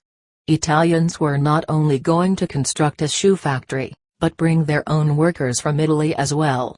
"Damn foreigners," Benito Sanchez swore, spitting on the ground. He didn't know how to read or write, and he had no skills. He was a sugarcane cropper. All he knew was how to wield a machete. Dragging the long blade on the ground, he approached the hacienda's courtyard, then turned to the small bungalow, where the foreman had his office. A group of men, some standing, some squatting under the shade of the building's wide overlapping roof, eyed him suspiciously as he stepped into the office. "What do you want?" the short, pot-bellied foreman sitting behind a gray metal desk asked. "You got paid, didn't you?" he added impatiently, wiping the sweat off his neck with a neatly folded white handkerchief. Benito Sanchez nodded. He was a taciturn man, almost gruff. It was hard for him to speak, to ask a favor. "I heard that the sugarcane has been transported to a mill in the next town," he stammered, his eyes fixed on the foreman's massive neck bulging over the collar of his starched shirt. "I've been around mills before. I'm wondering if you could hire me to work there." Leaning back in his chair, the foreman regarded Benito Sanchez through drooping lids. "You live around here, don't you? How would you be getting to the next town?" "It's more than 15 miles from here." "By bus," Benito Sanchez mumbled, looking furtively into the man's eyes. "Bus?" The foreman laughed scornfully, stroking his thin, neatly trimmed mustache. "You know well that the bus only leaves when it's full. You'd never get there before noon." "I'll make it," Benito Sanchez said desperately. "If you give me the job, I'll make it somehow. Please." "Listen," the foreman snapped. "I hired anyone capable of cutting down sugarcane regardless of age or experience because we had a deadline to meet. It was made perfectly clear to every man hired that this was a 6-day job. At the mill we already have more people than we need." The foreman began to shuffle through the papers on his desk. "Don't waste any more of my time. I'm a busy man." Benito Sanchez stepped into the courtyard, making sure not to trample on the tufts of grass growing between the stones. The mill, at the far end of the yard, already looked abandoned even though it had been in use only a few days ago. He knew he would never see its like in the valley again. The loud honking of a truck jolted him. Quickly, he stepped aside, lifting his hand for a ride into town. He was enveloped in a cloud of dust. "You got to walk, Benito Santos," someone shouted from the moving vehicle. Long after the dust had settled, he could still hear the shouts and laughter of the workers on the truck. His fingers curled tightly around the handle of his machete. Slowly, they relaxed again. He pulled his hat well over his forehead to shade his eyes from the bright sun glazing the blue of the sky. Benito Santos didn't follow the main road into town but cut across the empty fields until he reached a narrow trail. It led toward the southern end of town, where the Saturday open-air market was situated. He walked slower than usual, aware of the hole in one of his shoes and the flapping sole of the other, which stirred the dust on the ground before him. From time to time, he rested under the dark cool shade of the mango trees growing on either side of the path. Dispiritedly, he watched the fleeting green outline of lizards darting in and out of the bushes. It was way past noon when he reached the market. The place was still bustling with people. Vendors, their voices already hoarse, advertised their merchandise with the same enthusiasm they had displayed earlier that morning. And the customers, mostly women, haggled shamelessly over the prices. Benito Santos walked past the Portuguese farmers' stands, where the now limp vegetables lay in disarray, past the meat and dry fish stalls, where flies swarmed around and mangy dogs waited with endless patience for a piece of meat to fall on the ground. He grinned at the hired children who were standing behind the fresh fruit stalls, packing rotten fruit in paper bags instead of letting the customers choose from the merchandise on display. He fingered the money in his pocket, 6 days' wages. He deliberated whether he should buy food for his wife, Altagracia, and their small son now or later. Later, he said out loud. There was always the chance that he would get a better deal if he haggled with the merchants just before they were ready to pack up. "Get your food while you have the money," Benito Santos, an old woman who knew him well, shouted. "The beans and the rice won't get any cheaper. Only women wait for the afternoon bargains," a merchant taunted him, making obscene gestures with a plantain. Benito Santos stared at the grinning faces of the Lebanese peddlers, standing behind their gaudy stalls, advertising cheap dresses, costume jewelry, and perfumes. Rage made the veins in his temples swell and stiffened the muscles on his neck. The humiliating incident in the foreman's office was vivid in his mind. The scornful laughter of the workers on the truck still rang in his ears. The machete was as light as a knife in his hand. With tremendous effort he turned around and walked away. A cold sweat bathed his body. His mouth was dry. He felt a tingling in his stomach that was not hunger. He would have his rum now, he decided. He couldn't wait until he got home. He needed the rum to dispel his anger, to dispel his gloom, his despondency. Purposefully, he headed toward the main entrance of the market, where trucks and patrons of donkeys waited to be reloaded with the produce that wasn't sold. He crossed the street, then stepped inside the small dark store at the corner and bought 3-pint bottles of the cheapest rum. He sat down under the shade of a tree, facing the trucks and the donkeys. He didn't want to miss the moment the merchants began to pack up. Sighing contentedly, he leaned against the tree trunk. He took off his hat and wiped the sweat and the dust from his haggard face with his sleeve. Carefully, he opened one of the bottles and downed the first pint in one long gulp. Gradually, the rum dulled the tension in his stomach, it eased the pain in his stiff back and sore legs. He smiled. A vague feeling of well-being drifted through his head. Yes, he mused, it was better to sit there, enjoying his rum, than to go home and listen to Altagracia's incessant nagging. He was slow to anger, but today he had had as much as he could take. Through drooping lids, Benito Santos watched the people gathered in a circle near the market's entrance. It was the same crowd that came every Saturday afternoon from the nearby hamlets to bet on the cockfights. Drowsily, he let his gaze wander to the 2 men squatting beneath a tree directly across from him. He wasn't much interested in cockfights, yet his attention was caught by the 2 roosters the men held in their hands. They bounced them up and down to strengthen their legs. With an oddly gentle gesture, the men ruffled the birds' feathers and then shoved them against each other to rouse their spirits. "That's a fine-looking bird," Benito Santos said to the man holding the dark rooster with the golden-tipped feathers. "He certainly is," the man agreed readily. "He'll be in the last fight this afternoon." "The best birds are saved for the last fight," the man added proudly, brushing the rooster's feathers. "You ought to bet on him. He'll be the winner today." "You're sure?" Benito Santos asked casually, taking out another bottle of rum from his paper bag. He took a long gulp, then meandered through the crowd of excited men squatting around a sand pit. They made room without looking at him, their eyes fixed on the center of the arena where two birds were locked in deadly combat. "Your bets. Gentlemen, your bets!" a man shouted, his voice silencing the noisy crowd for a moment. "Your bets for the last fight. For the real fight." Eagerly the men exchanged their dirty bills for the colored markers indicating the amount of their bets. "Are you sure your rooster is going to win today?"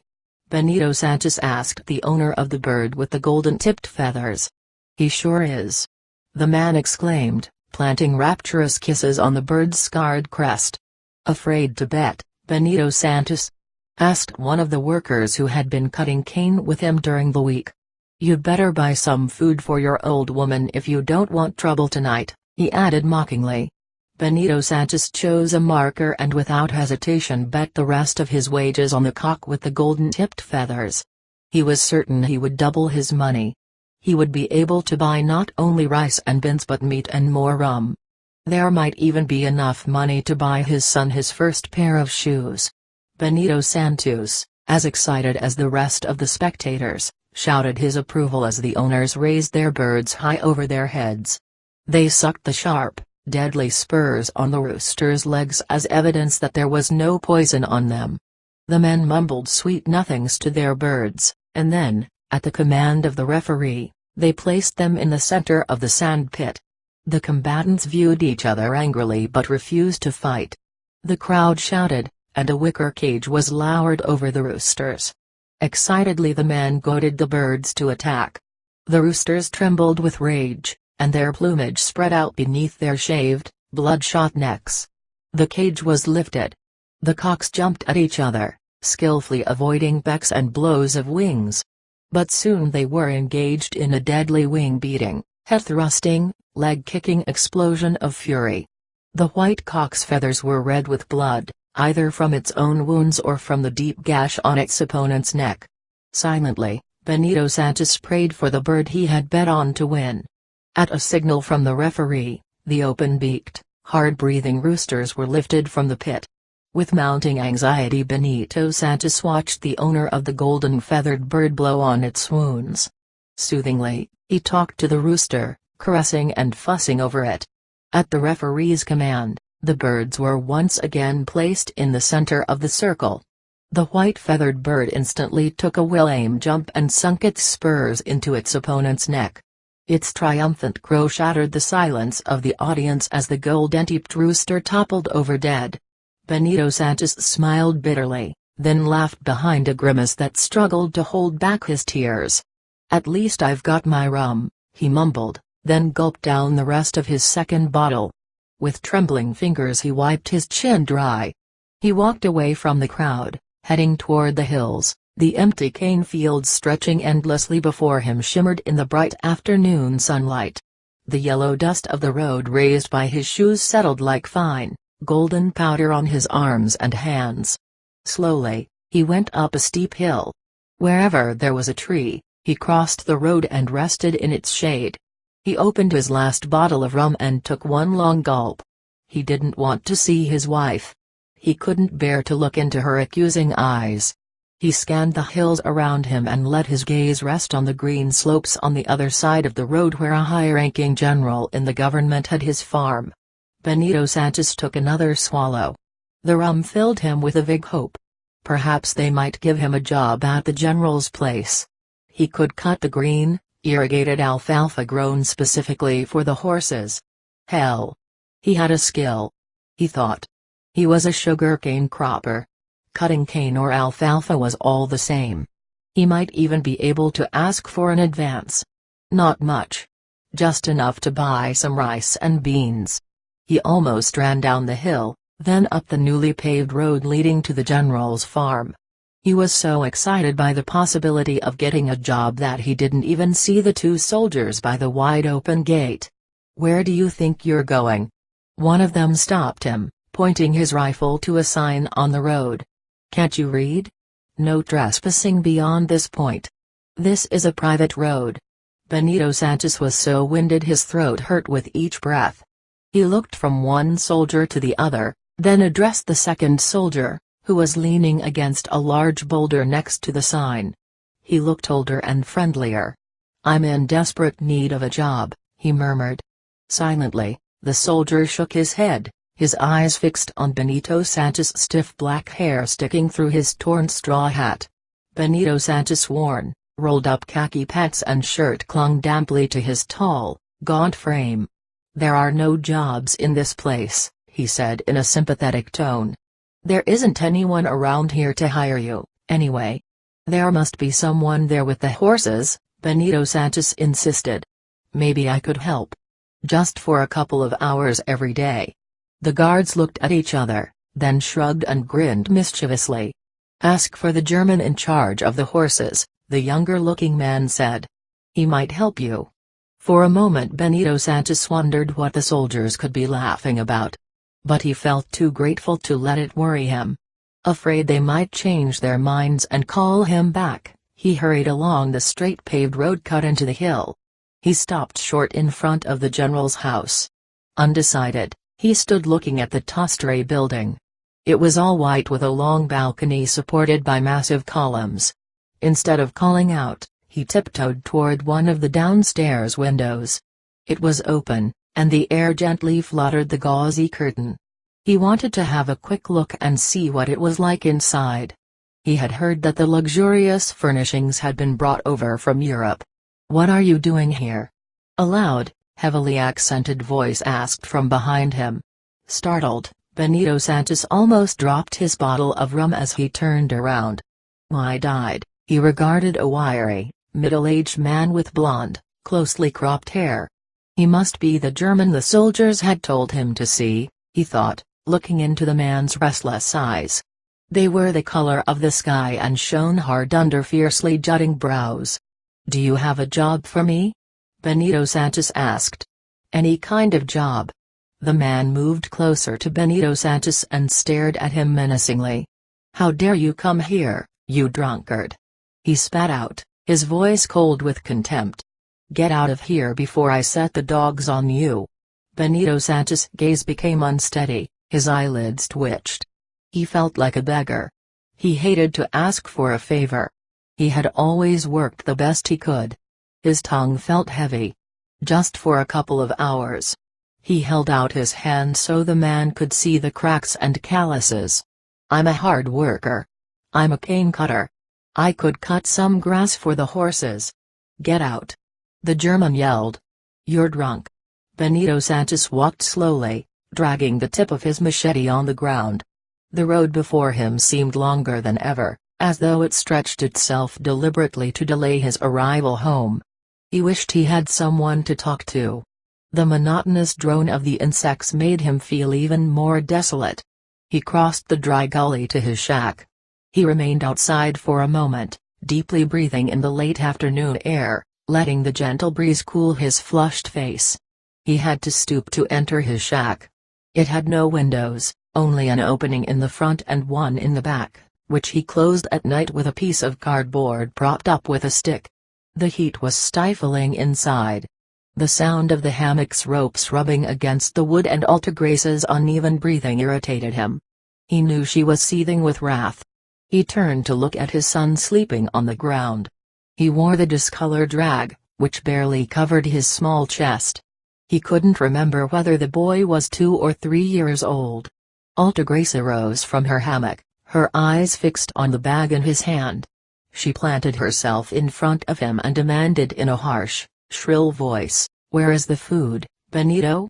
"The market was already packed up by the time I got there," Benito Sanchez mumbled, moving over to the cot in one corner of the shack, the paper bag held tightly in his hand.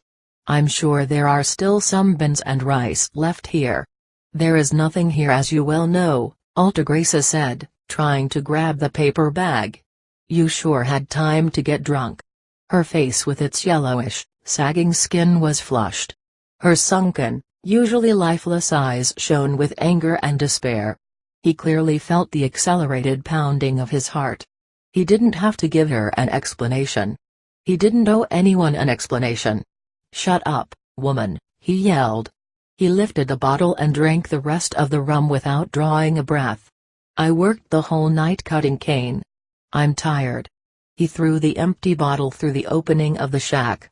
I want some peace and quiet now. I want no woman shouting at me. Take the boy and get the hell out of here. Altagracia grabbed Benito Sanchez by the arm before he had a chance to lower himself on the cot. Give me the money, I'll buy the food myself. The boy needs to eat. She ripped open his pocket. No money. She repeated, in a daze, looking uncomprehendingly at him. Didn't you get paid today? You couldn't have spent 6 days' wages on rum. Shouting obscenities, she pulled his hair and pounded her clenched fists against his aching back and chest. He felt drunk, not with rum, but with rage and hopelessness. He saw the gleam of fear in her eyes as he raised his machete. Her scream filled the air, then there was silence. He looked at her still form on the ground, at her tangled mass of hair soaked in blood. He felt something tugging at his pants. His small son held onto his leg with such strength he was certain the child would never let him free. Possessed by an irrational fear, Benito Sanchez tried to shake him loose, but the boy would not let go. The boy's eyes were those of his mother, dark and deep, filled with that same accusing light. Benito Sanchez's temples began to throb under the boy's unblinking stare. With blind fury, he raised the machete once more. Never in his life had he felt such an agonizing desolation. Never before had he been so clear-headed either. For a moment it was as if he had had another life, a more meaningful life, a life with a greater purpose, and was now looking into the nightmare that his existence had become. Then, more aware than he had ever been, he soaked some rags in the nearly empty can of kerosene and set his shack on fire. He ran as far as he could and then stopped. Motionless, he stood gazing at the empty fields at the foot of the hills, at the faraway mountains in the distance. In the morning those mountains were the color of hope. Beyond them was the sea. He had never seen the sea. He had only heard that it was immense. Benito Sanchez waited until the mountains, the hills, and the trees were no more than shadows, shadows like the memories of his childhood. He felt he was again walking with his mother through the narrow streets of his village amid the crowd of the faithful behind some procession at nightfall with candles winking through the darkness. Holy Mary, Mother of God, pray for us sinners, now and at the hour of our death. Amen. His voice drifted away with the wind and the thousands of small sounds shrouding the hills. He shivered with fear, and took off again in a wild run. He ran until he could no longer breathe.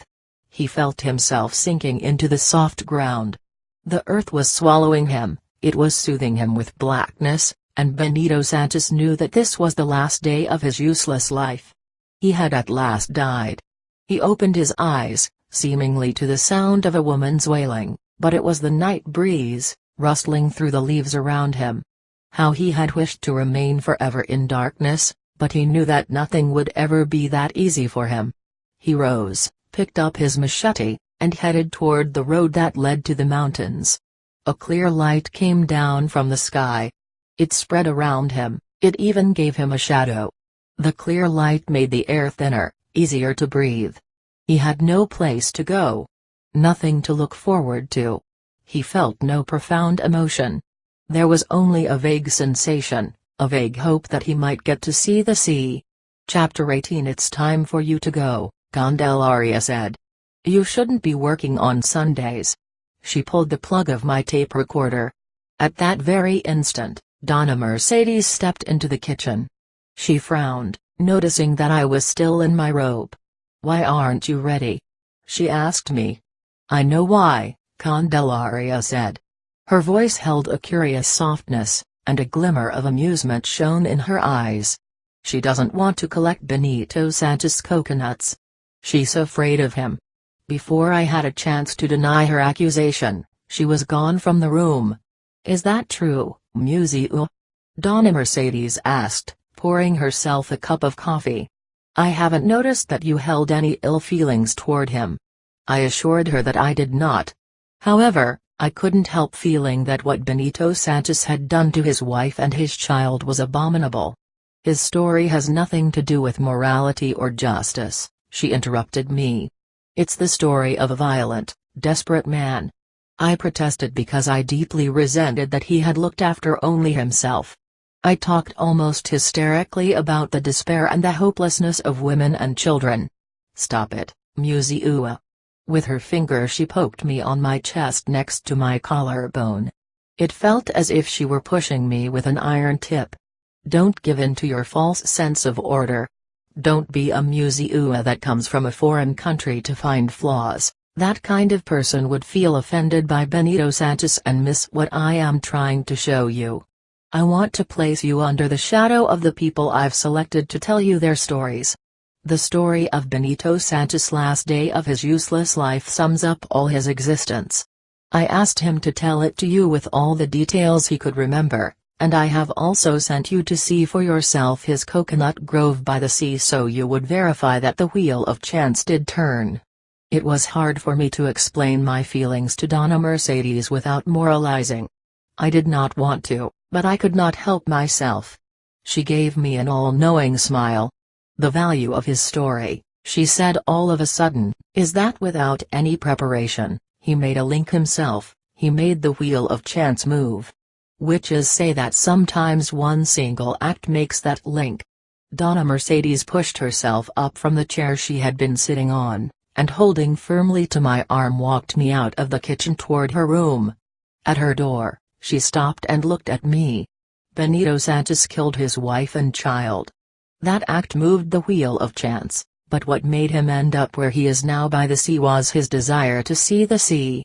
As he must have told you, it was a vague desire, yet it was the only thing he had after committing an act of such violence and finality. So, the desire took hold of him and drove him. That is why he has to remain faithful to that desire that saved him. He has to love the sea. He comes to me so that I can help him maintain his unwavering course. It can be done, you know. We can make our own link with one single act. It doesn't have to be as violent and desperate as Benito Sanchez's act, but it has to be as final. If that act is followed by a desire of tremendous strength, sometimes, like Benito Sanchez, we can be placed outside of morality."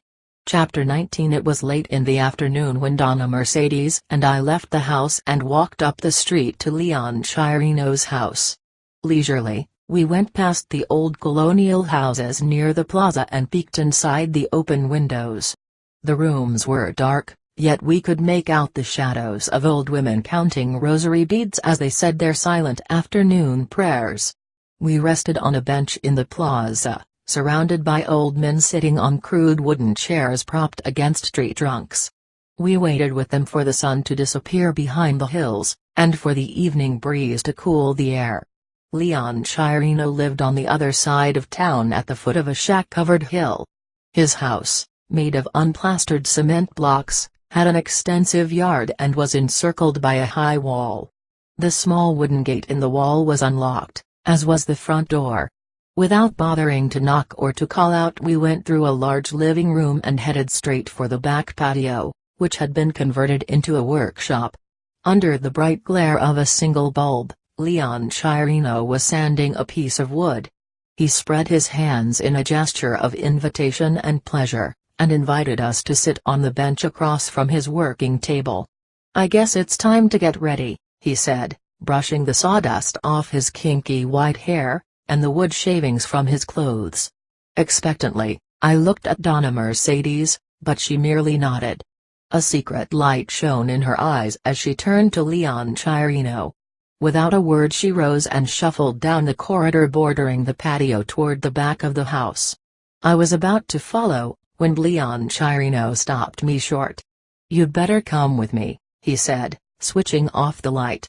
He spat through his teeth, accurately aiming at one of the dried-up flower pots in the corner. "Where is Donna Mercedes going?" I asked. He shrugged impatiently, and guided me in the opposite direction to a narrow alcove that separated the living room from the kitchen. Against one wall of the small enclosure stood an earthenware water filter, against the other, a refrigerator. "Would you like one of these?" He held up a bottle of Pepsi he had removed from the icebox.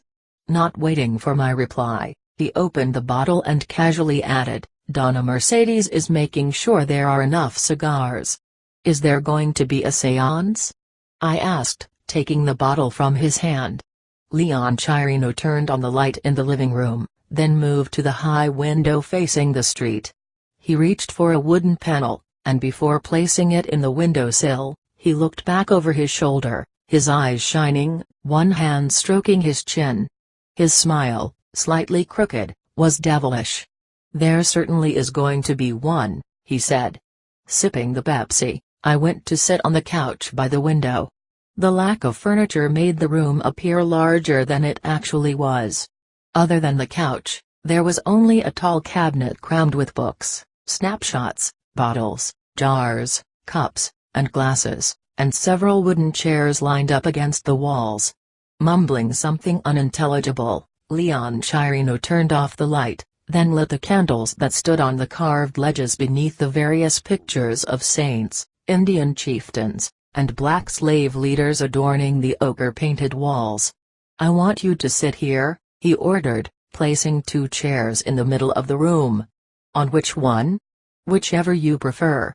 Grinning broadly, he unfastened my wristwatch, put it in his pocket, then went to the cabinet and took out a small jar.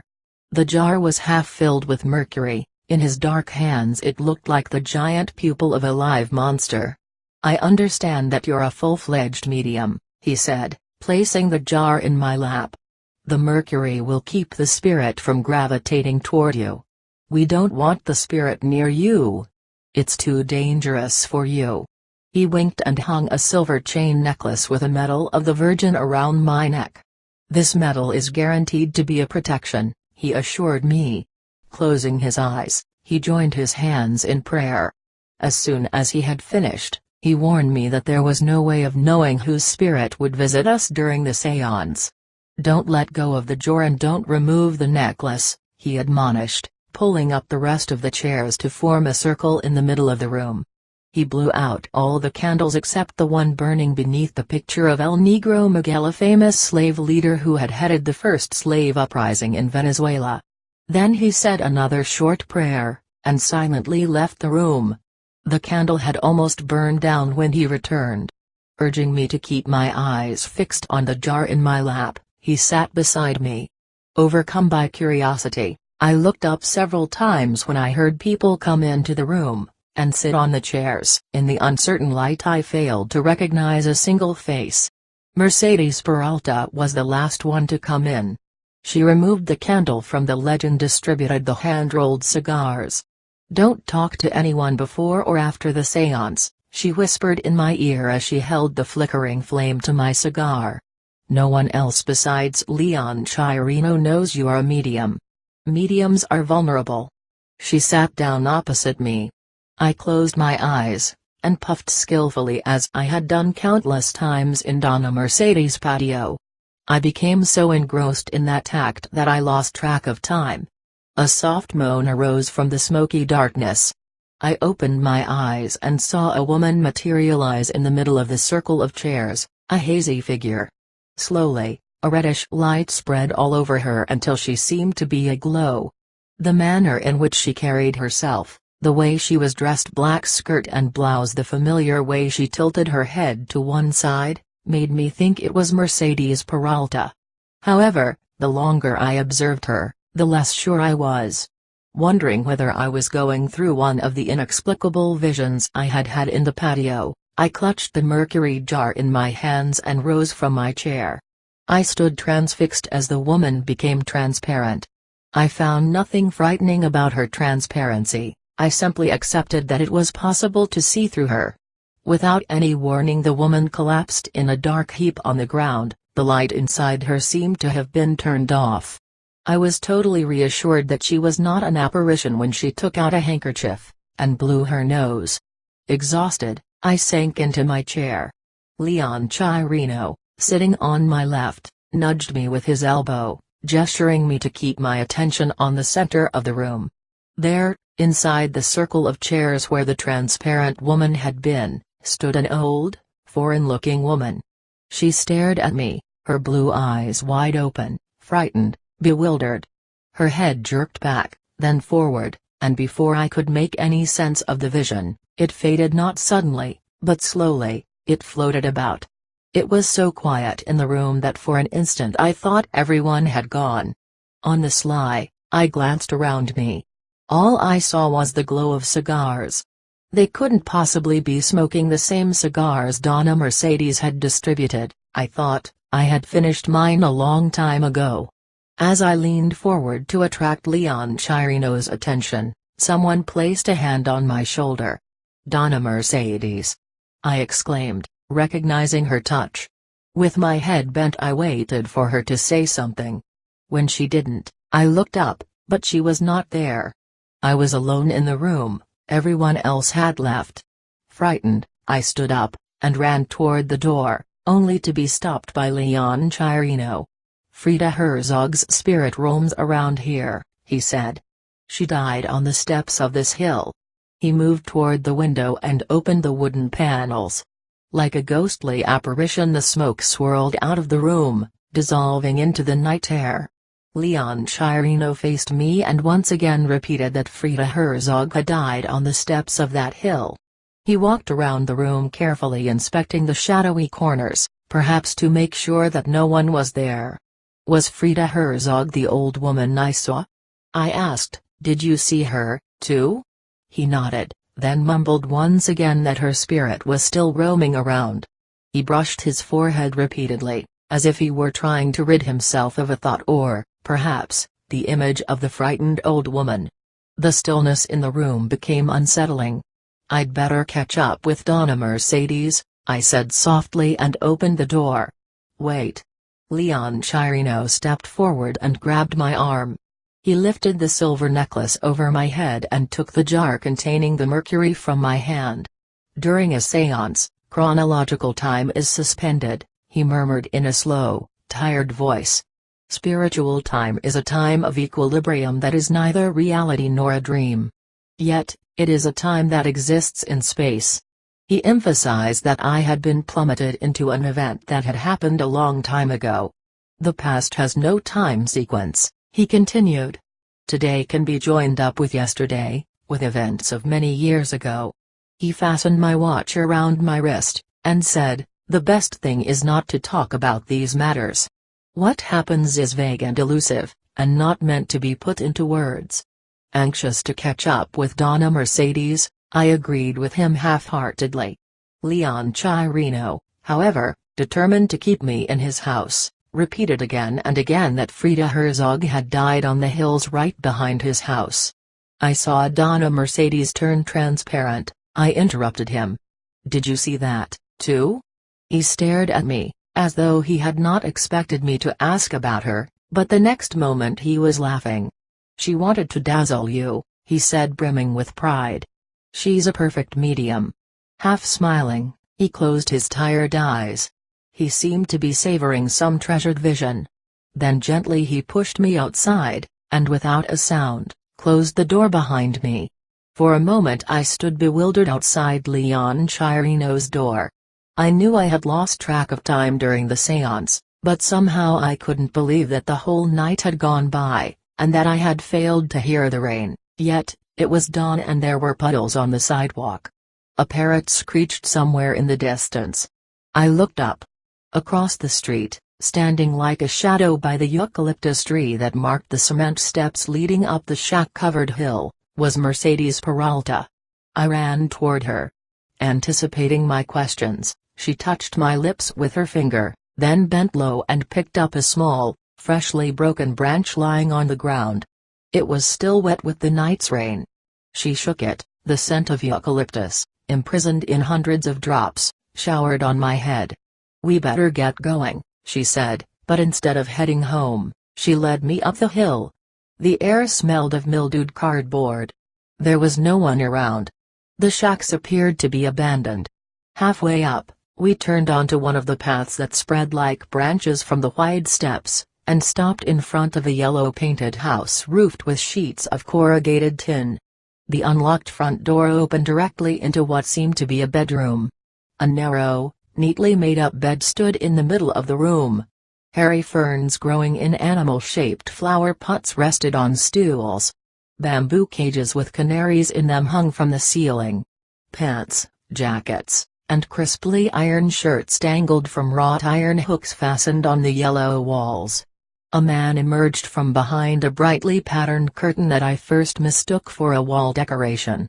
"Ephraim Sandoval!" I exclaimed, wondering what the man from whose store I purchased my notepads and pencils was doing in that place.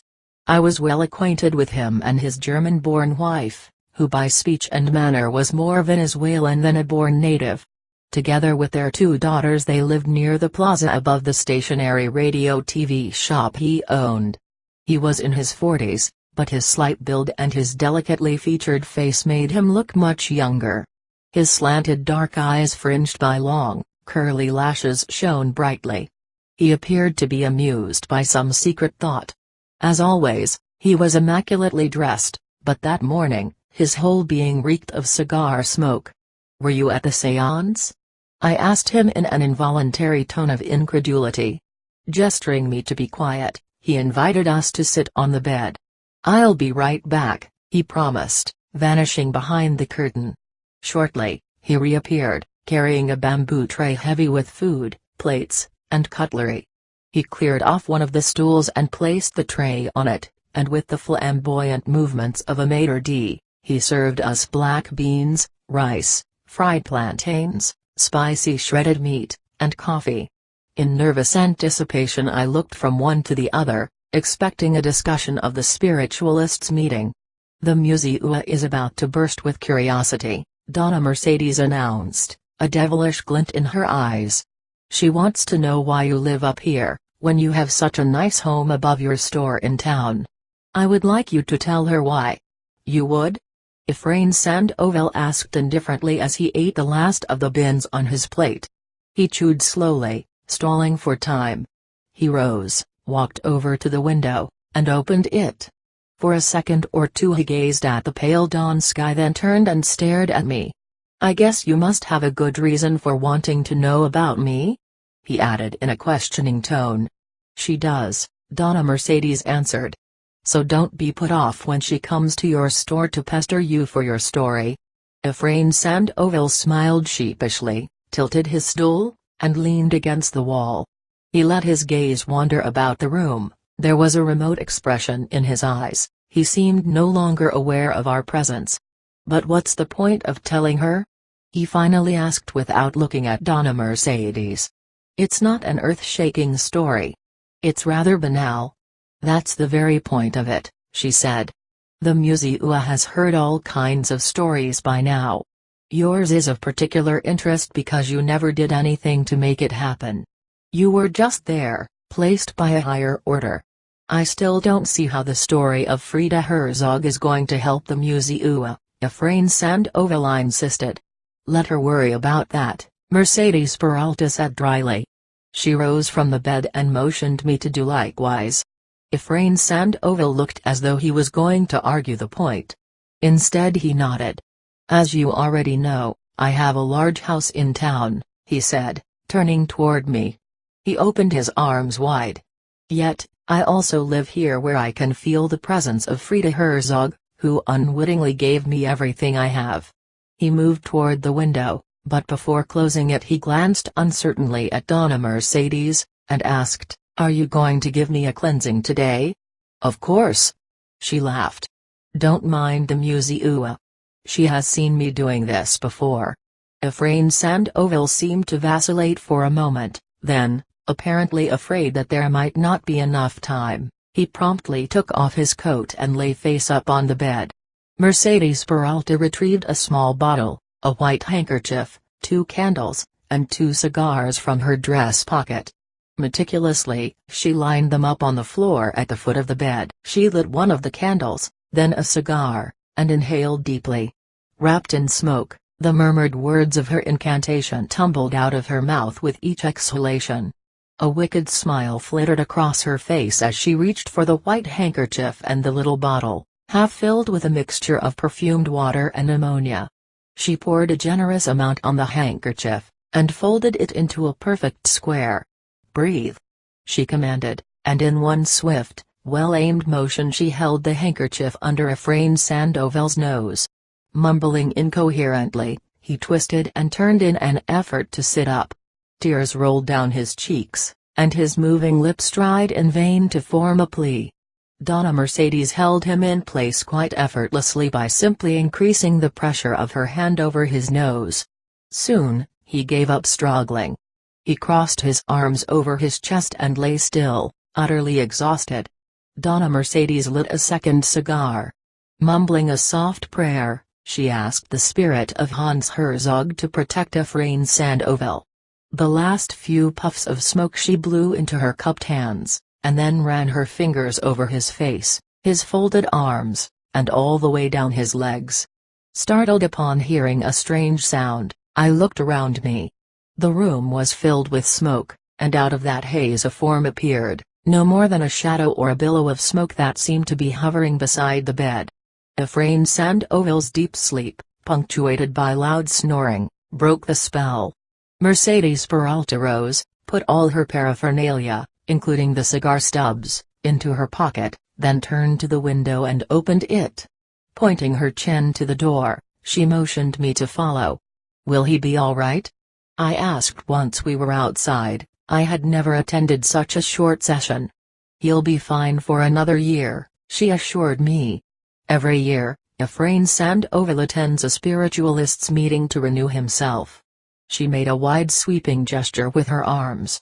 "Frida Herzog's spirit roams around here. Efrain believes it has brought him luck, and that's why he has chosen to keep this shack while his family lives in town. It isn't true, but his belief doesn't harm anyone.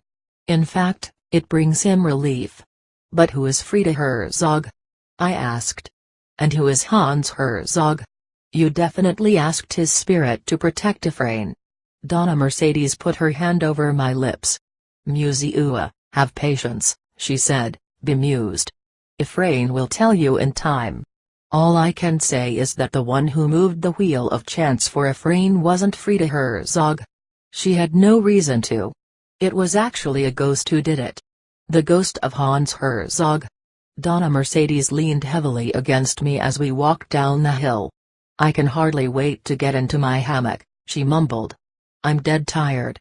Afraid that someone might tamper with or perhaps even steal his moped." Efrain pulled it up onto the sidewalk and into the hallway of the new two-story building owned by his employer, Frida Herzog. The Finnish woman and her children who lived in the bottom apartment watched him resentfully. They considered the hallway their front porch. He shrugged his shoulders apologetically, and climbed the stairs to Frida Herzog's apartment. He had worked for the Herzogs since he was an adolescent. It was Hans Herzog who had bought him the moped. The years he worked for him had flown by so fast, Efrain had not even felt them.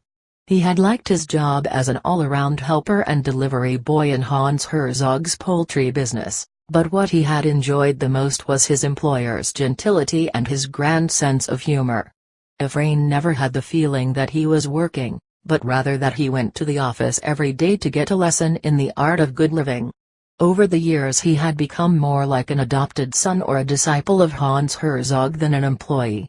"I thank you, Efrain," he used to tell him. "A man of my nature needs, at a certain age, an unbiased audience, a captive ear." Hans Herzog had immigrated from Germany before the war, not to make a fortune, but in search of fulfillment. He married late in life because he considered marriage and parenthood a moral necessity. He called them the controlled strains of paradise. When Hans Herzog had a stroke, it was Efrain who tended him day and night.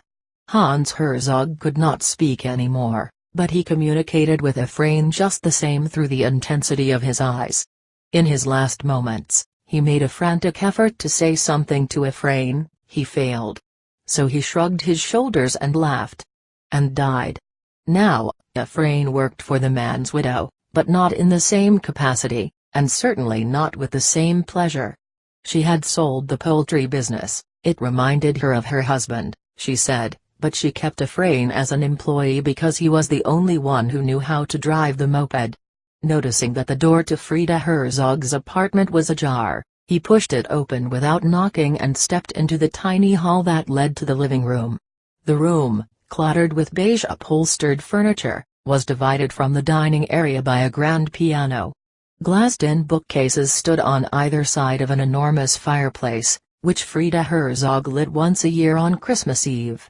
Efrain moved back a few steps so he could see himself completely in the gilded mirror hanging above the mantelpiece.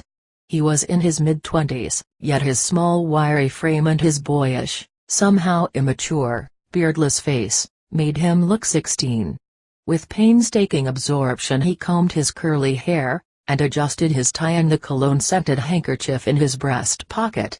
Being poor was no reason to look untidy, he thought, and he glanced over his shoulder to make sure the back of his coat was smooth and unwrinkled. Whistling, he crossed the room and stepped out onto the wide balcony. Potted rubber trees, orchids, ceiling-high ferns, and bird cages partially hid Frida Herzog.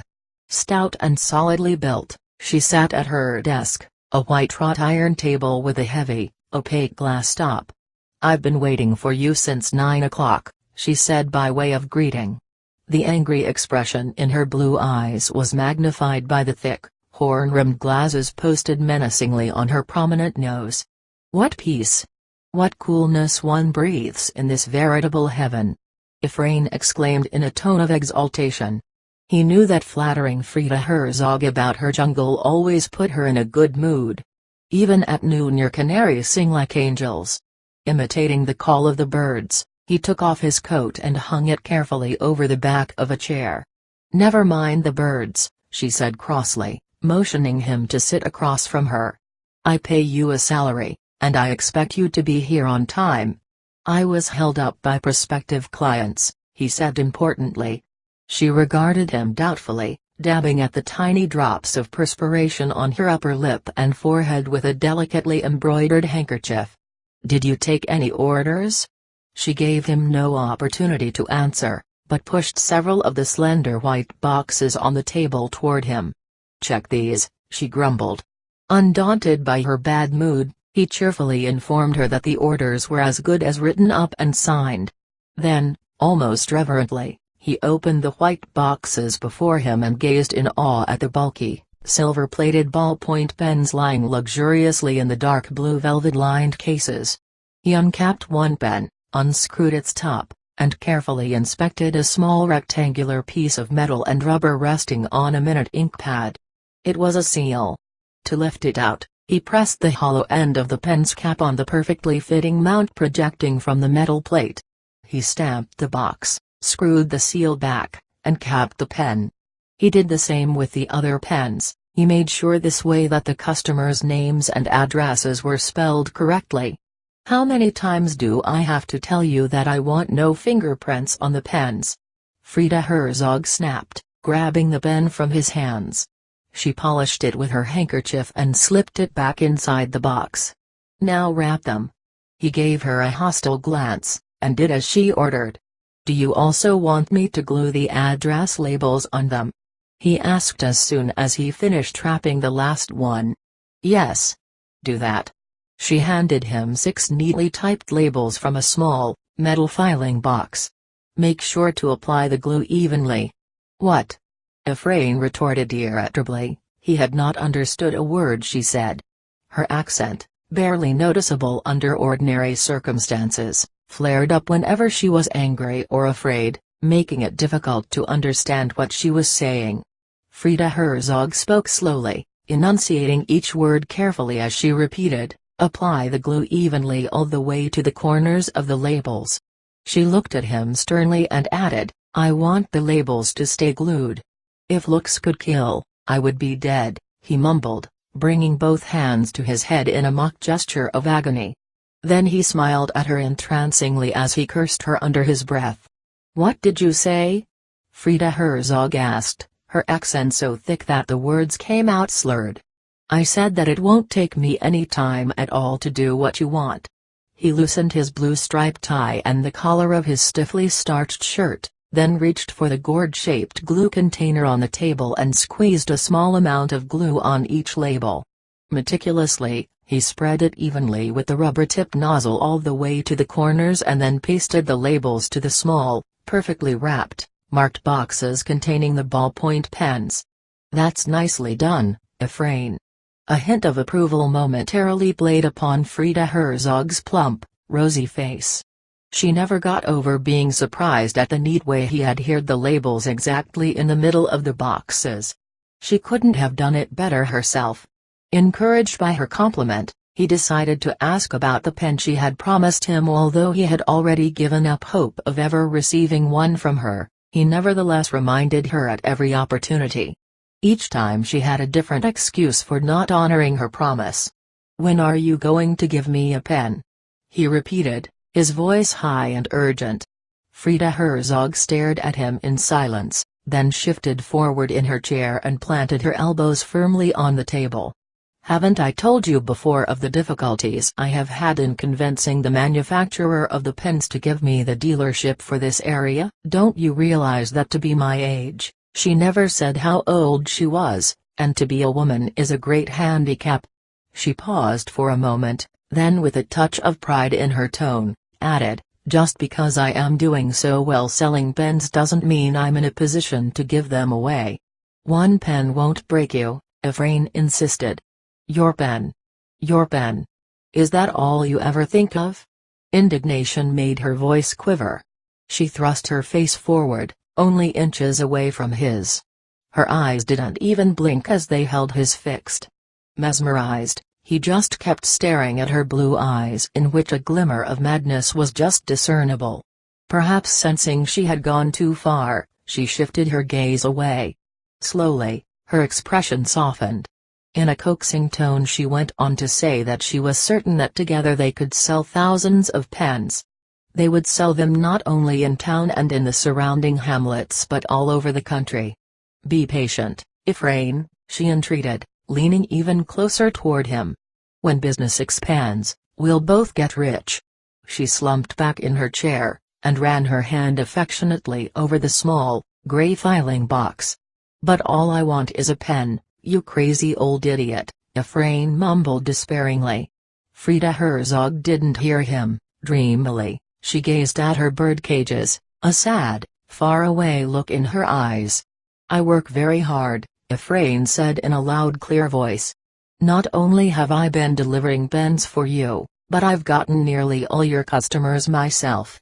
He ignored her attempt to interrupt him. "And you won't even give me a pen?" "I'm not saying that you haven't done well," she said peevishly.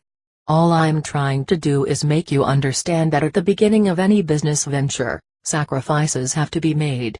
She paced about the balcony, her voice rising sharply as she continued. "Very soon I'll not only give you a pen and a commission, but make you a partner." She came to stand in front of him. "I'm a businesswoman. I can envision these pens in every household all over the country. Ephraim, we'll sell a pen to every literate person in this country." She moved away from him, and leaned over the railing. "Just look at those hills," she cried out. "Look at those shacks." With a sweep of her arm that made the wide sleeves of her housecoat flutter, she took in the whole panorama before her. A radiant smile parted her lips as she turned to face him. "Just think of all those shacks in the hills. What opportunities! We'll sell pens to the illiterates as well. Instead of having to make an X every time they need to sign a document, they can instead stamp their name on any paper that needs their signature." She clapped her hands in childish delight, then sat beside him and reached into her pocket. "This," she declared holding up her own gold-plated pen, "is the ideal answer for everyone's problem." Gingerly, she unscrewed the pen, hooked the tiny seal onto the cap's hollow end, and stamped the back of each of the boxes on the table. Proudly, she read her name and address printed in minute, purple letters. "There are hundreds of people living in those shacks. I just know they'll all want one of these pens." She touched his arm. "Ephraim, As of today I'll pay you a commission on every pen you sell in those hills. They can't afford one, he reminded her sarcastically. I'll do something I've never done before, she declared bombastically. I'll let them have the pens on credit. With a sweeping motion, she distractedly scooped the small pen boxes including her gold pen into Ephraim's worn leather satchel. You'd better go now. A look of sheer incredulity spread across his face. He looked up at her, wondering if she had noticed her mistake, then he nonchalantly reached for his satchel. I'll see you tomorrow, he said. You only have 6 pens to deliver this afternoon, she reminded him. I'll be expecting you back by 5 o'clock. These pens have already been paid for. You won't have to wait around for the money. It's the middle of the day, Ephraim protested. You can't expect me to go in this heat. Besides, I've got to eat first. I also need money to cover my traveling expenses. Noticing her blank expression, he clarified, I need to get gas for the moped. She handed him some small change. Don't forget to ask for a receipt, she said, glaring at him over her glasses. He shrugged with displeasure. Stingy idiot. This won't even fill the tank, he said and hissed under his breath. What did you call me? Frida Herzog snapped. He bit back the insult that rose to his lips. This isn't enough to fill the gas tank, he said, slipping the coins in his pocket. He took out his comb and, ignoring her disapproving expression, ran it through his unruly black hair. 4 of the deliveries are within walking distance, she admonished. There is no need to run the moped around town. I've walked those distances myself and even farther. If I can do it at my age, I would certainly expect a young man like you could do it. Whistling softly, he adjusted his tie and put on his coat. With a casual wave of his hand he turned and walked out into the living room.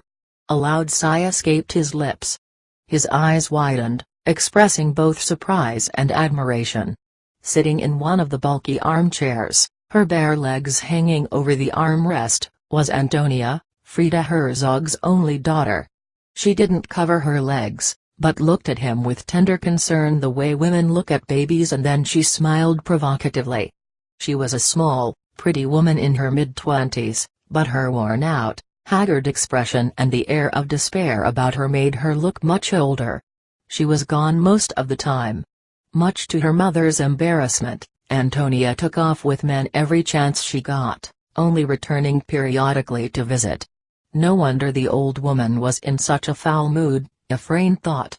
He felt a surge of passion for Antonia and wished he could stay and talk to her, but knowing that Frida Herzog could hear them from the balcony, he merely puckered his lips and blew Antonia a soundless kiss before he walked out the front door. Frida Herzog stood motionless by the balcony railing. She blinked repeatedly, the burning sun and the vibrant air made her eyes tear. Heat waves billowed in the nearby foothills, transforming the multicolored shacks into a hazy flickering collage. Not too long ago those hills had been green. Almost overnight, squatters had transformed them into shanty towns. Like mushrooms after a heavy rain, the shacks had just popped up one morning, and no one had dared to pull them down. Her glance strayed to Ephraim's noisy moped sputtering along in the street below. She hoped that he would first call on the 2 secretaries at the pharmaceutical laboratory who had been so enthusiastic about the pens. Frida Herzog was certain that once the 2 girls showed off their dazzling new pens to their co-workers, orders would be coming in promptly. Chuckling to herself, she turned and gazed across the balcony into the living room where her daughter sat. Frida Herzog heaved a deep sigh, and disappointedly shook her head from side to side. There was no way to make Antonia understand that she didn't want bare legs on the beige, raw silk-covered armchairs. She had had such high hopes for her beautiful daughter. Antonia could have married any number of rich men. It was beyond Frida Herzog's comprehension why the girl had married a penniless, unambitious salesman, who one day just walked out on her. Frida Herzog couldn't remember whether it had been during lunch or dinner when he got up from the table and never returned. With an air of resignation, Frida Herzog stepped into the living room, forcing her lips into a pleasant smile. Really? Efrain is getting more impudent every day, she said, sitting in the armchair opposite Antonia. I'm afraid that if I give him a pen, he'll quit work. That's all he's interested in. You know what he's like, Antonia said. She didn't look up but continued to buffer her long, well-cared-for nails. So, all Efrain wants is a pen. What's wrong with that? He should buy one. Frida Herzog snapped spitefully. Really, Mother, Antonia chided. Those silly trinkets are way too expensive. Obviously, he can't afford one. Don't make me laugh, Frida Herzog snorted. I pay him well.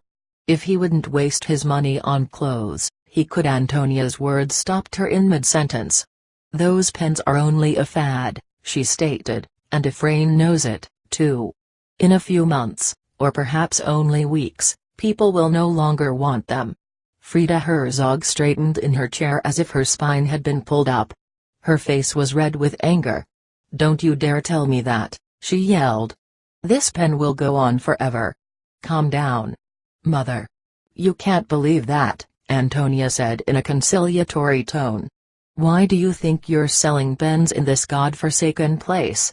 Don't you realize it's because no one in Caracas wants them any longer? That's not true, Frida Herzog shouted. Someday I'll have the dealership for the entire region, maybe even for the whole country. If I were the manufacturer of the pens, I would be trying to expand internationally. That's what I would do. Create an empire. Antonia laughed, then turned toward the mirror above the mantelpiece. Streaks of premature gray laced her dark blonde hair. There were wrinkles on either side of her mouth. Her large blue eyes would have been beautiful had it not been for their hard, embittered expression. Not age, but exhaustion and despair were beginning to rob her face and body of its youth. Efrain has skills you haven't yet discovered, Antonia said. No one can equal him in finding ways to make money.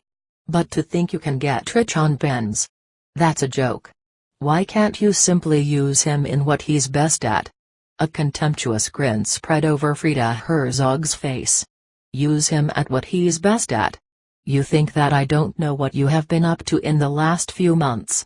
I might be a little deaf, but I'm not stupid. Seeing Antonia was about to rise, she hastily added, you never had any class, making out with Efrain. You should be ashamed of yourself. He's a mulatto, or whatever. He's colored. Her anger spent, Frida Herzog leaned back in her armchair and closed her eyes. She wished she could retract her words, yet when she spoke again, her voice was still querulous. Isn't there anything you want out of life?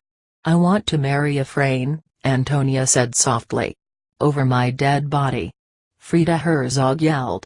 I'll disinherit you. I'll throw you out of this house. She gasped for air. Let me tell you, I'm going to take his moped away and fire him. But Antonia no longer heard her. She had left the living room, slamming the door behind her. For a few seconds Frida Herzog gazed at that door through which her daughter had disappeared, expecting her to return at any moment. Her eyes felt heavy with tears that would not fall. Silently, she headed toward her bedroom down the hall. She sat in front of the kidney-shaped dressing table. With trembling fingers, she took off her glasses and examined herself in the mirror. She ought to get a new permanent, she thought, combing her fingers through her wispy gray hair. Her eyes, encircled by dark shadows, were sunken. Her skin, once as smooth and white as fine porcelain, had aged inexorably, eroded by the relentless tropical sun. Tears flooded her eyes. Oh God, she said softly. Don't let me get ill and die in this foreign place. She heard soft steps outside, no doubt Antonia had been listening by the door. She was too tired to worry about it. She lay on the bed and dozed in a half-pleasant sleep, lulled by the gentle sound of a Mozart sonata. The thought that Antonia was actually playing the grand piano filled her with intense joy. The girl had always played so well. It was almost 4 when Frida Herzog awoke. As usual after a nap, she felt refreshed and in good spirits. She decided to wear the polka dot silk dress and the matching shoes Antonia had given her for Christmas. The sun, already halfway down the sky, filled the living room with shadows. She looked out across the balcony at the brightly colored shacks on the distant hills. They appeared to be so much closer in the afternoon light. She went to the kitchen and prepared her afternoon tray: coffee, sugar, cream, and a plateful of poppy seed pastries. "Antonia," she called affectionately, as she sat down in one of the armchairs. She listened for the familiar clicking of heels on the hard tile floor before pouring the coffee. She called again, but there was no answer. She must have gone out, Frida Herzog decided, unfolding a white linen napkin on her lap. It was close to 5 when she checked the time on her gold wristwatch. Efrain should be back any minute now, she thought. Perhaps he had been telling the truth and had indeed found her a new client. Although she never voiced it, she had long ago recognized that despite his lack of ambition, he was good at dealing with people. Too bad she would have to let him go. She would have a hard time finding a replacement for him, but she couldn't possibly consent to having him around when she knew Antonia's plans for him. The thought that her daughter might have wanted only to upset her crossed her mind. She couldn't really believe that Antonia would marry that boy. By 6 o'clock Frida Herzog was so restless that she called the 2 secretaries at the laboratory and the owner of the clothing store near the plaza. The pens had not been delivered. Dumbstruck, she stared at the telephone, then stepped out on the balcony, and with nervous hands, she turned over every item on her desk. "He took my pen!" she shrieked. She headed for the front door and hurried down the stairs out into the street. She neither saw the startled faces of the neighbors gossiping on the sidewalk nor heard their greetings as she dashed around the corner. Only upon reaching the foot of the hill did she stop to rest. Wishing she had put on more comfortable shoes instead of high heels, she slowly climbed the wide dirt path leading to the shacks. She had never been to Efrain's house, but she knew more or less where it was. She had heard about the dangers of those shanty towns where no stranger dared to go. Even the police were reluctant to pursue criminals that chose to hide in those hills. She was not afraid. Who would want to harm an old woman? She felt quite reassured upon noticing that not all the dwellings were shacks. Some were made of cement blocks, and a few were even 2 stories high. She paused frequently to catch her breath, to quiet her rapidly pounding heart. People stared at her curiously. Barefoot, half-naked children stopped their games and giggled as she walked by. Just before reaching the top of the hill, she turned around and gazed at the town below. A gentle breeze cooled her flushed face. Bathed in the mellow, diffused glow of the twilight, still vibrant with the afternoon heat, the town had never looked more beautiful. Overcome by an odd, undefinable premonition of doom, her eyes searched for the silhouette of her building. A girl's friendly voice dispelled her feelings. "Do you need any help?" she asked, regarding her curiously. "Are you lost?" "I'm looking for Efrain Sandoval's house," Frida Herzog responded. So absorbed had she been in locating her building, she hadn't noticed that it was almost night. "Can you tell me where Efrain lives?" She repeated her question several times, while the girl kept staring at her, a blank expression on her face. It was obvious that she had not understood a word she was saying. "You have gone too far," an old man squatting nearby informed her politely. He was barely outlined by the faint light escaping from the unevenly hammered boards of a shack. "Go down a bit and turn left onto the walkway. It's the yellow house. You can't miss it. It looks like a canary." There was a worried look in his eyes as he watched her unsteady steps down the hill. "You'd better go home though," he called after her. "There are a lot of drunks around at this time, and they get into fights." But Frida Herzog didn't hear his warning words. They were drowned by the angry shouts of men and the sound of hurried, thudding steps. Before she had a chance to turn and see what was happening, she felt a sharp blow. The ground seemed to move underneath her, and she crashed through a makeshift railing put up to mark, rather than safeguard, a vertical drop. For an instant, She saw in horror how the rock-covered ground below advanced to meet her. There were voices, some loud, some soft, and then there was only silence and darkness. Ephraim awoke with a start. He had had an uncanny dream. As he had done so many times before in his sleep, he had again talked with Hans Herzog. His friend was urging him to take matters in his own hands and marry Antonia. Together they should take a tour around the world. Ephraim had laughed.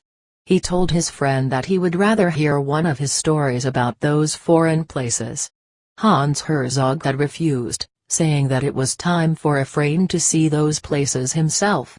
Although Ephraim was accustomed to the vividness of his dreams of Hans Herzog, this particular one had been so suggestive, it had left a lingering sense of reality which Ephraim could not dispel. To this day he had doggedly refused to admit that his friend and employer was dead. After all, he saw him and talked to him every night in his dreams. Ephraim lit the kerosene lamp on the table by his bed and opened the bottle of beer he had put on a stool. He poured it into a tall glass and blew the foam from the rim before taking a long gulp. He didn't mind that the beer was warm. "To taking matters in my own hands," he toasted, removing the gold-plated pen from his satchel. Chuckling contentedly, he unscrewed the seal, hooked it onto the cap's hollow end, and stamped his arm repeatedly. A week ago he had decided to take matters in his own hands and arranged with an engraver at a jewelry store to make him an exact replica of the seal but with his name on it. Ephraim had no doubt that luck had intervened in his favor. How else could he explain this startling coincidence? The day he was to pick up the stamp bearing his name and address, Frida Herzog, by mistake, had put her own gold-plated pen in his satchel along with the 6 he was to deliver. He poured the rest of the beer in his glass and sipped contentedly. Perhaps some unconscious part of Frida Herzog had wanted him to have the pen. He liked to believe that. An insistent knocking on his door intruded on his thoughts. "Ephraim." Someone called, the voice urgent. "An old foreign lady who was looking for you has been knocked down by a drunk." Frida Herzog. Grabbing the satchel from the table he rushed outside toward the crowd gathered at the bottom of the hill. "It can't be," he repeated, pushing the people aside. She was sprawled on the ground. He kneeled down by her. The dim light of a kerosene lamp cast a yellowish gleam on her face. He tried to say something, but not a word passed his lips. All he could do was stare into her pale blue eyes. Without her glasses, which lay smashed beside her, her eyes looked wide, watchful, almost childlike. The suggestion of a frown hovered around her lips, slightly parted to reveal her white teeth. He felt that there was something she wanted to say.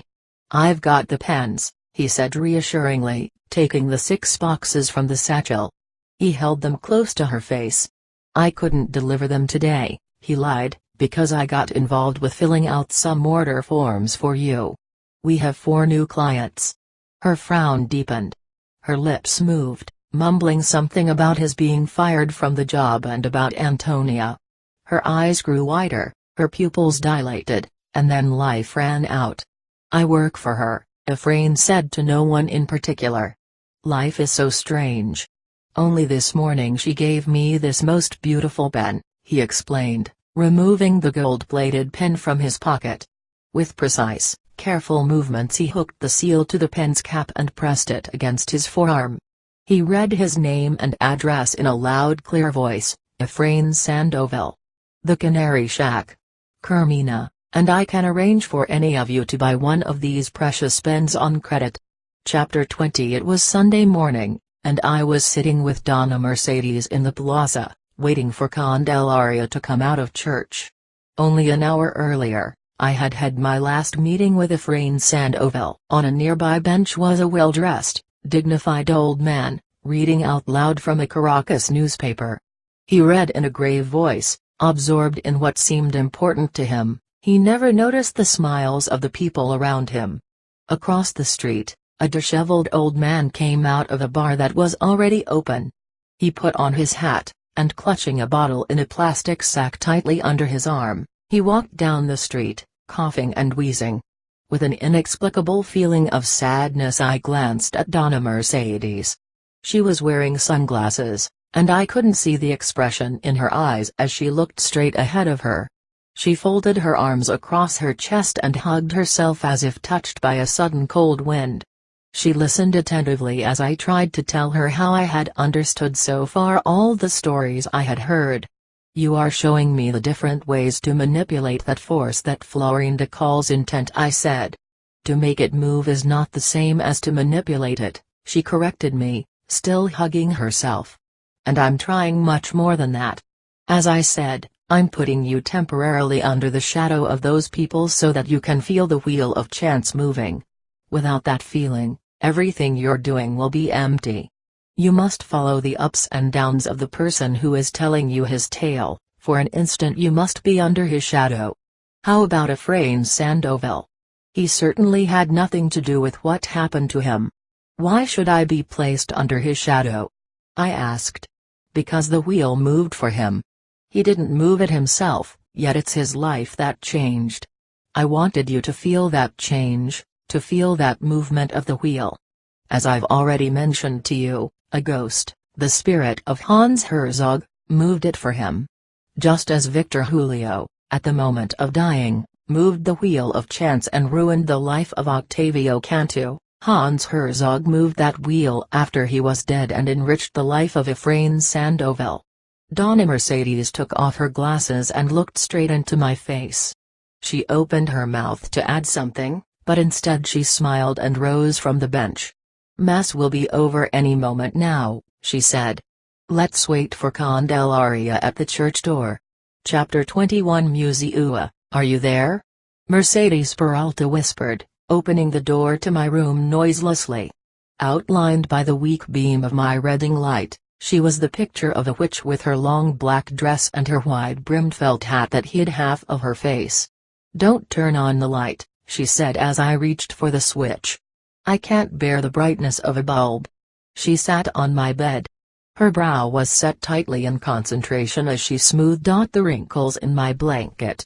She looked up and fixed her unblinking eyes on my face. Self-consciously I ran my fingers over my cheeks and chin, wondering whether there was something wrong. Giggling, she turned toward the night table and began neatly stacking my small, thin notepads. "I must go to Cuau right now," she finally said, her voice low and grave. "Cuau?"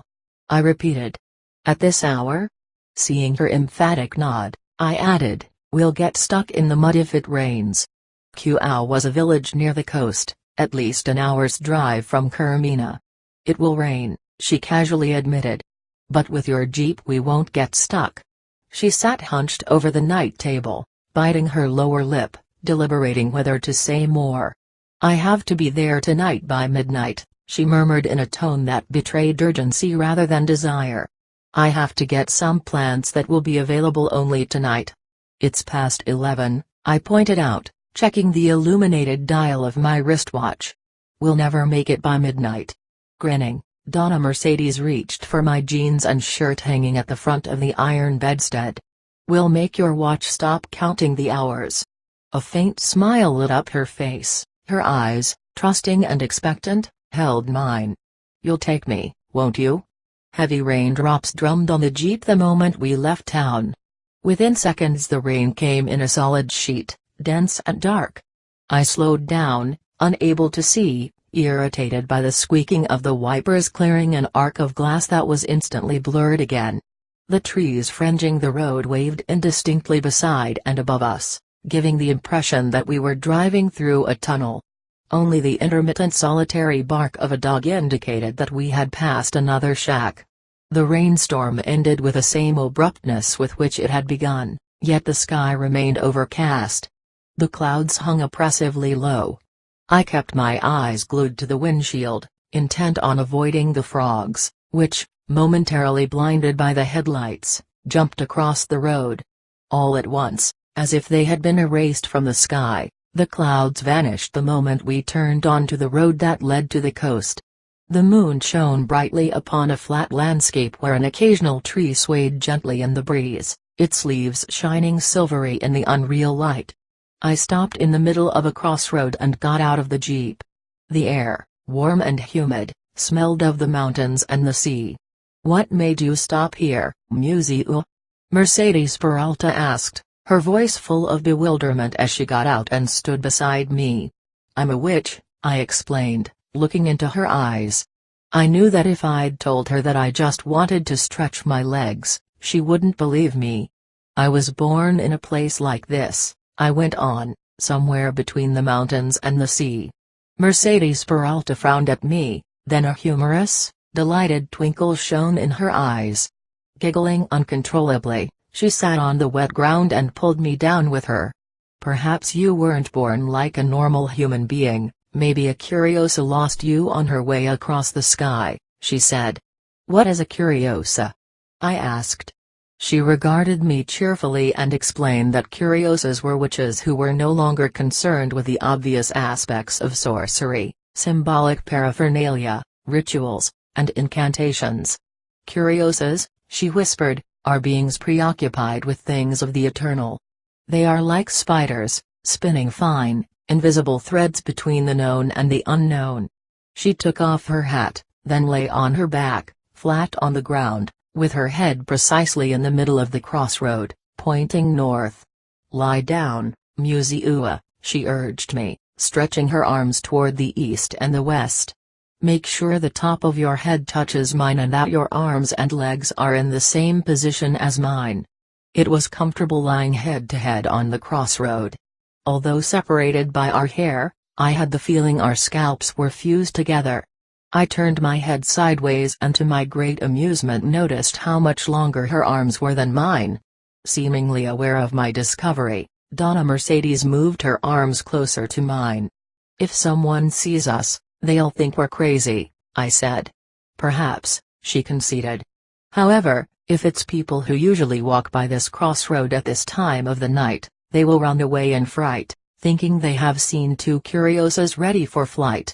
We were silent for a moment, but before I asked her about the curiosa's flight, she spoke again. "The reason I was so interested to know why you stopped at the crossroad," she said, "was that there are people who swear they have seen a curiosa lying naked on this very spot. They say that she had wings growing out of her back and that they saw her body become translucent white as she took off into the sky. I saw your body turn transparent at the séance for a Frayne sand oval," I said. "Of course you did," she retorted with an amused casualness. "I did that just for you because I know that you'll never be a healer. You're a medium and, perhaps, even a witch but not a healer. I should know it, I'm a witch myself." "What makes one a witch?" I asked in between fits of giggles. I did not want to take her seriously.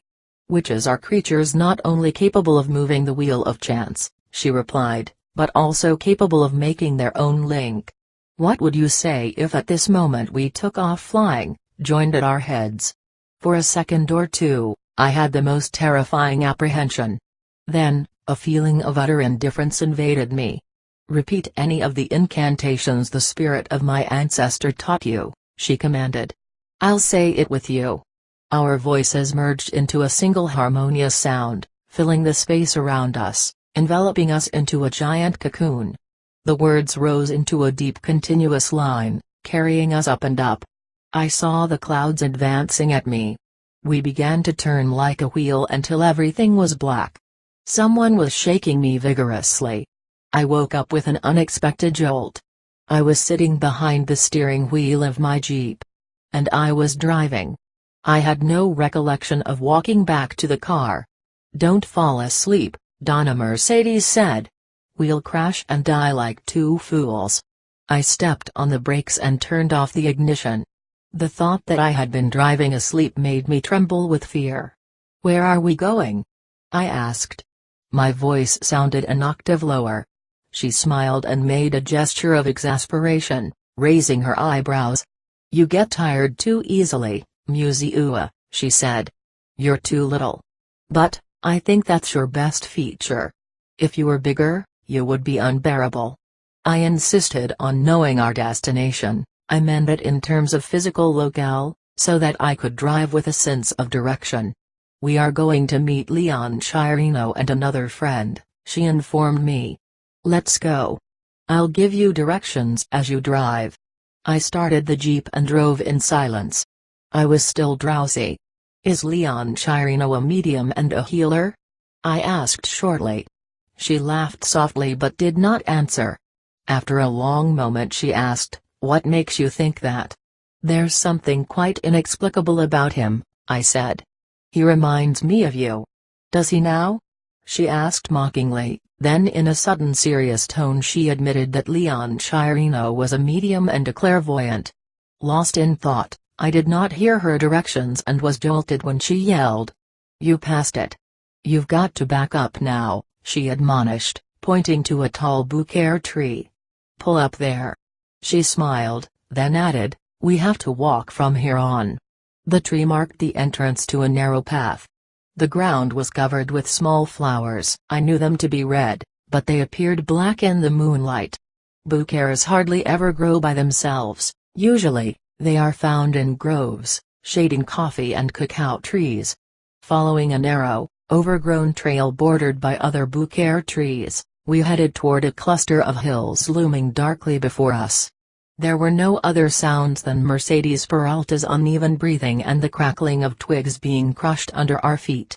The path ended in front of a low house bordered by a wide clearing of hard-packed earth. Its mud walls, plastered over a cane frame, were badly weathered. The roof was partially covered with zinc sheets and dried palm fronds. Deep eaves extended to make a wide porch. The front had no windows, only a narrow door through which a faint light escaped. Donna Mercedes pushed the door open. Flickering candles cast more shadows than light in a sparsely furnished room. Leon Chirino, sitting on a straight-backed chair, stared at us with an expression of surprise and delight. Haltingly, he stood up, embraced the healer warmly, and guided her to the chair he had just vacated. He greeted me and jokingly shook my hand. "Let me introduce you to one of the greatest healers around," he said. "Second only to Donna Mercedes herself." But before he could continue, someone cried out, "I'm Agustin." Only then did I notice the low-hanging hammock in the corner. A small man lay in it. His body was half-twisted, one foot touching the ground, so that he could rock the hammock back and forth. He didn't seem particularly young, nor was he old. He was perhaps in his 30s, yet his hollow cheeks and sharp bones made him look like a starved child. The most remarkable thing about him was his eyes. They were light blue, and in his black face they shone with a dazzling intensity. Awkwardly, I stood in the middle of the room. There was something eerie about the uncertain light of the candles playing with our shadows on the walls, gauzy with cobwebs. The Spartan furniture, a table, 3 chairs, 2 stools, and a cot, all meticulously arranged against the wall, imparted an unlived-in atmosphere to the room. "Do you live here?" I asked Agustin. "No. I don't," he said, approaching me. "This is my summer palace." Pleased with his joke, he threw his head back and laughed. Embarrassed, I moved toward the nearest stool and screamed as something sharp scratched my ankle. A hideous, dirty-looking cat stared up at me. "There is no need to yell the place down," Agustin said and gathered the scrawny feline in his arms.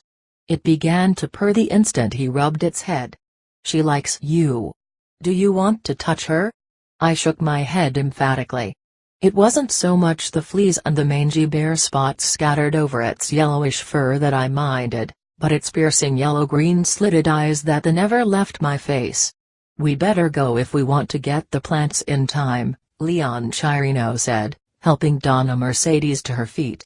He unhooked the oil lamp hanging from a nail behind the door, lit it, and then signaled us to follow him. A low arched doorway covered by a plastic curtain led into a back room that served as a kitchen and storage area. One side of the room opened to a large plot filled with short, stubby trees and tall shrubs. In the faint light of the lantern, it looked like an abandoned fruit orchard. We squeezed through a gap in the seemingly impenetrable wall of bushes and found ourselves in a desolate landscape. The hillside, with its recently burned underbrush and charred stumps, looked frighteningly grotesque in the moonlight. Without a sound, Leon Chirino and Agustin vanished. Where did they go? I whispered to Donna Mercedes. They went ahead, she said vaguely, pointing into the darkness. Shadows, animated by the oil lamp she carried, zigzagged beside and ahead of us on the narrow path leading into the thicket. I saw a light in the distance, gleaming through the bushes. Like a glowworm, it appeared and disappeared in quick succession. As we came closer to it, I felt sure I could hear a monotonous chant mingling with the distinct sound of buzzing insects and of leaves stirring in the breeze. Mercedes Peralta turned off the oil lamp. But before the last glimmer died out, I saw her billowing skirt settle near a crumbling low wall, about 12 feet from where I stood. A glowing cigar illuminated her features. A diaphanous, shimmering radiance escaped through the top of her head. I called out her name, but there was no answer. Fascinated, I watched a misty cloud of cigar smoke hover directly above me in a circle. It didn't disperse the way smoke would, but stayed fixed in midair for a long moment. Something brushed my cheek. Automatically, I brought my hand to my face and then in utter astonishment gazed at my fingertips. They were phosphorescent. Frightened, I ran toward the low wall where I had seen Donna Mercedes sit down. I had barely moved a few steps, when I was intercepted by Leon Chirino and Agustin. "Where are you going, Museo?" Leon Chirino asked mockingly. "I have to help Donna Mercedes collect her plants." My response seemed to amuse them. They chuckled. Leon Chirino patted me on the head, and Agustin daringly grabbed my thumb and squeezed it as if it were a rubber pump. "We have to wait here patiently," Agustin said. "I've just pumped patience inside you through your thumb." "She brought me here to help her," I insisted. "Sure," he said reassuringly. "You have to help her but not with her plants." Taking my arm, he guided me toward a fallen tree trunk. "Let's wait for Donna Mercedes here." Leaves hung from Mercedes Peralta's forehead, silvery green and shining. Quietly, she fastened the oil lamp on a branch, then squatted on the ground and proceeded to sort the plants she had collected into separate piles. Verbena roots were prescribed for menstrual pains. Valerian roots soaked in rum were an ideal remedy for nervousness, irritability, anxiety, and nightmares. Torco roots, soaked in rum, cured anemia and yellow fever. Garatoto roots, basically a male remedy, were prescribed for bladder difficulties. Rosemary and rue were used mainly as disinfectants. Malva leaves were applied on skin rashes, and artemisia boiled in sugarcane juice eased menstrual pains, killed parasites, and reduced fevers. Zabola cured asthma. "But you grow all these plants in your yard," I said puzzled. "Why did you come here to collect them?" Agustin grinned gleefully. "Let me tell you something, Museo," he whispered, bringing his head close to mine. "These plants have grown out of corpses." He made a sweeping gesture with his hand. "We are in the middle of a cemetery." Alarmed, I looked around. There were neither tombstones nor mounds to indicate that we were in a graveyard, but I hadn't seen any tombstones in the other cemetery either. "Our ancestors are buried here," Agustin said and crossed himself. On nights like this, when a full moon alters the distance of graves and paints white shadows at the foot of trees, one can hear pitiful moaning and the rattling of chains. Men carrying their cut-off heads wander about. They are the ghosts of slaves who, after having dug a deep hole to bury their master's treasures, were decapitated and interred with the gold. "But there is no need to be frightened," Agustin hastened to add. "All they want is a bit of rum. If you give them some, they will tell you where the treasures are buried. There are also ghosts of friars who died blaspheming and now want to confess their sins, but there is no one to hear them. And there are the ghosts of pirates who came all the way to Callao in search of the Spaniards' gold." He chuckled, then added in a confidential tone, "There are also the lonely ghosts, who whistle at passers-by. These are the simplest of them all. They don't ask for much. All these lonely ghosts want is for someone to say an Our Father for them." Mercedes Peralta, a root poised in one hand, slowly lifted her head. Her dark eyes held mine in their gaze. "Augustin has an inexhaustible supply of stories," she said. "Each tale he garnishes to the limit." Augustin rose. The way he stretched his body and limbs gave the impression that he was boneless. He plopped down in front of Donna Mercedes and buried his head in her lap. "We better get going," she said, stroking his head tenderly. "I'm sending the museo to your place in a few days." "But I treat only children," Augustin stammered, looking up at me with a sad, apologetic face. "She doesn't need a healing." Donna Mercedes laughed. "All she wants is to watch you and to hear your stories." Chapter 22. I sat up with a jolt. Something had plopped down on my bed by my feet with a forceful thump.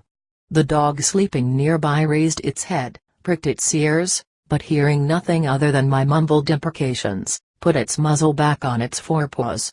For a moment, I was totally disoriented as to where I was, but when I heard Donna Mercedes' soft, yet persistent murmur, I realized I was in the house of Leon Chirino's brother, in a small town an hour's drive from Carmina.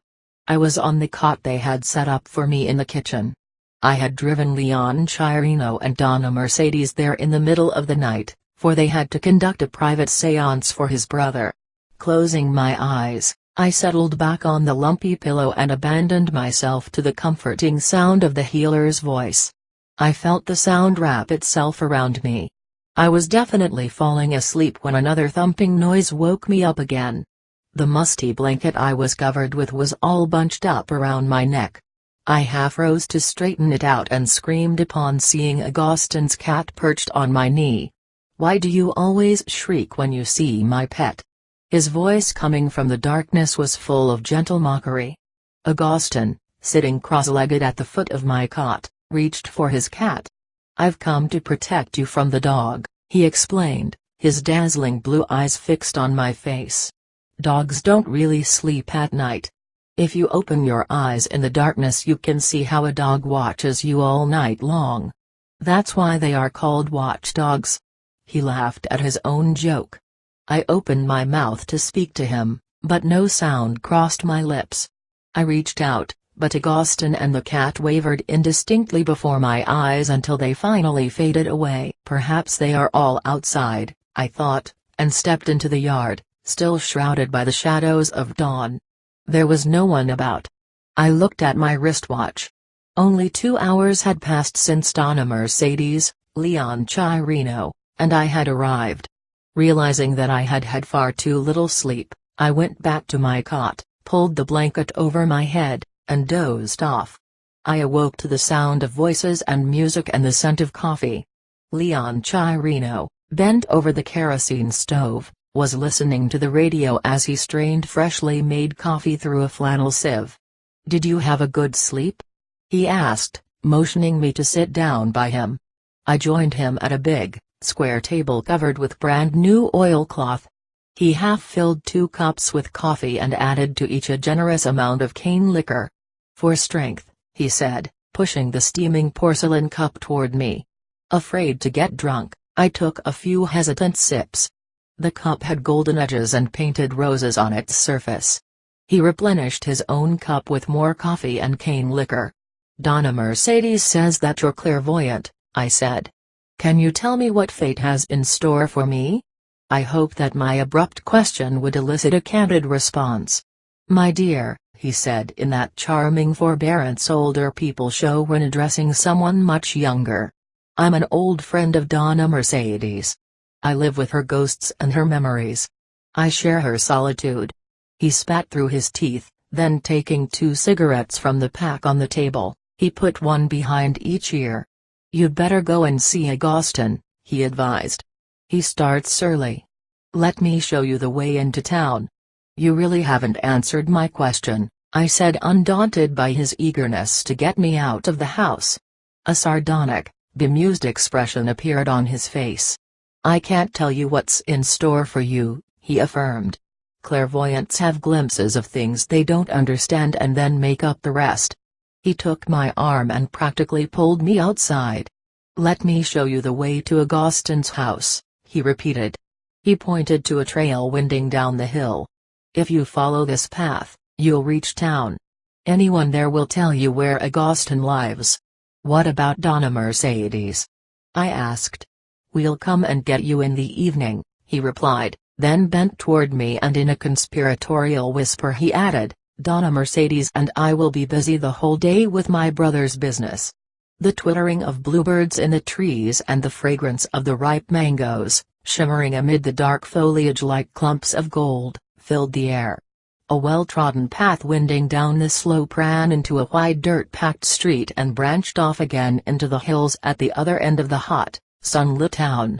Women sweeping the cement sidewalks in front of their brightly painted houses paused for an instant to return my greeting as I walked by. "Can you tell me where the healer Augustine lives?" I asked one of the women. "I sure can," she replied, resting her chin on her hands cupped over the end of the broom handle. In a loud voice, no doubt for the benefit of her curious neighbors, she directed me to the green stucco house at the very end of the street. "It's the one with the big antenna on the roof.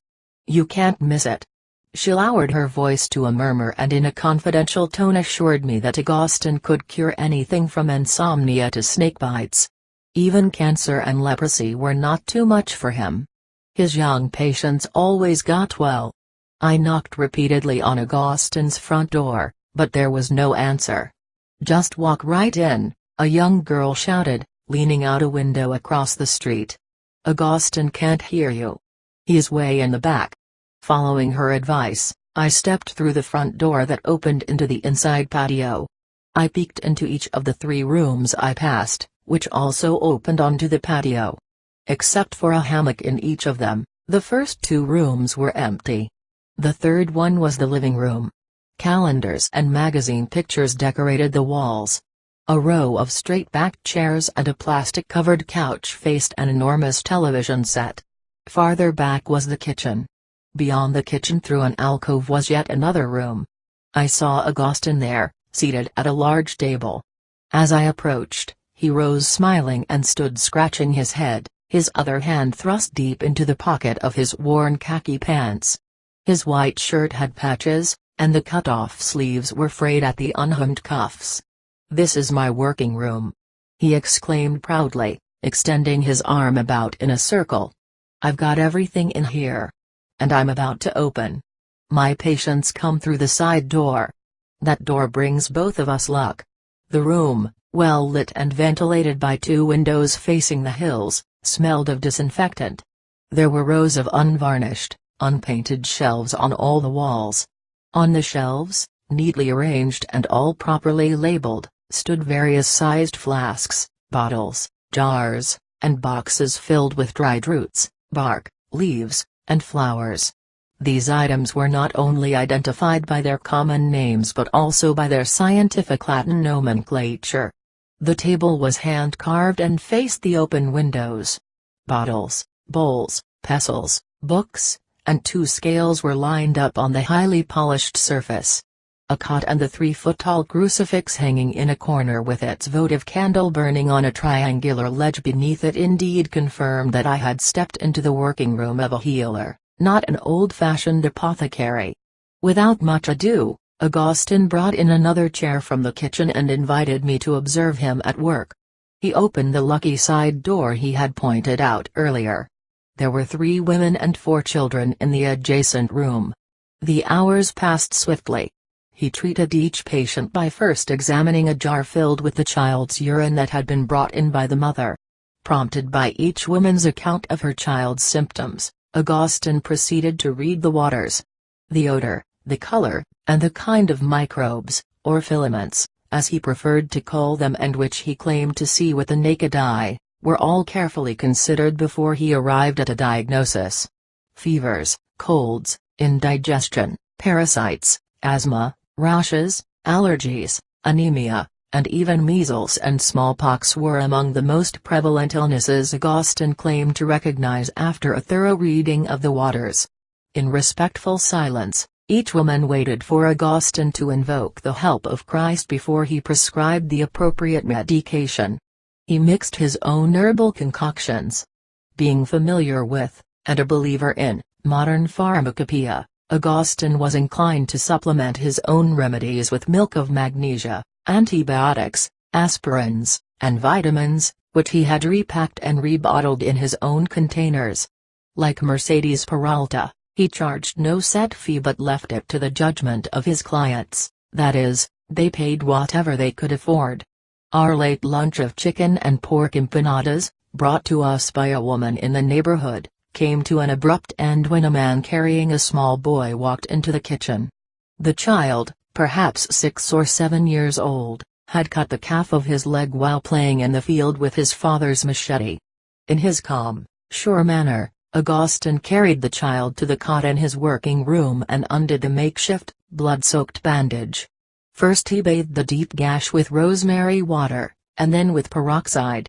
It was hard to tell whether the child was being hypnotized by Augustine's soothing touch, as he massaged the anxious little face, or by his soft voice, as he recited an incantation, but in a matter of moments, the boy was asleep.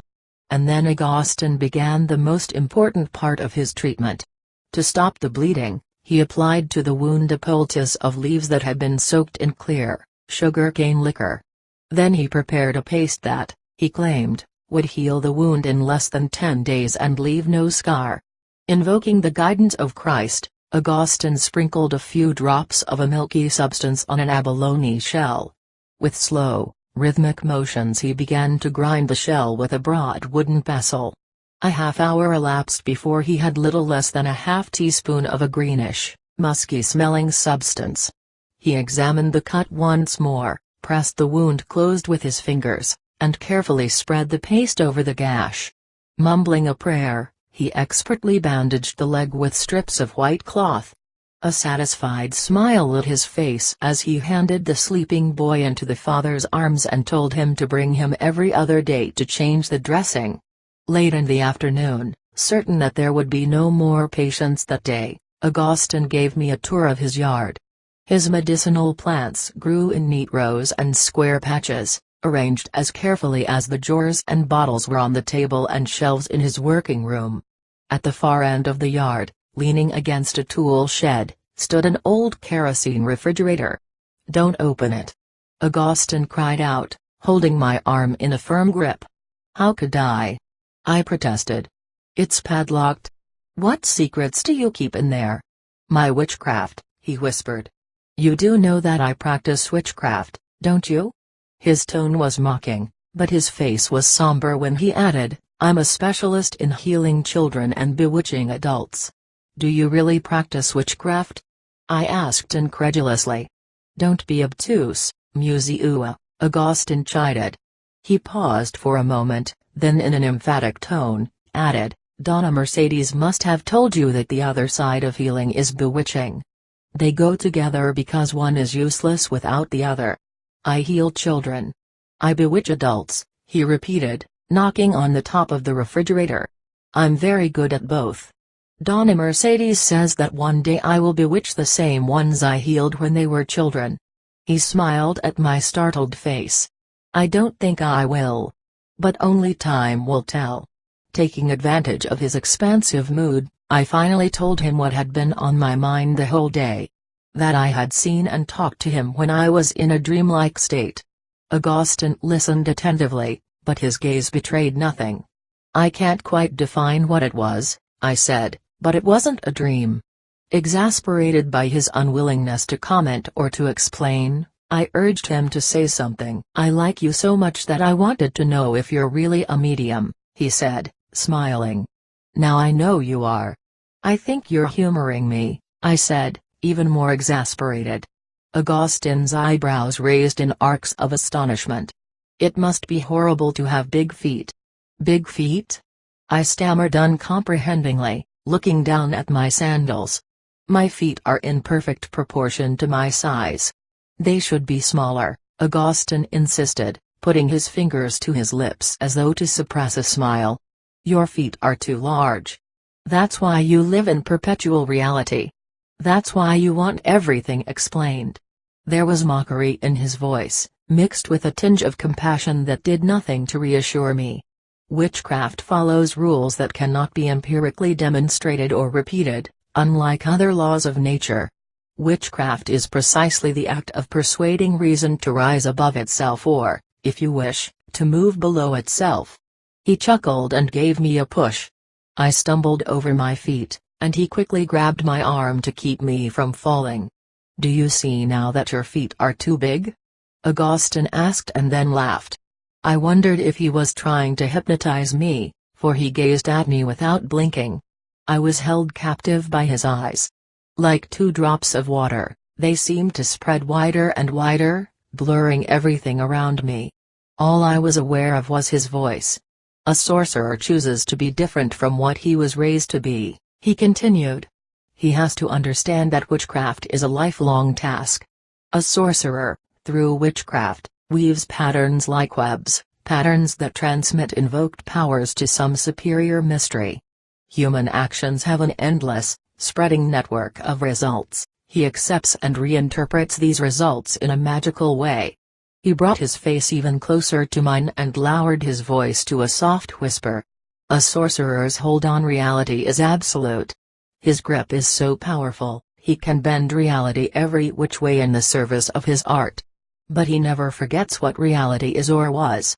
Without another word he turned and walked toward the living room. Swiftly, I followed after him. He plopped down on the sofa and crossed his legs the way I had seen him do on my cot. Smiling up at me, he patted the place beside him. "Let's have some real witchcraft," he said, switching on the remote control of the enormous TV set. There was no time to ask any more questions. In the next instant, we were surrounded by a group of giggling children from the neighborhood. "Each evening they come here to watch TV with me for an hour or so," Augustin explained. "Later on, you and I will have time to talk." After that initial meeting, I became Augustin's unbiased admirer. Attracted not only by his healing skills but by his haunting personality, I practically moved into one of the empty rooms of his house. He wove countless stories for me, including the one Mercedes Peralta wanted me to hear. Startled by a faint moan, Augustin opened his eyes. In a shaft of light, a spider suspended on invisible thread dropped from the crumbling cane ceiling all the way to the ground where Augustin lay curled up like a cat. He reached toward the spider, crushed it between his fingers, and ate it. Sighing, he drew his knees even closer to his chest as he felt the cold of dawn seep through the cracks of the weather-beaten mud walls. Augustin couldn't remember whether days or weeks had passed since his mother brought him to this dilapidated, abandoned hut, where bats hung from the ceiling like unlit bulbs and cockroaches swarmed around in daylight and in darkness. All he knew was that he had been hungry ever since, that the slugs, spiders, and grasshoppers he caught never stilled the gnawing pain in his swollen belly. Augustin heard the faint moan again. It came from the shadowy corner at the far end of the room. He saw an apparition of his mother sitting on the mattress, her mouth slightly open as she rubbed her naked belly. She was riding the mattress as though she were on a donkey, her naked shadow moving up and down on the soot-stained wall. Only a few hours before, he had seen his mother struggling with a man. He had seen her thin legs, like black snakes, wrapped tightly around the man's torso, squeezing the breath out of him. And when he heard his mother's piercing scream, followed by a silence that had lasted for the rest of the night, he knew that the man had won the struggle. He had killed her. Augustin's tired eyes closed with pleasure at the thought that he was now an orphan. He was safe. They would take him at the mission. Half conscious of his mother's ghostly sighs, giggles, and whispers whirling about the room, he dozed off again. A loud groan shattered the morning stillness. Augustin opened his eyes and pressed his fist against his lips to stifle a scream as he saw the same man from the night before sit up on the mattress. Augustin didn't know the man, yet he was sure he was from Iberia. Augustin vaguely remembered seeing him talking to his mother in the plaza. Had the women from the small hamlet in the hills sent the man to take Augustin back? To perhaps kill him? It couldn't be. He must be having a vivid horrible dream. The man cleared his throat and spat on the ground. His voice filled the room. "I'll take you away today. But I can't take the boy. Why didn't you leave him with the Protestants? You know that they have a place for children, even if they won't take him, they'll feed him." When Augustin heard his mother's harsh reply, he knew that he was wide awake. He knew that she was not a ghost. "The Protestants won't take any children unless they are orphaned," his mother said. "There was nothing else I could do but bring the boy to this abandoned shack. I'm waiting for him to die." "I know of a woman who'll take him," the man said. "She'll know what to do with him. She's a witch." "It's too late now," his mother said.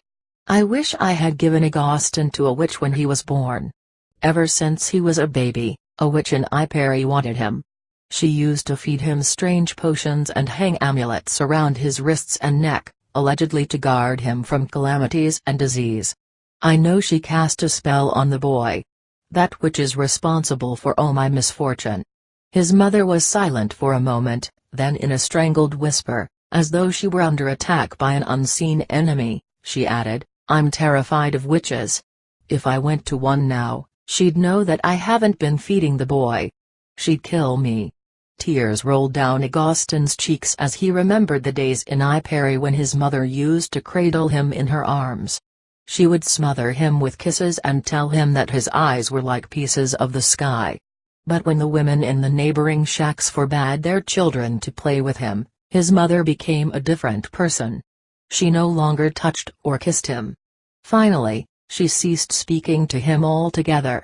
One afternoon, a woman carrying a dead child in her arms burst into their shack. Blue eyes in a black face, she screamed at Augustin's mother, "That's the work of the devil. That's the devil himself. He killed my baby with the evil eye. If you don't get rid of that boy, I will." That same night, his mother fled with him to the hills.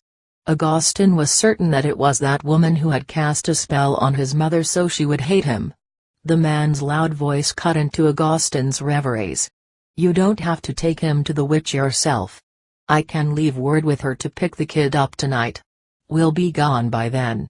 I'll take you far away from here, where no witch will ever find you," the man promised. His mother remained silent for a long time, then she flung her head back and laughed hysterically. She rose from the mattress and wrapped the dirty blanket tightly around her body. Stepping around the broken table and the few crates scattered about, she made her way across the room. "Look at him," she hissed, jerking her chin toward the comer where Augustin lay curled up, pretending to be asleep. "He's only 6 years old, yet he looks like an evil old man. His hair has fallen out. His body is covered with scabs. His stomach is swollen with parasites. Yet, he survives. He has no clothes. He sleeps without a blanket. Yet, he doesn't even catch cold." She turned toward the man on the mattress. "Can't you see that he is indeed the devil? The devil will find me wherever I go." His mother's eyes shone feverishly bright under her disheveled hair. "The thought of having suckled the devil at my own breast fills me with fear and revulsion."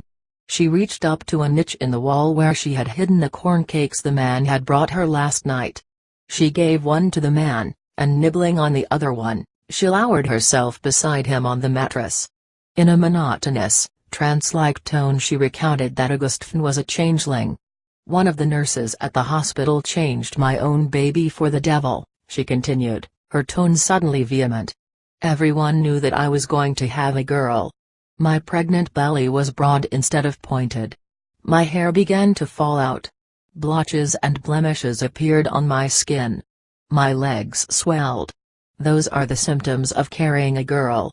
At first, even though I knew he was a changeling, I couldn't help but love him. He was so beautiful and so clever. He never cried. He spoke before he walked, and he sang like an angel. I refused to believe any of the women in Iperi who accused Augustin of having the evil eye. Even after my stillborn pregnancy I didn't pay any attention to the neighbors' insinuations.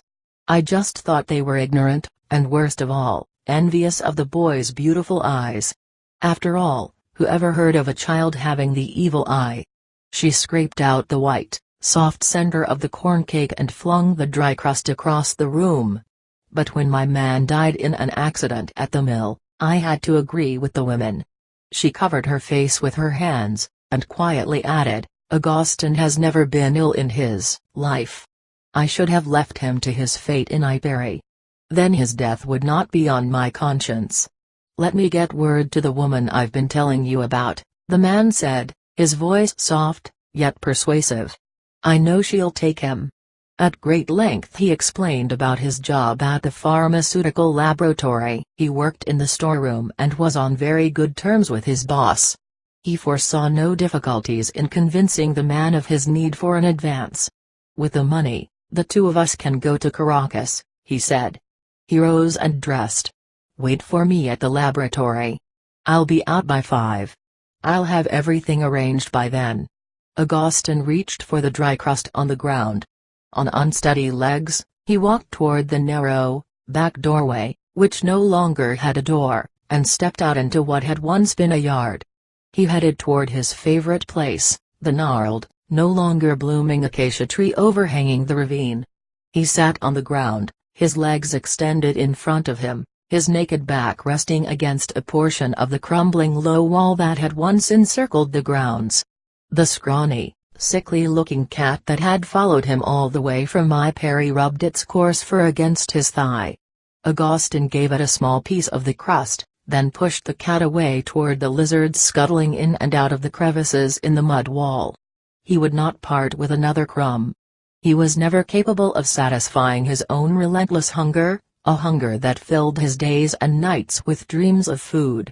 With a sigh on his lips he dozed off. Startled by a gust of wind, he woke up. Dead leaves swirled in a circle around him. The leaves rose high up in the air and then descended in brown rustling whirlpools into the ravine. He could hear the murmuring stream below. When it rained, the shallow water grew into a seething river, sweeping along trees and dead animals from the hamlets in the mountains. Augustin turned his head slightly and gazed at the silent hills around him. Thin columns of smoke drifted up into the sky, melting with the moving clouds. Could the Protestant mission be that close? He asked himself. Or perhaps the smoke was from the house of the woman who wasn't afraid to take him. He rested his cheek on his small bony hand. Flies buzzed around his open mouth. He pressed his parched lips together, spread his legs, and urinated. He was hungry. He could feel the pain inside him as he again fell asleep. The sun was high when Augustin awoke. The cat was nearby, devouring a large lizard. He crawled toward the feline. It snarled viciously, holding the half-eaten reptile tightly under its paw. Augustin kicked the cat in the stomach, then reached for the slippery entrails and swallowed them. He looked up and found his mother watching him from the doorway. "Holy Virgin!"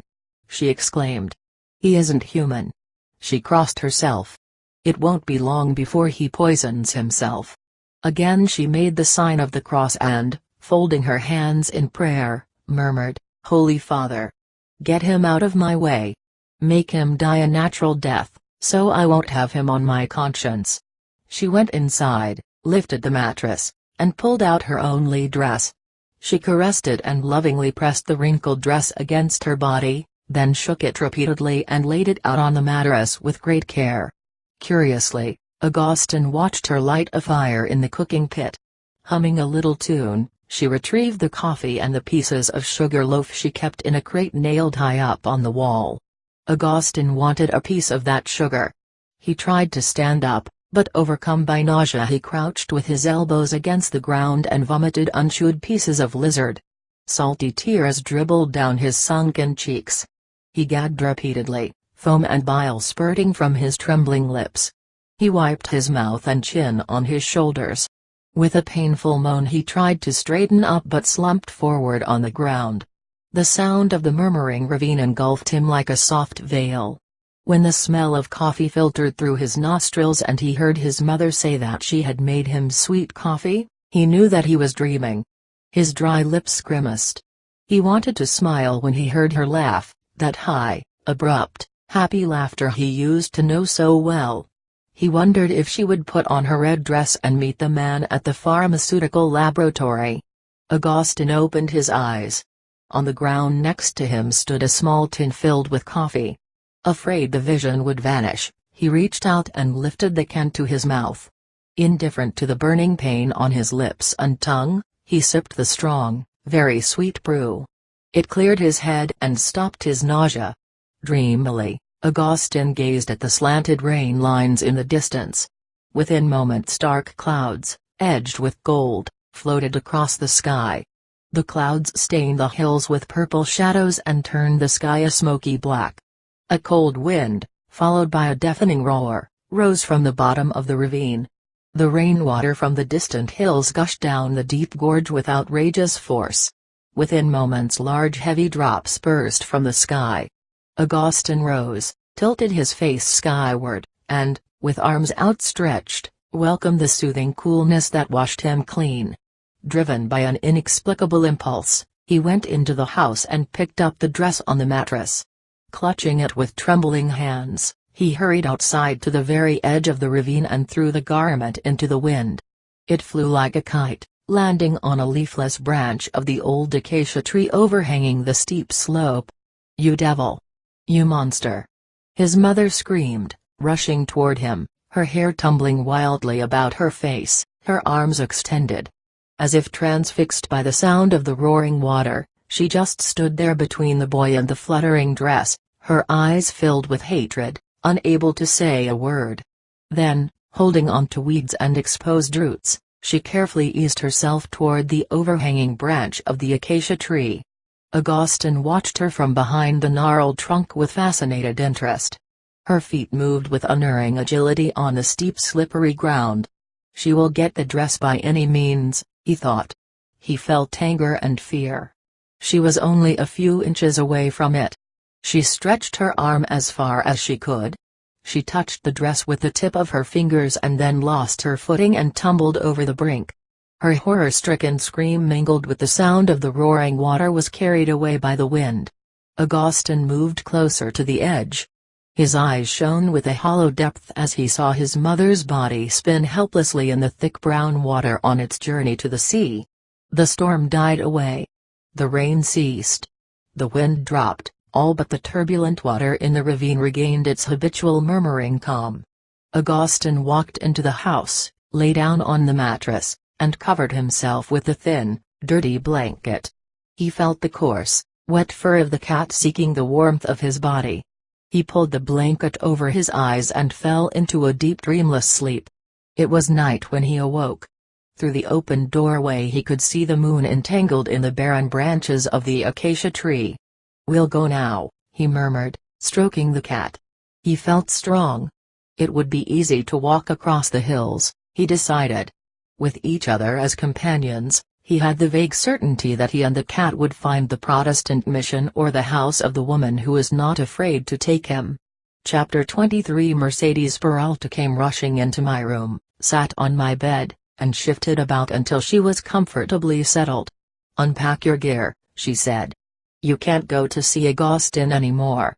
He's left for his yearly trip to remote areas in the country." She spoke with such certainty that I had the feeling she had just finished talking to him over the telephone, but I knew there wasn't one in the neighborhood.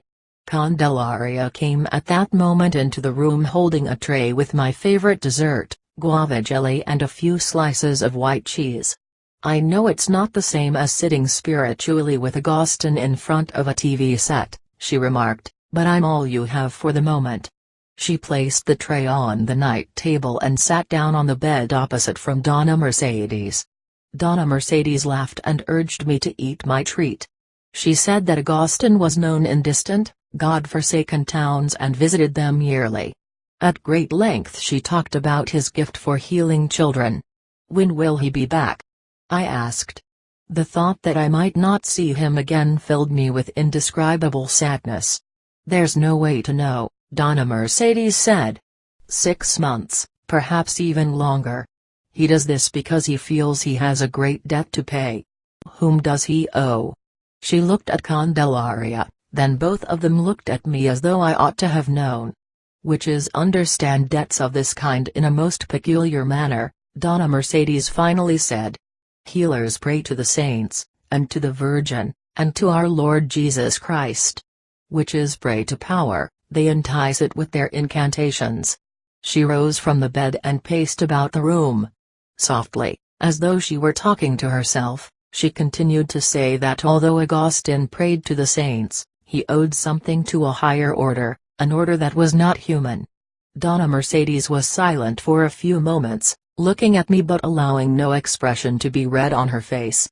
Augustin has known about that higher order all his life, even as a child, she continued. Did he ever tell you that the same man who was going to take his mother away found Augustin on a pitch-black night, in the rain, already half dead, and brought him to me? Donna Mercedes did not wait for my response but quickly added, to be in harmony with that higher order has always been the secret of Augustin's success. He does it through his healing and bewitching.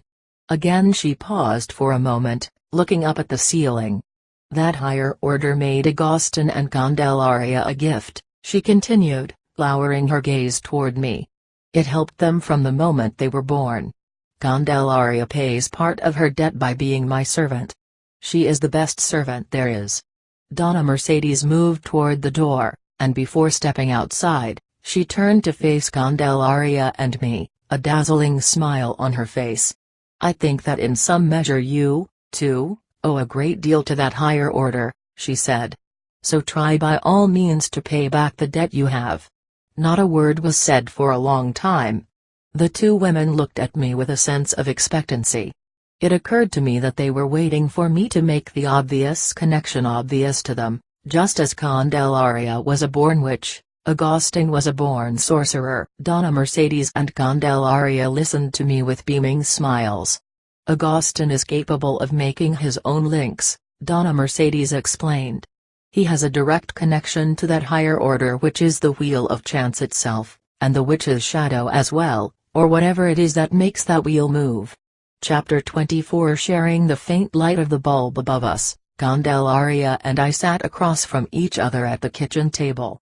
She was studying the glossy pictures in the magazine I had bought for her, I was transcribing my tapes.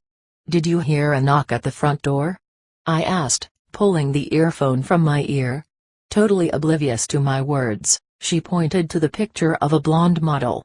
I can't decide which girl I like better, she mused. If I cut out this one, I'll lose the one on the other side of the page, the brunette walking down the street with a tiger on a leash. I would save the one with the tiger, I suggested. There will be more blonde models in the magazine. I touched her arm. Listen, someone's at the door. It took Candelaria a moment to draw herself away from the magazine and another moment to realize that indeed there was someone knocking. Who could it possibly be at this late hour? She mumbled indifferently, as she shifted her attention back to the glossy pages. Perhaps it's a patient. I glanced at my watch. It was almost midnight. Oh no, my dear, Candelaria said calmly and looked up. No one ever comes at this hour. People know that Donna Mercedes doesn't treat anyone this late unless it's an emergency. Before I had a chance to say that it probably was an emergency, there was another, this time more insistent, knock. I hurried to the front of the house. For a moment I hesitated outside the healing room, deliberating whether I should let Mercedes Peralta know that there was someone at the door. For 3 days Mercedes Peralta had been in that room. Day and night she had lit candles on the altar, smoked cigar after cigar, and, with a rapturous expression on her face, had recited unintelligible incantations until the walls vibrated with the sound. Mercedes Peralta had never answered any of my questions, yet, she seemed to welcome my interruptions when I brought her food or insisted she rest for a few hours. Another knock sent me hurrying to the front door, which Candelaria always bolted as soon as it got dark, an unnecessary precaution, for anyone wanting to come inside could have done so through the open kitchen. Who is it? I asked before unlatching the iron bolt. Gente de paz, peaceful folk, a man's voice answered. Amazed to hear someone with a faint foreign accent reply in the archaic convention dating from the days of the Spanish conquest, I automatically responded in the required manner, "Hail the Virgin Mary," and opened the door. The tall, white-haired man leaning against the wall regarded me with such a baffled expression on his face, I burst into laughter. "Is this Mercedes Peralta's house?" he asked in a halting voice. I nodded, studying his face. It was not so much that it was wrinkled but rather eroded, ravaged as though by grief or pain. His watery blue eyes were sunken in wide circles of age and weariness. "Is Mercedes Peralta in?" he asked, looking past me into the dimly lit hallway. "She is," I replied. "But she doesn't see people this late. I've been walking around town for hours, pondering whether I should come," he said. "I need to see her. I'm an old friend or an old enemy." Shaken by the anguish and despair in the man's voice, I invited him inside. "She's in her working room," I said. "I'd better let her know that you've come to see her." I stepped ahead of him and smiled encouragingly. "What is your name?" "Don't announce me," the man begged, gripping my arm. "Let me go in by myself. I know the way." Stiffly, he limped across the patio and down the corridor. He paused for a second in front of Donna Mercedes' room, then climbed the 2 steps leading inside. I followed close behind him, ready to take the blame should Mercedes Peralta be annoyed by the intrusion. For an instant, I thought she had already gone to bed, but as soon as my eyes became accustomed to the shadowy darkness, I saw her sitting in her high-backed chair at the far end of the room, barely outlined by the faint light of a single candle burning on the altar. "Federico Mueller," she gasped, staring at him in total panic. She seemed not to trust her vision and repeatedly rubbed her eyes with her hands. "How can it be? All these years I thought you were dead." Awkwardly, he went down on his knees, buried his face in the healer's lap, and cried with the abandonment of a despairing child. "Help me, he repeated in between sobs. Hastily, I moved toward the entrance, only to halt abruptly when I heard Federico Mueller fall on the floor with a dull thump. I wanted to summon Candelaria, but Donna Mercedes stopped me. "How extraordinary!" she exclaimed in a trembling tone. "Everything is fitting into place like a magical jigsaw puzzle. This is the person you remind me of. You brought him back to me."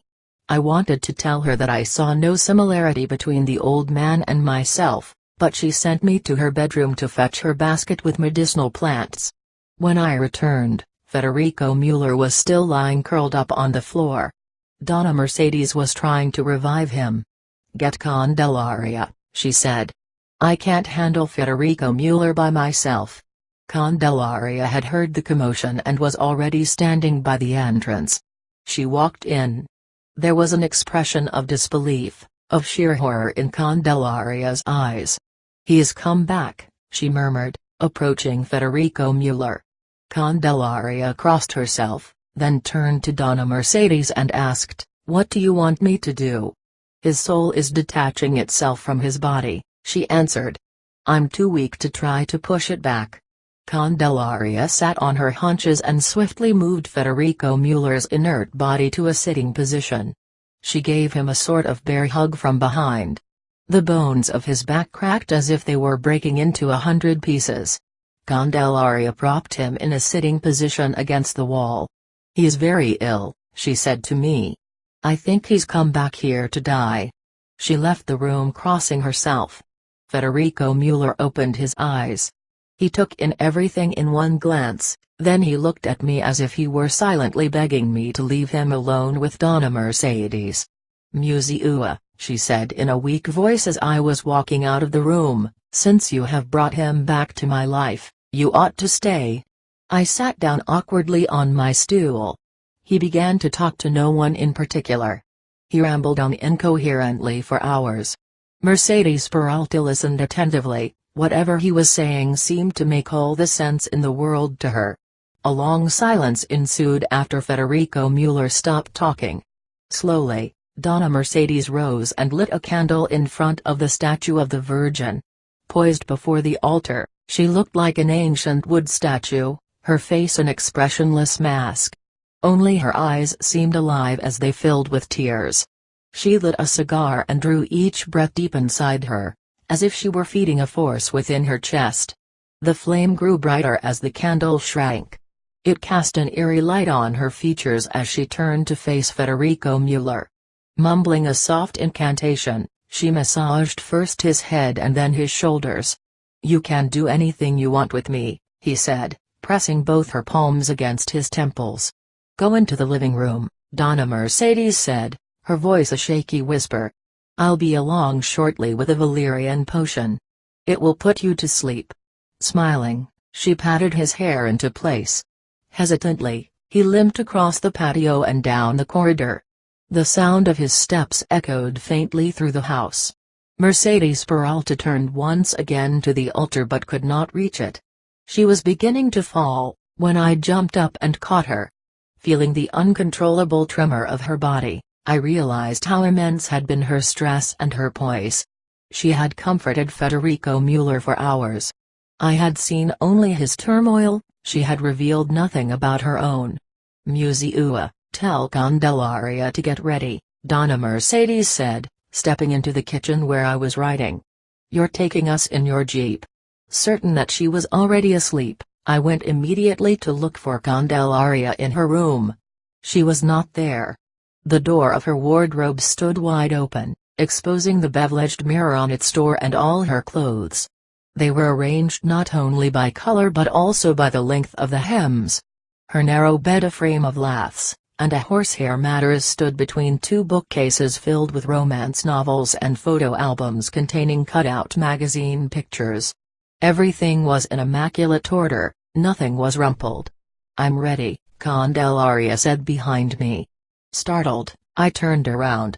"Donna Mercedes wants you to." She did not let me finish, but propelled me toward my room down the corridor. "I've taken care of everything," she assured me. "Hurry up and change. We don't have much time." On my way out I peeked into the living room.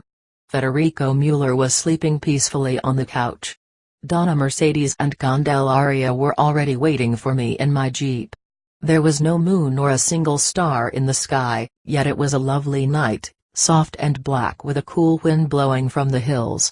Following Candelaria's directions, I drove the two women to the homes of the people who regularly attended the spiritualists' meeting. As was customary, I waited outside. Except for Leon Chirino, I had never met any of them, yet I knew where each one of them lived. I wondered if the two women were setting a date for a séance, for they did not stay long at any of the houses. "And now to Leon Chirino's house," Candelaria said, helping Donna Mercedes settle in the back seat. Candelaria seemed angry. Non-stop she rambled on about Federico Mueller. Although I was bursting with curiosity, I could not pay attention to her seemingly incoherent statements. I was too preoccupied watching the distraught look on Donna Mercedes' face in the rearview mirror. She opened her mouth several times to speak, but instead she shook her head and looked out the window, seeking aid and comfort from the night. Leon Chirino took a long time coming to the door. He must have been sound asleep and unable to hear Candelaria's impatient, loud banging. He opened the door with his arms crossed, protecting his chest from the cold, humid breeze spreading the dawn across the hills. There was a look of foreboding in his eyes. "Federico Mueller is at my house," Donna Mercedes said before he had time to even greet her. Leon Chirino did not say a word. Yet, it was evident that he had been thrown into a state of profound agitation, of great indecision. His lips trembled, and his eyes alternately shone with rage or filled with tears under his white, bushy brows. He motioned us to follow him to the kitchen. He made sure Donna Mercedes was comfortably settled in a hammock hanging near the stove, then he made a fresh pot of coffee, while we sat in complete silence.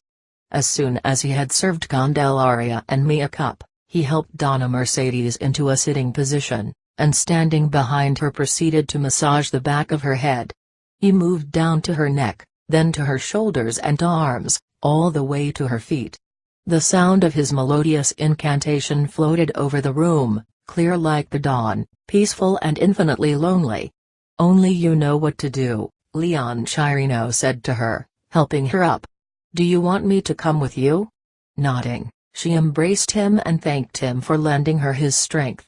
A mysterious smile curved her lips as she turned to the table, and leisurely sipped her cup of coffee. "Now we have to see my compadre," she said, taking my arm. "Please take us to Elmoca's house." "Lucas Nunez?" I asked, looking from one to the other. All three nodded, but no one said a word.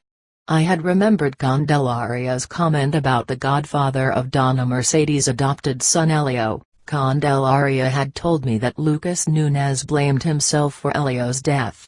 The sun had already risen above the mountains when we reached the small town along the coast where Lucas Nunez lived. The place was hot and salty from the sea and musky with flowering mimosa trees. The town's main street lined with brightly painted colonial houses, a small church, and a plaza ended at the edge of a coconut plantation. Beyond was the sea. It could not be seen, but the wind carried the sound of waves breaking on the shore. Lucas Nunez's house stood on one of the town's side streets, which were not really streets but wide paths covered with stones. Donna Mercedes rapped lightly on the door and, without waiting for an answer, pushed it open and stepped inside a dark, damp room. Still blinded by the brightness outside, I could at first barely make out the silhouette of a man reading at a wooden table in a small back patio. He gazed at us with such a desolate expression on his face I wanted to flee. Haltingly, he stood up and silently embraced Donna Mercedes, Leon Chirino, and Candelaria. The man was tall and bony. His white hair was cropped so close to his head that the darkness of his scalp shone through. I felt a strange anguish upon noticing his hands and realized why he was nicknamed El Macho, the maimed one. The first joint of each finger was missing. "Federico Mueller is at my house," Donna Mercedes said softly. "The museu here brought him to my door." Slowly, Lucas Nunez turned toward me. There was something so intense about the man's narrow face, about his shiny eyes, that I shrank back. "Is she related to him?" he asked in a harsh voice, no longer seeming to see me. "The museu has never seen Federico Mueller in her life," Donna Mercedes remarked. "But she brought him to my door." Lucas Nunez leaned against the wall. "If he is in your house, then I will kill him," he declared in a strangled whisper. Donna Mercedes and Leon Chirino each took him by an arm and led him into one of the rooms. "Who is this Federico Mueller?" I asked Candelaria. "What did he do?" "But, museu," she said impatiently.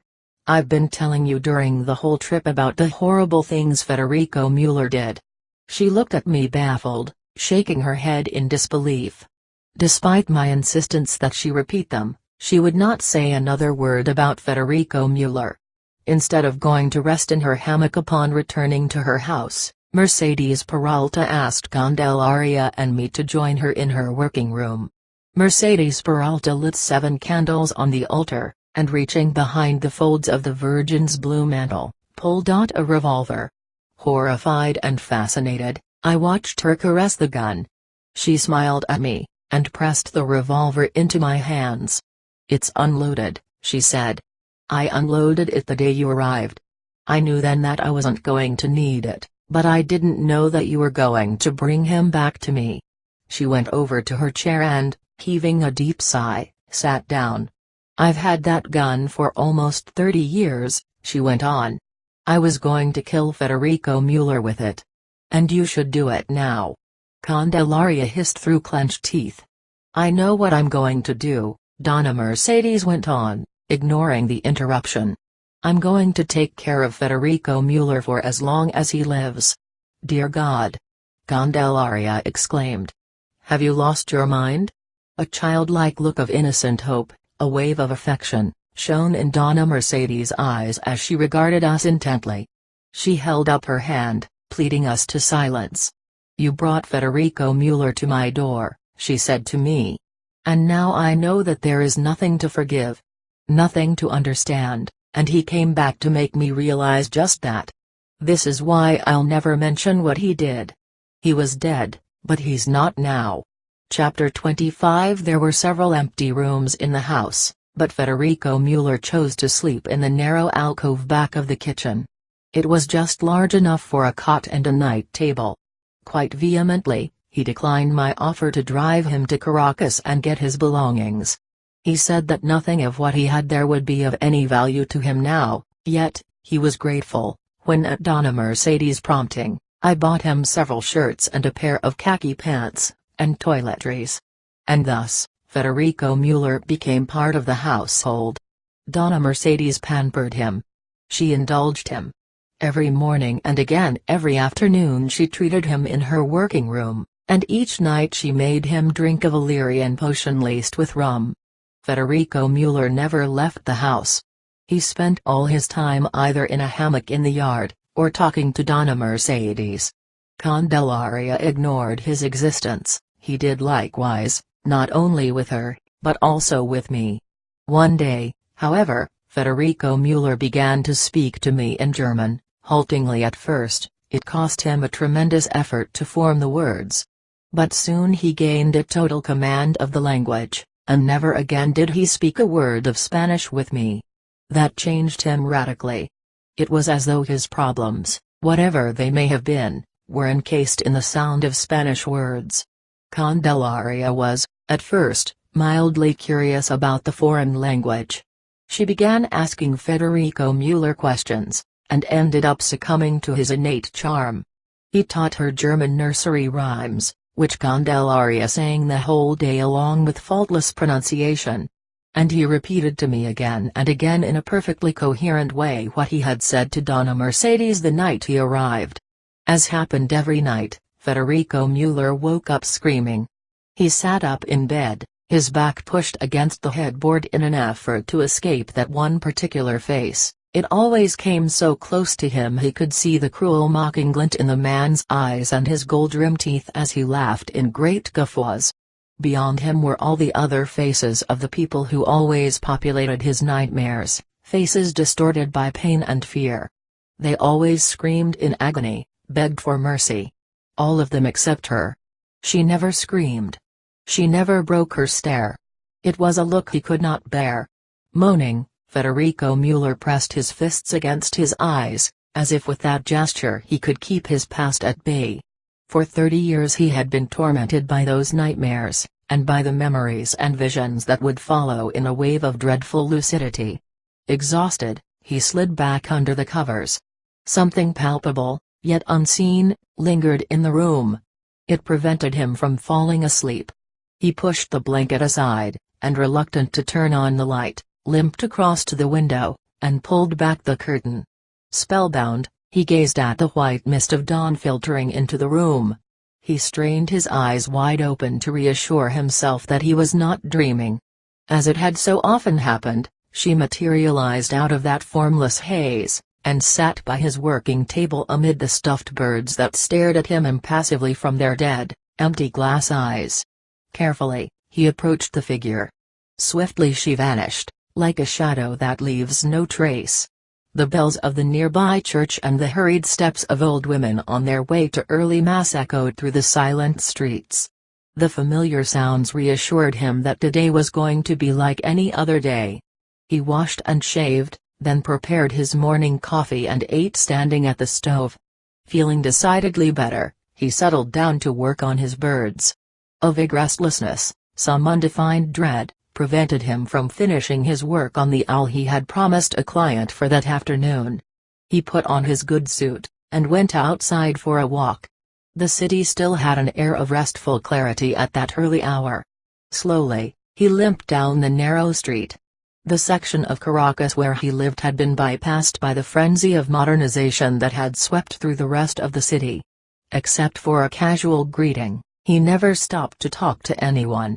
Yet, he felt oddly protected by these old streets with their one-story colonial houses alive with the laughter of children, and the voices of women gossiping in front of their doors.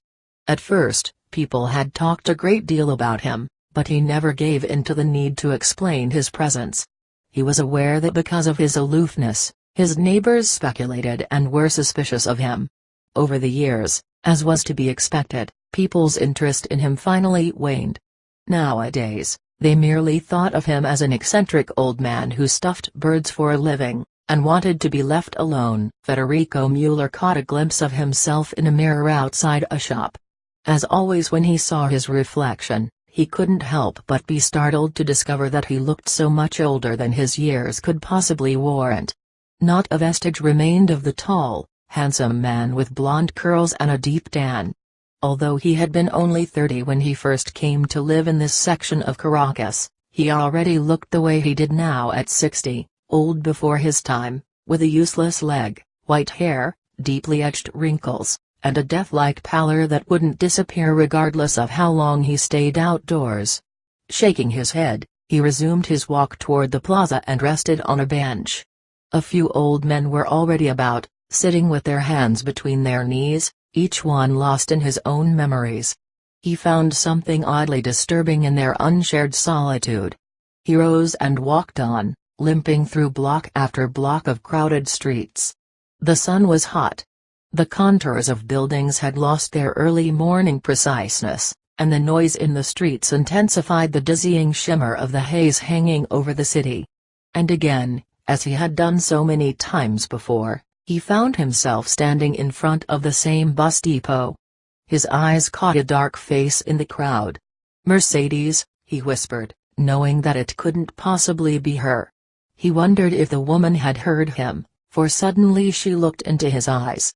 It was a rapid, yet deliberate glance that filled him with apprehension and hope. Then the woman vanished in the crowd. "Have you seen a dark, tall woman pass by?"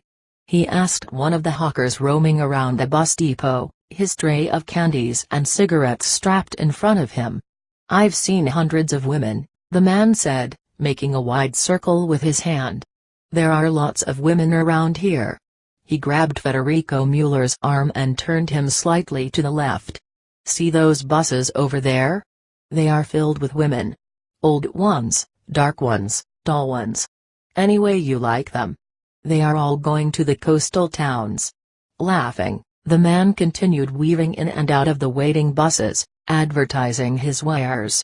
Possessed by an irrational certainty that he would find that face, Federico Mueller got on a bus and walked down the aisle gazing intently at each passenger. They stared back at him in silence. For an instant, he thought that all the faces resembled hers. He had to rest for a moment, he thought, and sat on one of the empty seats at the back of the bus. A faint, faraway voice demanding his ticket roused him from his slumber. The words vibrated in his head. A drowsiness pressed heavily on his brow, and he had difficulty opening his eyes. He gazed out the window. The city was far behind. Puzzled and embarrassed, he looked up at the ticket collector. "I didn't intend to go anyplace," Federico Mueller stammered apologetically. "I only came looking for someone." He paused for a moment, then mumbled to himself. "Someone I hoped and dreaded to find on this bus." "That happens," the man remarked sympathetically.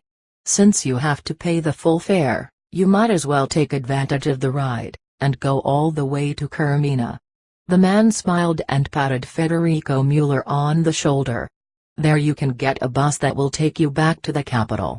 Federico Mueller handed him some money. "When does the bus come back to Caracas?" he asked. "Around midnight," the man said vaguely. "Or whenever there are enough people to make the trip worthwhile." The man gave him back his change, then continued down the aisle, and collected the rest of the tickets from the passengers. "It was fate that I had to catch this bus without having planned to do so," Federico Mueller thought. A half-smile flitted across his face.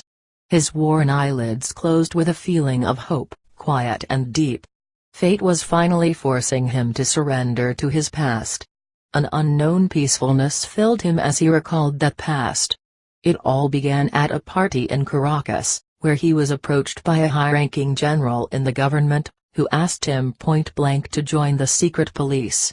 Believing him to be drunk, Federico did not take the man's words seriously. It came as a surprise when a few days later an army officer knocked on his door. "I'm Captain Sergio Medina," he introduced himself. There had been nothing sinister about the short, powerfully built man with the copperish skin and the gold-rimmed teeth that flashed in a strong open smile. Convincingly, he talked about the excitement involved in the job they had in mind for him, the good pay, the fast promotions. Flattered and intrigued, Federico accompanied Medina to the general's house. Patting him affectionately on his back, like an old friend, the general took him to his study. "This job will earn you the respect and gratitude of this country," the general said. "A country that, after all, is your own and yet isn't. This will be your chance to truly become one of us." Nodding, Federico could not help but agree with the general. He had been 16 years old when his parents had immigrated to Venezuela. Under the auspices of a government program, they had settled in the interior to farm the vast acreages of land allotted to them, which they had hoped to own one day. After an accident that killed both of his parents, Federico, not in the least interested in farming, apprenticed himself to a German zoologist, an expert in taxidermy who taught him all he knew. "I can't think how I could be of use to you," Federico said to the general. "All I know is how to trap and stuff birds." The general laughed uproariously. "My dear Federico," he emphasized, "your experience as a taxidermist is the ideal cover for the job we have in mind for you." The general smiled confidentially, and leaning closer added, "We have accurate reports of a subversive group operating in the Kermina area. We want you to find out about them." He laughed again, gleefully, like a child. "So far, we have been unsuccessful with the men we have sent into the area. But you, my friend, amuse you trapping birds, will not arouse any suspicion." Federico was never given the opportunity to refuse the job. Within days, a brand new jeep equipped with the latest instruments and chemicals of a quality he had never been able to afford were put at his disposal.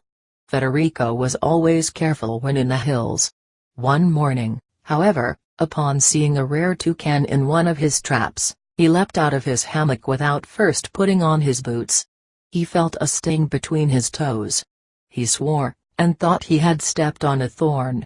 But when a sharp pain radiated from the small punctures where 2 little drops of blood had formed and quickly spread through his whole foot, and up his leg, he knew he had been bitten by a snake he had neither seen nor heard.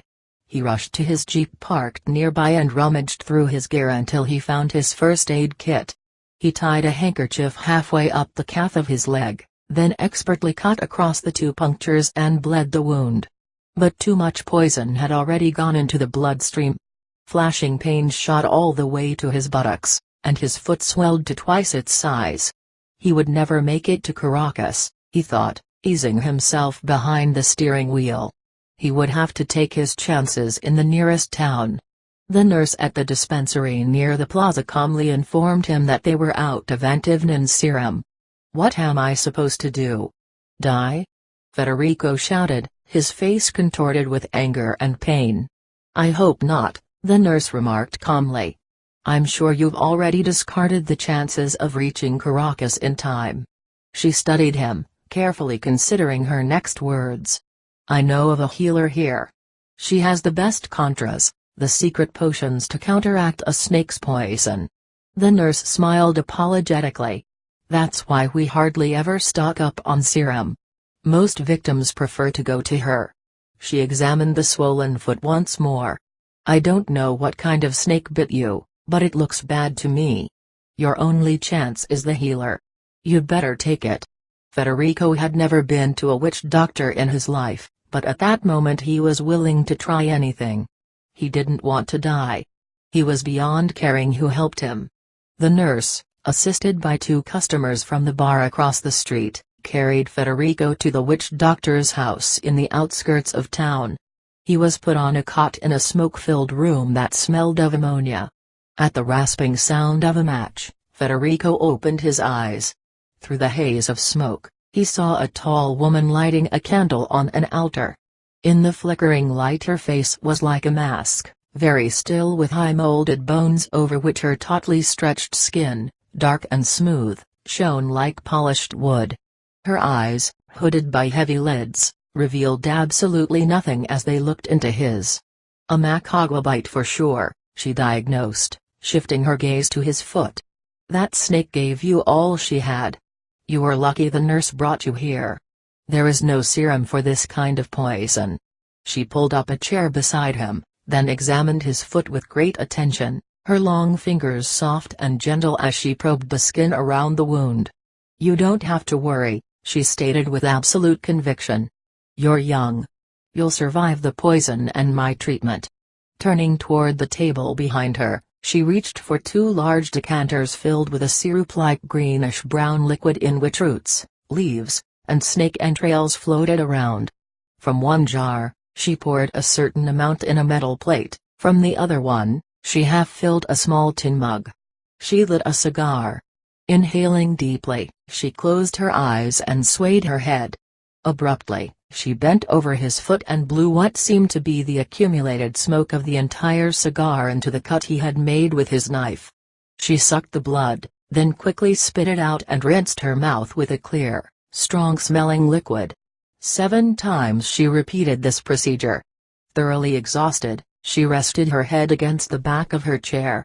A few moments later she began to mumble an incantation.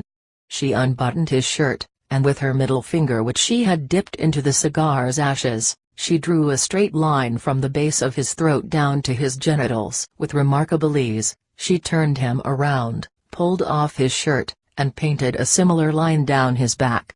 "I've halved you now," she informed him. "The poison can't go over to the other side." She then retraced the back and front lines with a dab of fresh ashes. In spite of his pain, Federico laughed. "I'm sure the poison spread all over my body a long time ago," he said. She held his face between her hands, forcing him to look into her eyes. "Muso, if you don't trust me, you'll die," she warned him, then proceeded to wash his foot with the liquid she had poured into the metal plate. That done, she reached for the tin mug. "Drink it all," she commanded, holding it to his lips. "If you throw up, you're done for." Uncontrollable waves of nausea threatened to bring the foul-tasting potion up.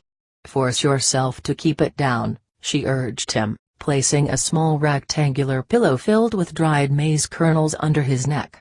She watched him attentively as she soaked a handkerchief in a mixture of rose water and ammonia. "Now breathe," she ordered, holding the handkerchief over his nose. "Breathe slowly and deeply." For a moment he struggled under the suffocating pressure of her hand, then gradually relaxed as she began to massage his face. "Don't get close to pregnant women. They'll neutralize the effect of the contra," she admonished. He looked at her uncomprehendingly, then mumbled that he did not know any pregnant women. Seemingly satisfied with his statements, Mercedes Peralta turned to the altar, lined up 7 candles around the statue of St. John, and lit them. Silently, she gazed at the flickering flames, then with a sudden jerk, she threw back her head and recited an oddly dissonant litany. The words turned into a cry, which rose and fell with the regularity of her breathing. It was an inhuman-sounding lament that caused the walls to vibrate and the candle flames to waver. The sound filled the room, the house, and went far beyond, as if it were meant to reach some distant force. Federico was vaguely aware of being moved into another room. The days and nights blurred into each other as he lay half-conscious on the cot, hounded by fevers and chills. Whenever he opened his eyes, he saw the healer's face in the darkness, the red stones in her earrings shining like an extra pair of eyes. In a soft melodious voice, she sent the shadows, the terrible phantoms of his fever, scurrying to their corners. Or, as if she were part of his hallucinations, she identified those unknown forces and commanded him to wrestle with them. Afterward, she bathed his sweat-covered body and massaged him until his skin was cool again. There were times when Federico felt someone else's presence in the room. Different hands, larger and stronger, yet as gentle as the healer's, cradled his head while she urged him in a harsh tone to drink the foul-tasting potions she held to his lips. The morning she brought him his first meal of rice and vegetables, a young man holding a guitar followed her into the room. "I'm Elio," he introduced himself. Then strumming his guitar, he began to sing a funny little ditty that related the events of Federico's bout with the poison. Elio also told him that the day the nurse at the dispensary brought him to his mother's house, he set out for the hills, and with his machete, slayed the macagua that had bitten him. Had the snake survived, The potions and incantations would have been useless. One morning, upon noticing that the purple swollen flesh had returned to normal, Federico reached for his laundered clothes hanging over the bedstead. Eager to test his strength, he walked out into the yard, where he found the healer bent over a tub filled with rosemary water. Silently, he watched her dip her hands into the purple liquid. Smiling, she looked up at him.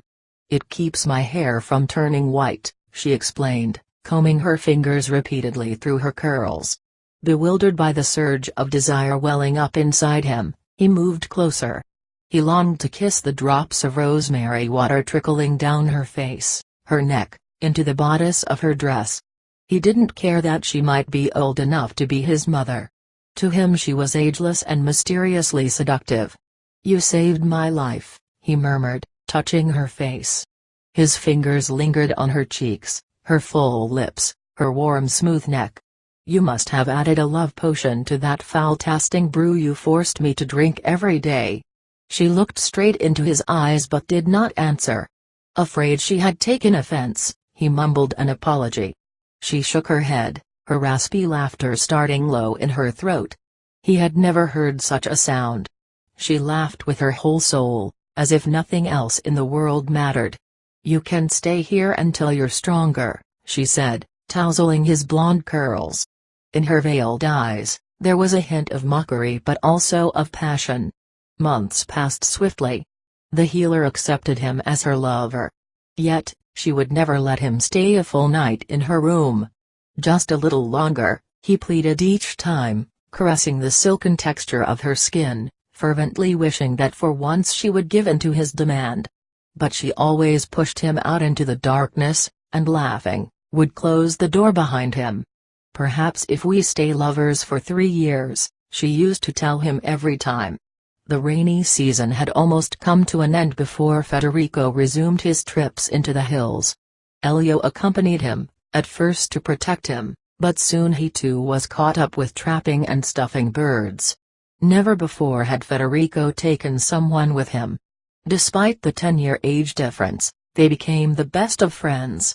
Federico was surprised at how readily Elio endured the long hours of silence as they waited for a bird to fall into a trap, and how much he enjoyed their leisurely walks along the cool, hazy summits, where one was easily overtaken by fog and wind.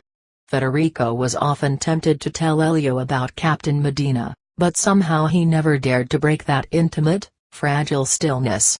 Federico felt a vague guilt about the easy days in the hills and the secret nights with the healer.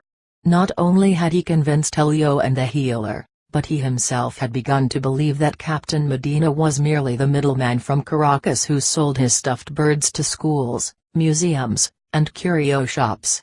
"You've got to do better than catch those damn birds," Captain Medina said to him one afternoon as they were having a beer at a local bar. "Mingle more with the healer's patients. Through gossip, one learns the most astounding things. At any rate, you must finish your brilliant maneuver."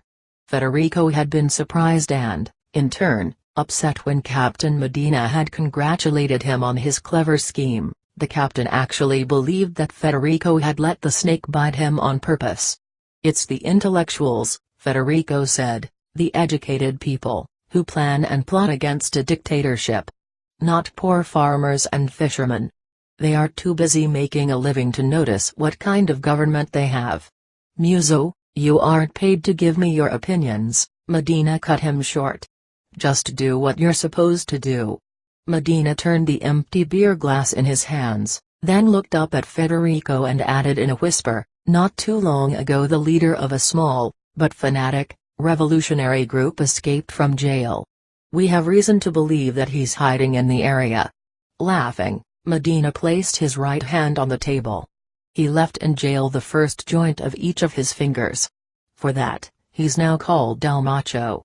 The rain had kept on falling since early afternoon. The sound of the defective gutter by his window prevented Federico from falling asleep. He went out into the corridor and was about to light a cigarette when he heard a soft murmur coming from the healer's working room. He knew it was not the healer. That morning he had driven her to a neighboring town where she was to attend a séance. Federico tiptoed down the corridor.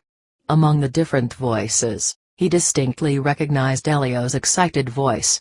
At first, he could not make much sense of their conversation, but when the words dynamite, the proposed dam in the hills, and the dictator's unofficial visit to it crop up several times, he realized with disturbing clarity that he had unwittingly stumbled on a plot to assassinate the head of the military government. Federico leaned against the wall, his heart beating violently, then he resolutely walked up the 2 steps into the dark room. "Elio. Is that you?" Federico said. "I heard voices and got worried." There were several men in the room. They recoiled instantly into the shadows. Elio was not in the least perturbed. He took Federico by the arm and introduced him to the man sitting on the chair by the altar. "Godfather, this is the Musu I've been telling you about," he said. "He's a friend of the family. He's to be trusted." Slowly, the man rose. There was something saintly about his bony face, with the wide cheekbones standing out sharply under his dark skin and eyes that shone with a chilling fierceness. "A pleasure to meet you," he said. "I'm Lucas Nunez." For a moment Federico stared at the proffered hand, then shook it. The first joint of each finger was missing. "I feel that you can be trusted," he said to Federico. "Elio says that you may be willing to help us." Nodding, Federico closed his eyes, afraid his voice and gaze would betray his turmoil. Lucas Nunez introduced him to the group of men. One by one they shook his hand, then sat back on the floor, forming a half-circle. The faint flicker of the candles on the altar barely outlined their faces. Federico listened attentively to Lucas Nunez's precise, calm arguments as he discussed the past and present political situation in Venezuela. "And how can I help you?" Federico asked him at the end of his explanation. Lucas Nunez's eyes revealed a sad, reflective mood, his face clouded over, struck with unwelcome memories. But then, he smiled and said, "If the others agree, you could drive some explosives into the hills for us." They all agreed instantly. Federico sensed that they had accepted him so fully and so quickly because they knew he was Mercedes Peralta's lover. It was after midnight when their conversation ceased, bit by bit, like the flapping wings of an injured bird. The men looked pale, haggard. Federico felt a chill as they embraced him. Without a sound, they left the room and disappeared into the darkness of the hall. He was stunned by the devilish irony of his situation. Lucas Nunez's last words rang in his ears. "You're the perfect man for the job. No one will suspect a Musu trapping birds in the hills." Federico pulled the jeep over to a small clearing beside the road. A light drizzle swathed the hills as with gauze, and the half-moon filtering through the misty clouds gave a spectral radiance to the landscape. Silently, he and Elio unloaded the well-padded box packed tightly with dynamite sticks. "I'll carry the stuff down to the shack," Elio said, smiling reassuringly. "Don't look so worried, Federico. They'll have the bridge mined by dawn." Federico watched him descend the steep overgrown trail into the shadows below. Often he had come with him to this spot, looking for wild pomerizes, a peculiarly fragrant fruit that smells like rose petals. It was the healer's favorite fruit. Federico sat on a fallen tree trunk and buried his face in his hands. Except for the vague guilt he had felt, at times, for accepting the generous pay which far exceeded the worth of even the rarest of birds he had delivered to Medina, he had dismissed all thought regarding the implications of what he was doing. Until now, it had all seemed to him like a make-believe adventure in a movie or in some exotic novel. It had nothing to do with having to betray people he knew and loved, people who trusted him. He wished Elio would hurry. Federico had seen Medina's jeep parked in a secluded place on the outskirts of town, secretly following him. Federico had told Medina everything, and now it was too late to regret it. He leapt to his feet as a dazzling flash of lightning illuminated the sky. Thunder broke in a deafening roar, echoing in the depths of the ravine. Rain came in a solid sheet, so dense it blurred everything around him. "What a fool I am!" he cried out loud, running down the steep trail. With absolute certainty, Federico knew that Medina had no intention of honoring his promise to spare the healer and her son, that he had only given it as a means to get Federico to divulge everything he knew. "Elio!" Federico screamed, but his shout was drowned by the resounding volley of a machine gun and the startled cries of hundreds of birds rising up into the dark sky. In the few minutes that it took him to reach the shack, his mind raced through a nightmare. With devastating clarity he saw how his life, in one instant, had taken a fatal turn. Almost mechanically, he went through the motions of sobbing over Elio's lifeless, torn body. He neither heard nor saw Medina and the two soldiers entering the shack. Medina was shouting at one of his men, but his voice was only a distant murmur. "You goddamn fool! I told you not to shoot. You could have had us all blown to pieces with that dynamite." "I heard someone running in the dark," the soldier defended himself. "It could have been an ambush. I don't trust this muso." Medina turned away from the man and pointed his flashlight into Federico's face. "You're dumber than I thought," he spit. "What did you think this was going to be? Make-believe?" He ordered the soldiers to take the box with the explosives up the ravine.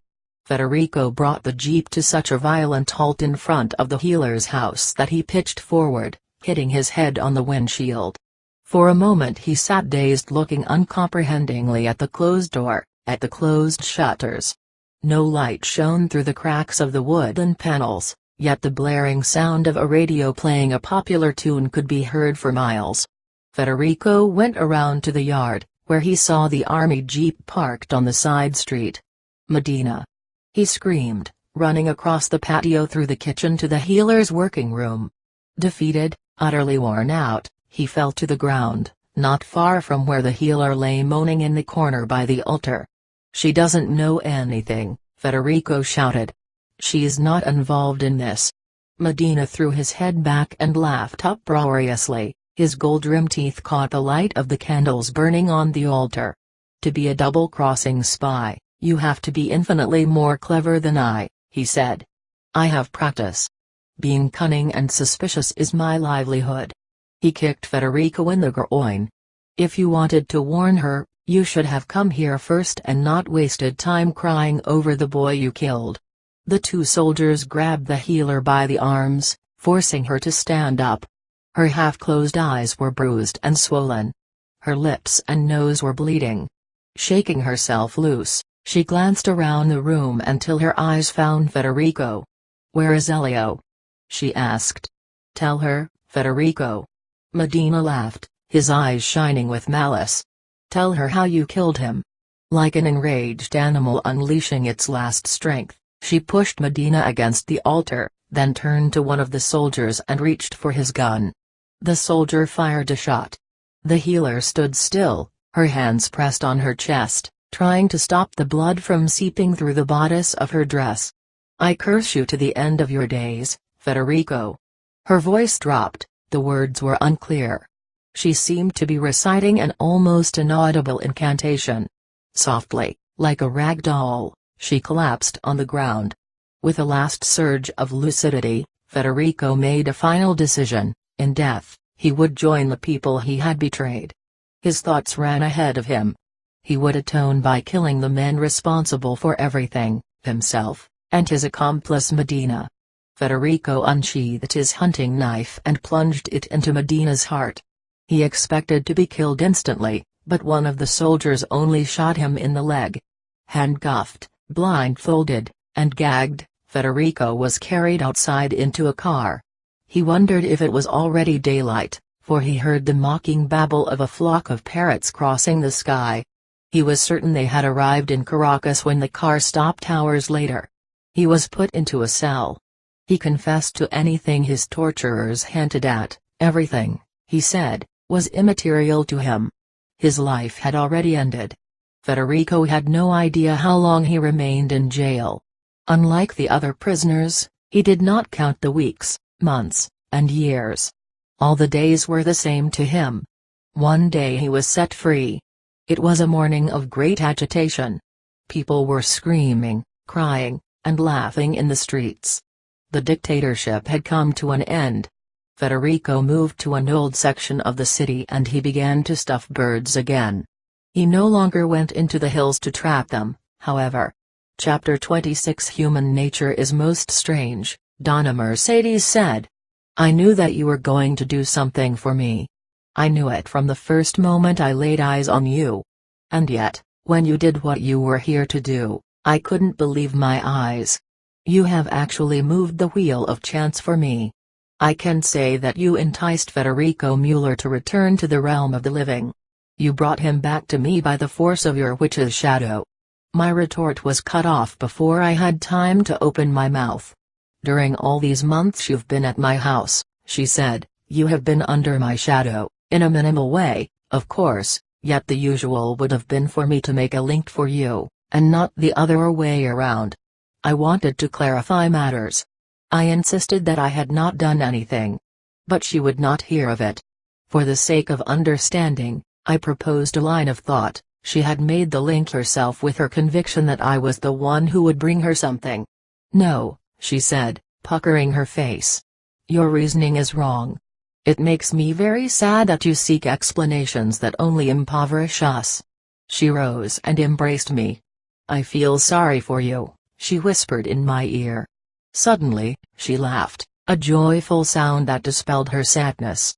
There is no way to explain how you've done this, she said. I'm not talking about human arrangements or about the shadowy nature of witchcraft, but about something as elusive as timelessness itself. She almost stammered, searching for words.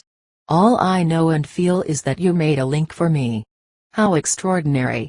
I was trying to show you how witches move the wheel of chance, and then you moved it for me yourself. I told you I can't take credit for that, I insisted and meant it. Her fervor embarrassed me. Don't be so thick, Museua, she retorted in an annoyed tone that reminded me of Augustine. Something is helping you to create a transition for me. You can say, and be thoroughly accurate in saying it, that you have used your witch's shadow without even knowing it. Chapter 27 The rainy season was almost over, yet it still rained every afternoon, a torrential downpour accompanied by thunder and lightning. Usually, I spent these rainy afternoons with Donna Mercedes in her room, where she lay in her hammock, either bemused with or indifferent to my presence. If I asked her a question, she would answer me. If I said nothing, she would remain silent. No patient ever comes after the rain, I said, watching the downpour from her bedroom window. The storm was soon over, and it left the street flooded. 3 buzzards landed on a nearby roof. With wings outstretched they leapt about, then lined up at the very ridge and faced the sun bursting through the clouds. Half-naked children came out of their houses. They booed the buzzards away, then chased one another across the muddy puddles. No one ever comes after the rain, I repeated and turned to Donna Mercedes, who was sitting silently in her hammock, one leg crossed over the other, staring at her cut-off shoe. I think I'll go and visit Leon Chirino, I said and got up from my chair. I wouldn't do that, she mumbled, her gaze still on her toes. She looked up. There was a heavy brooding look in her eyes. She hesitated, frowning and biting her lips, as if she wanted to say something else. Instead, she rose and, taking my arm, led me to her working room.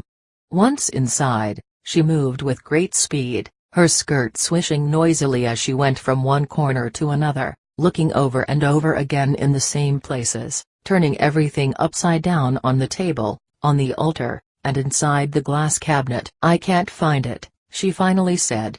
What did you lose? I asked. Perhaps I know where it is. She opened her mouth to speak, but instead she turned to the altar.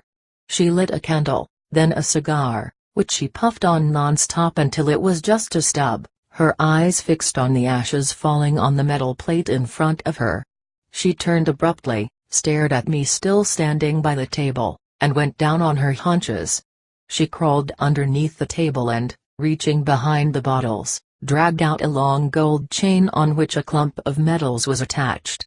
I began, "What are you?" I stopped in mid-sentence as I remembered the night she threw the chain high up in the sky. "When you see the medals again, you'll return to Caracas," she had said. I never found out if some kind of trick had been involved or if I had merely been too tired to witness their fall. I had totally forgotten about the medals, for I had not seen them since. Mercedes Peralta was grinning as she stood up. She hung the medals around my neck and said, "Feel how heavy they are. Pure gold. They really are heavy," I exclaimed, bouncing the clump in my hand. Smooth and shiny, the medals had a luxuriant orange tinge to them, characteristic of Venezuelan gold. They ranged in size from a dime to a silver dollar. Not all of them were religious medals. Some bore the likeness of Indian chieftains from the time of the Spanish conquest. "What are they for?" I asked. "To diagnose," Donna Mercedes said. "To heal. They're good for anything I choose to do with them." Sighing loudly, she sat on her chair by the table. With the chain still around my neck, I stood in front of her. I wanted to ask her where I should put the medals, but a feeling of utter desolation rendered me speechless.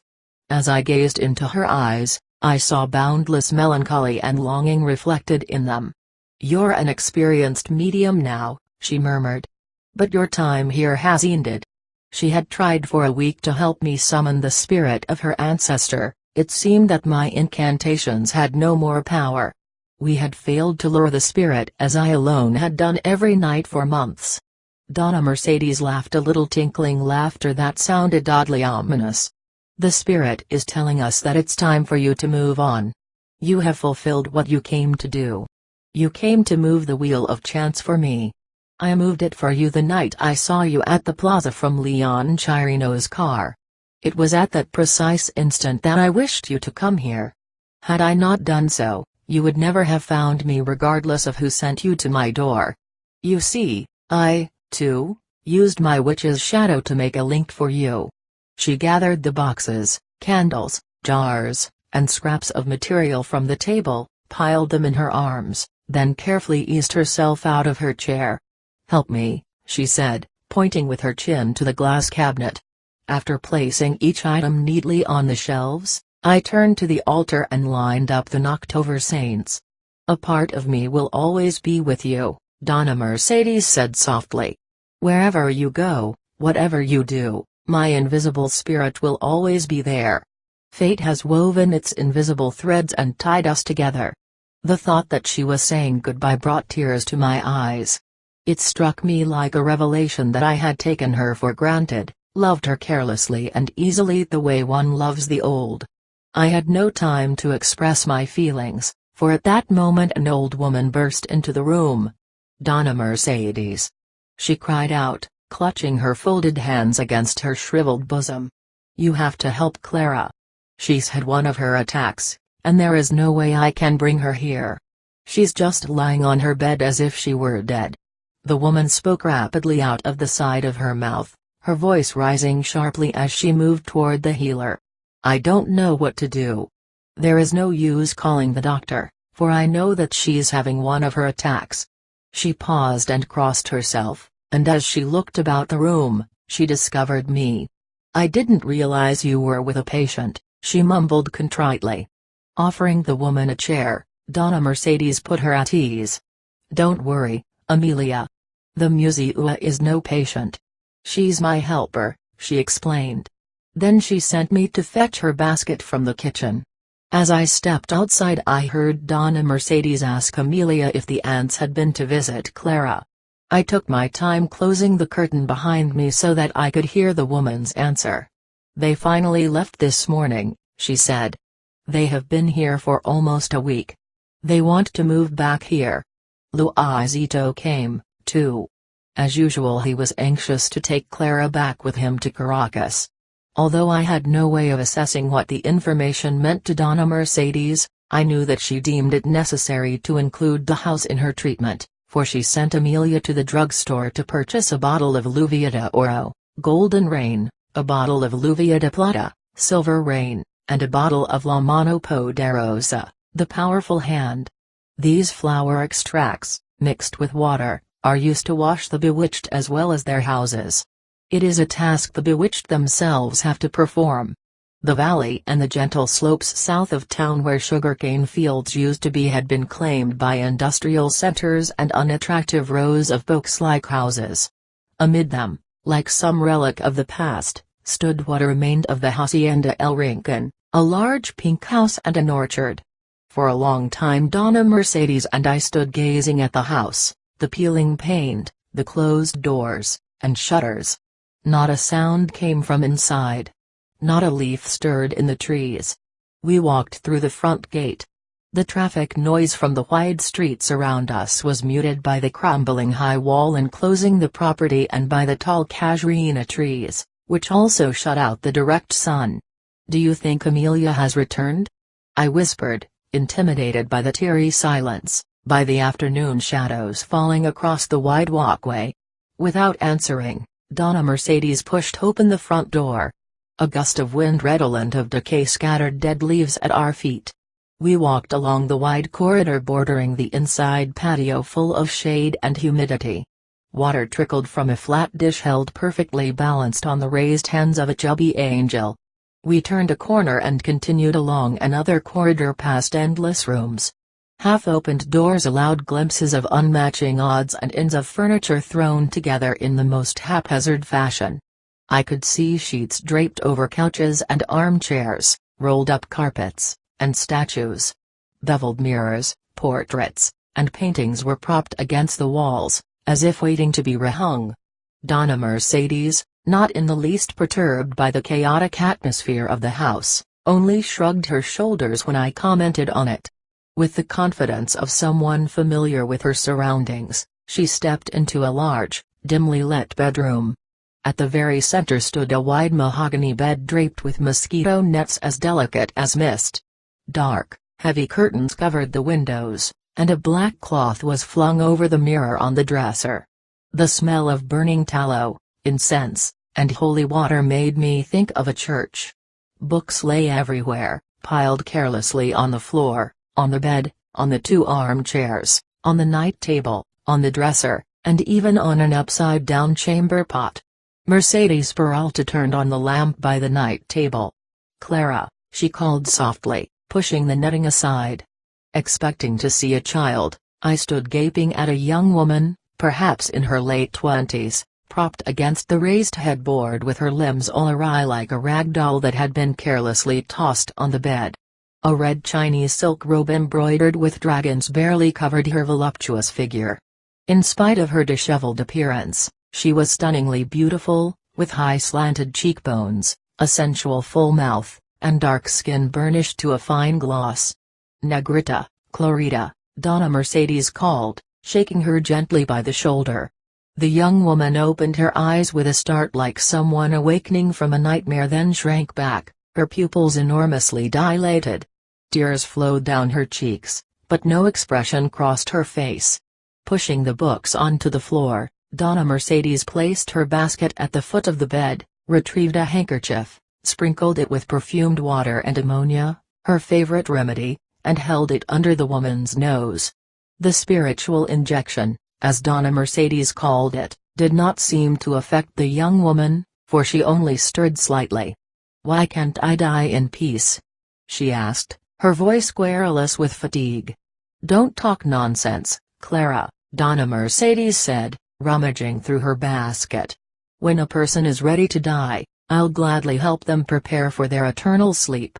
There are sicknesses that bring a body's death, but your time to die hasn't come yet." As soon as Donna Mercedes had found what she was after, she rose and motioned me to come closer. "Stay with her. I'll be back shortly," she whispered in my ear. Uneasily, I watched her leave the room, then shifted my attention to the bed, and caught sight of the death-like stillness in the woman's face. She did not even appear to be breathing, but she seemed aware of my intense scrutiny. Her lids slowly opened, flickering lazily, hurt by the dim light. She reached for the brush on the night table. "Would you braid my hair for me?" she asked. Smiling, I nodded and took the brush. "One or two braids?" I asked, running the brush through her long curly hair, over and over to get out the tangles. Like Donna Mercedes and Candelaria's, her hair smelled of rosemary. How about one nice thick braid? I asked. Clara did not answer. With a fixed, but absent, gaze she stared at the farthest wall in the room, where oval-framed photographs hung surrounded by palm fronds braided in the form of a cross. With her face contorted by pain she turned toward me. Her limbs began to shake violently.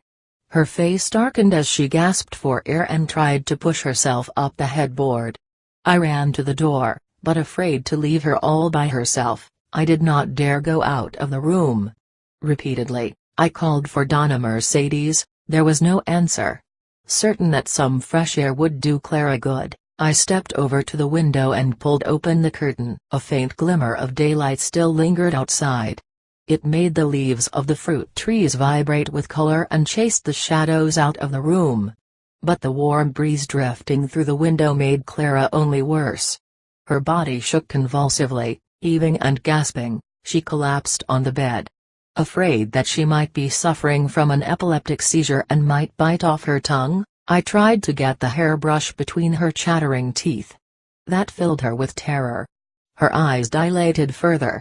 Her fingernails turned purple, and her wildly racing heartbeat throbbed in the swelling veins of her neck. At a total loss as to what to do, I clutched the gold medals, which were still around my neck, and swung them back and forth in front of her eyes. I was not guided by any definite thought or idea, it was a purely automatic response. Negrita, Clorita, I murmured the way I had heard Donna Mercedes call her earlier. With a feeble effort, Clara tried to lift her hand. I lowered the chain within her reach. Moaning softly, she clasped the medals and held them against her breasts. She seemed to be drawing strength from some magic force, for the swollen veins in her neck receded. Her breathing became easier. Her pupils went back to normal, and I noticed that her eyes were not dark but a light brown, like amber. A faint smile formed on her lips, which stuck dryly to her teeth. Closing her eyes, she let go of the medals and slipped sideways on the bed. Donna Mercedes walked in so swiftly that she seemed to materialize at the foot of the bed, as if conjured up by the shadows invading the room. In her hands, she held a large aluminum mug filled with a strong-smelling potion. Tightly clasped under her arm was a pile of newspapers. Pressing her lips firmly together, she gestured me to remain silent, then placed the mug on the night table, and the newspapers on the floor. She picked up the gold chain from the bed and, smiling, hung the medals around her neck. Mumbling a prayer, she lit a candle and again rummaged through her basket until she found a tiny black clump of dough wrapped in leaves. She rolled the dough between her palms into a ball and dropped it into the mug. It dissolved instantly with a fizzling sound. She stirred the potion with her finger, and after tasting it brought the mug to Clara's lips. "Drink it all," she ordered. Donna Mercedes watched silently, with an oddly detached expression on her face, as Clara gulped the liquid down. An almost imperceptible smile appeared on Clara's face. It quickly turned into a harsh laughter, and ended in a terrified chatter, of which I did not catch a single word. Moments later, she lay flat on the bed, whispering broken excuses and asking forgiveness. Totally unperturbed by her outburst, Donna Mercedes bent over Clara and massaged around her eyes, her fingers describing identical circles. She moved to her temples, then with downward strokes, massaged the rest of her face, as if she were pulling off a mask. Expertly, she rolled Clara toward the edge of the bed. Then, making sure Clara's head was hanging directly over the newspapers on the floor, she pressed hard on Clara's back until she vomited. Nodding with approval, Donna Mercedes examined the dark clump on the floor, wrapped it in the papers, and tied the bundle with a string. "Now we'll have to bury this mess outside," she said, and in one swift motion she lifted Clara off the bed. Gently, she wiped her face clean and tightened the belt on her robe. "Muziua," Donna Mercedes called, turning toward me, "hold Clara's other arm." With a young woman in between us, we slowly shuffled down the corridor out into the yard and down the wide cement steps that led to the terraced slope where fruit trees grew. There Donna Mercedes buried the bundle in a deep hole she made me dig. Clara sat on the stone steps and watched us indifferently. For 6 consecutive days Clara fasted. Every afternoon at precisely 6 o'clock, I drove Donna Mercedes to El Rincon. She treated Clara in exactly the same manner. Each session ended under a fruit tree, where the newspaper bundle, smaller each day, was buried. On the 6th and last day, hard as she tried, Clara did not vomit. Nevertheless, Donna Mercedes made her bury the empty, bundled-up paper. "Will she be all right now?" I asked on the way home. "Are the sessions over?" "Not quite," to both questions, she said. "Starting tomorrow, you're going to see Clara every day by yourself as part of her treatment." She patted my arm affectionately. "Get her to talk to you. It'll do her a lot of good. And," she added as an afterthought, "it'll do you a lot of good too."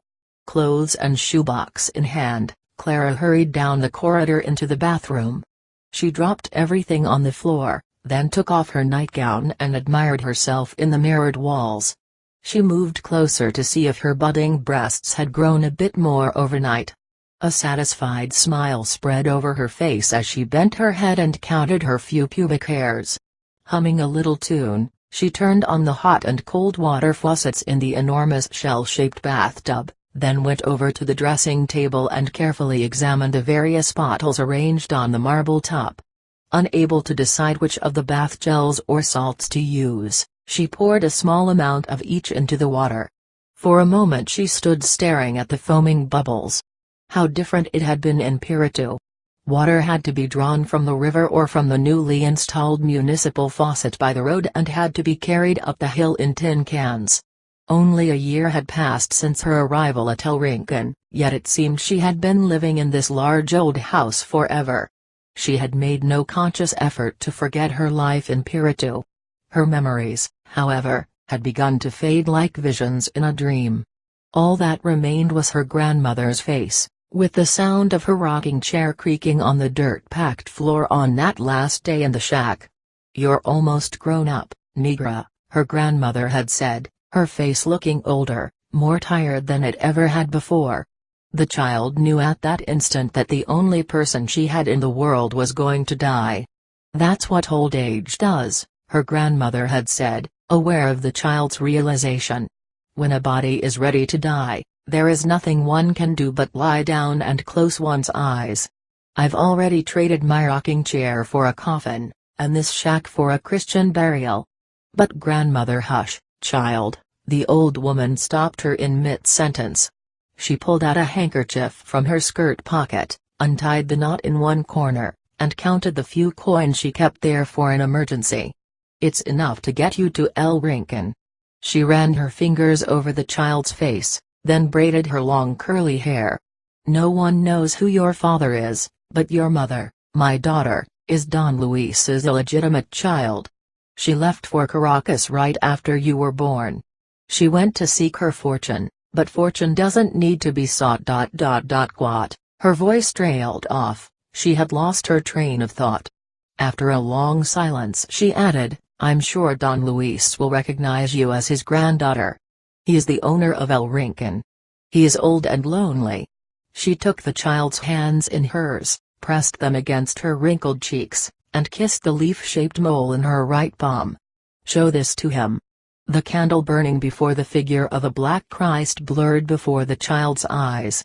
She let her gaze wander to the cot in the corner, to the basket stuffed with starched, unironed clothing, to the wheelbarrow leaning against the wall in which she pushed her grandmother around.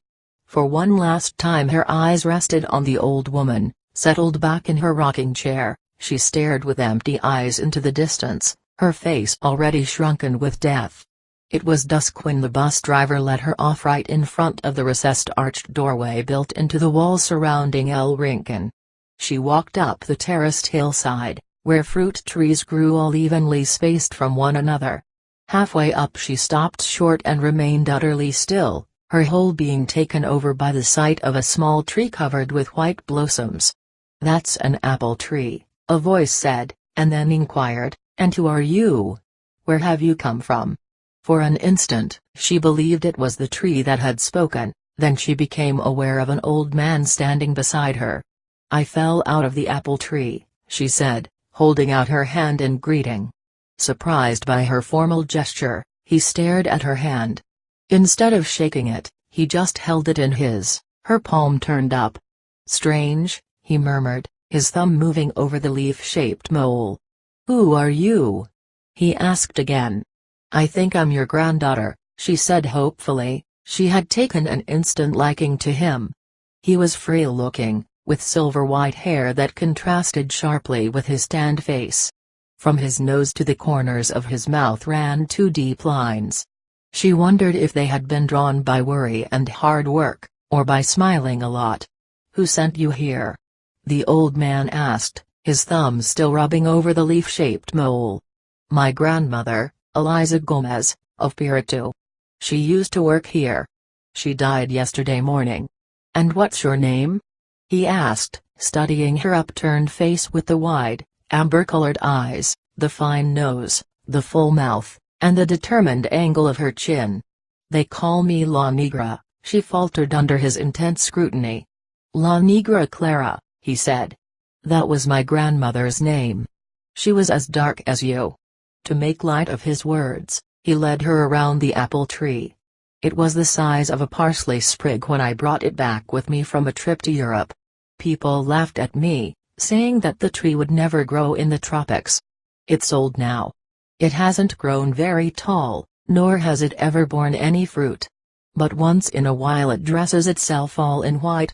Wistfully, he looked at the delicate blossoms, then his glance came to rest on the child's eager face, and he said, "It's just as well that you fell out of the apple tree. This way I'll never take such a gift for granted." Amelia's voice roused Clara from her reveries. "Negra she called, sticking her head through the door. "Hurry up, child. I heard the car down the road." Hastily, Clara stepped out of the tub, dried herself, and still half wet, slipped into her favorite dress. It was yellow with embroidered daisies around the collar, the sleeves, and the waistband. Looking at herself in the mirror, she giggled. The dress made her look even darker, but she liked it. She had no doubt that her cousin Luisito would like it, too. He was to spend the whole summer at El Rincon. She had never met him. Last summer his parents had taken him to Europe. Upon hearing the sound of an engine, Clara rushed along the corridor to the living room just in time to see from the open window a shiny black limousine pull up the driveway. Amazed, she watched the uniformed chauffeur and a corpulent woman dressed in a white smock alight from the car. Somber-faced, they unloaded an endless number of suitcases, boxes, baskets, and bird cages. Silently, they carried everything inside, disdaining Amelia's help when she ran out to give them a hand. Before they were quite done, a loud, uninterrupted honking echoed down the road. Within moments a second car, just as large, black, and shiny as the first one, pulled up.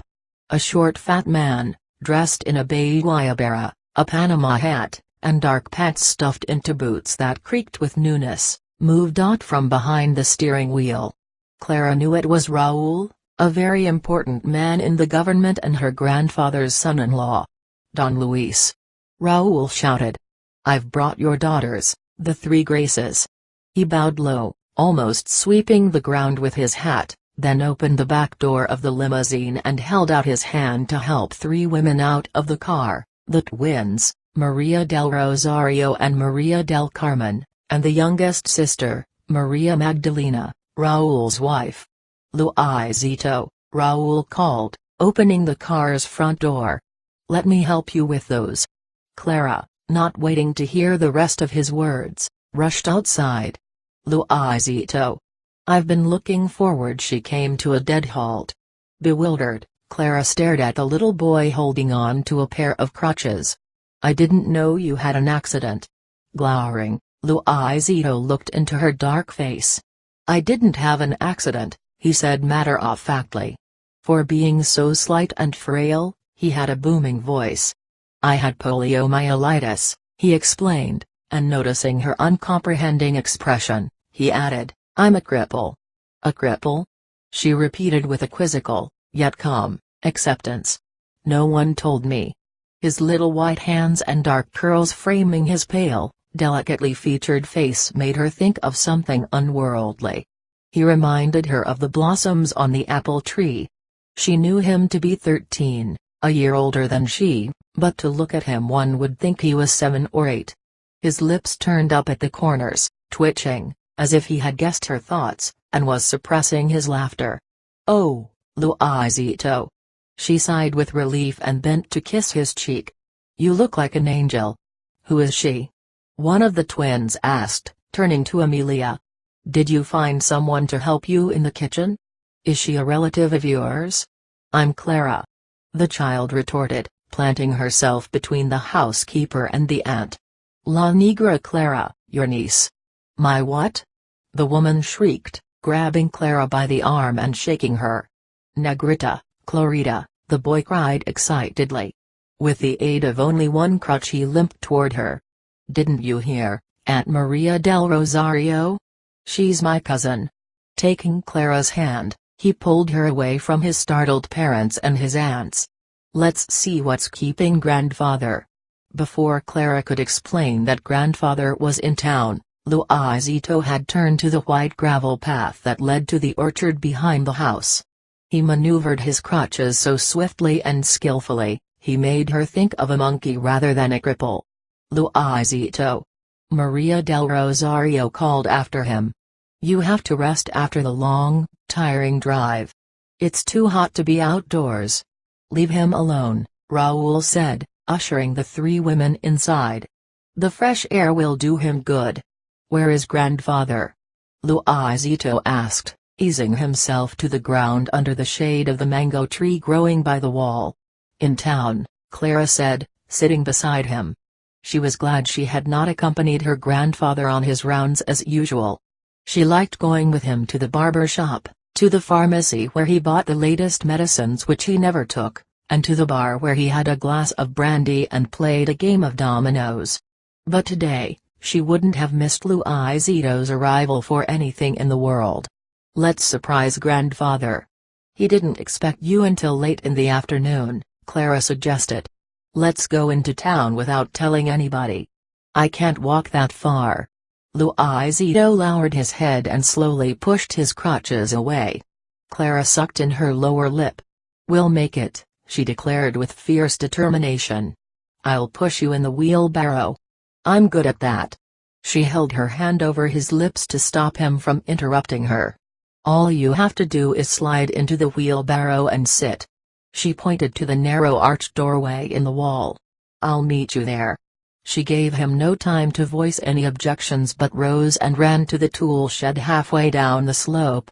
"You see how easy it was." Clara laughed and helped him into the wheelbarrow. "No one will know where we are." She placed the crutches on his lap, then pushed him along the wide, newly paved road, past factories, and still, empty stretches of land. Sighing heavily, she brought the wheelbarrow to an abrupt halt. The heat made the landscape waver in the distance. The shimmering light hurt her eyes. Her grandmother, although tiny and skinny, had certainly weighed more than Luisito, she thought, yet Clara didn't recall having had such a hard time pushing her about as she did now with her cousin. "It'll take forever to get into town on this road," she declared, wiping the dust and perspiration off her face with the back of her hand. "Hold on tight, Luisito," she cried out, steering the wheelbarrow down an empty field, green with weeds from the recent rains. "You're a genius," the boy said laughing. "This is better than anything. You make me feel very happy, and happiness is what makes people healthy. I know it because I'm a cripple." Excitedly, he pointed one of his crutches skyward. "Look, Clara. Look at those vultures above us. They are so powerful, so free." He grabbed her arm. "Look at them. Look at their open black wings, how their legs stretch out beneath their tails. Look at their fierce beaks dripping blood. I'll bet you they're happy, too." "The slaughterhouse is nearby," Clara explained. "Push me to that pack of vultures on the ground," he begged, pointing to a place where the birds had settled like black shadows at the other side of the slaughterhouse. "Faster, Clara." he yelled. Faster! The vultures hopped aside, then lifted lazily into the air and flew low in ever-tightening circles before descending again a bit farther away. Watching his flushed face, his eyes shiny with excitement, Clara knew that she was making him happy. For a moment, her attention strayed from the uneven terrain, and she failed to maneuver the wheelbarrow around a large stone. Luisito fell forward amid a clump of tall grass. He lay so still he looked dead. Luisito, Clara called anxiously, kneeling beside him. He didn't respond. Carefully, she turned him around. Blood trickled from a cut on his forehead, and the weeds had scratched his cheeks. His lids fluttered open. His eyes, round and puzzled, looked up into hers. "You're wounded," she said. Taking his hand, she pressed it against his forehead, then showed him his blood-stained fingers.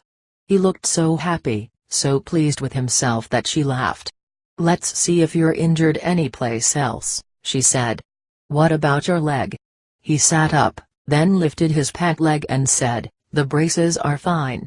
If the braces ever get twisted, my father knows how to adjust them."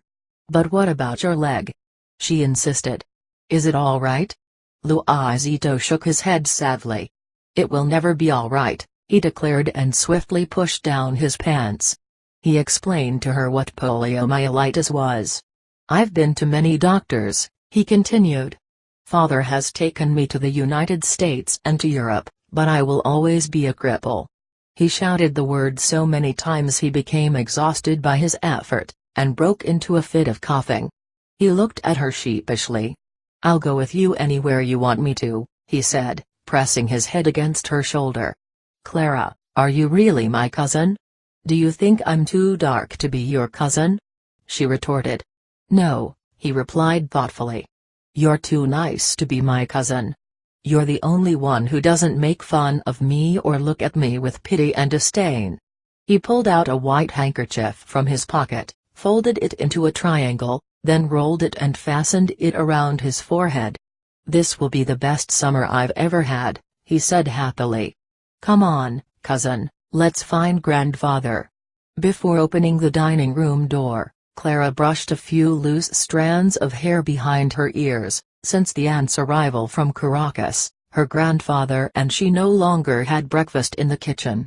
Maria del Rosario sat at the far end of the table, arranging flowers in a vase, tweaking them here and there with impatient gestures.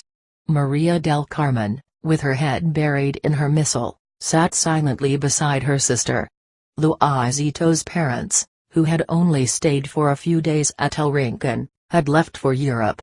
"Good morning," Clara mumbled, taking her seat at the long mahogany table next to Luisito. Don Luis looked up from his plate, and winked at her impishly. He was trying to provoke the twins. He went on dunking his roll in his coffee, slurping noisily. They never ate before going to Mass. From over the rim of her hot chocolate cup, Clara stole a glance at the disapproving faces of the twins. They no longer bore any resemblance to the oil paintings of the young beautiful girls hanging in the living room. With their sallow complexions, their sunken cheeks, and their dark hair pulled back in a small bun, they reminded her of the embittered nuns that taught catechism at school. Of the two, Maria del Rosario was the most difficult. Clara felt anxious and uneasy in her presence. Maria del Rosario had the nervous eyes of a person who does not sleep, eyes of impatience and alarm, eyes that were always watching and judging. She was only agreeable when she had her own way. One hardly noticed Maria del Carmen, on the other hand. Her heavy-lidded eyes seemed to be weighed down by some ancestral tiredness. She walked with noiseless steps and spoke in a voice so soft it seemed as though she was only moving her lips. Maria del Rosario's sharp voice intruded on Clara's musings. "Won't you convince Luisito that you two should go with us to Mass this Sunday, Clara?" She addressed the child as if speaking to her was against her better judgment. "No. She won't," Luisito answered for her. "We'll go in the evening, with Amelia." Clara stuffed a fritter into her mouth to hide her smile. She knew Maria del Rosario would not insist. She hated scenes on Sunday, and there was no one like Luisito to get his way. Aside from his grandfather, Luisito never heeded anyone's advice. He used and abused the terror he inspired by his rages whenever his aunts tried to oppose his wishes, rages expressed in such frantic banging of his crotches against any object in front of him, obscene gestures, and foul language that it put the women on the verge of fainting. "Clara, finish your breakfast," Maria del Rosario ordered.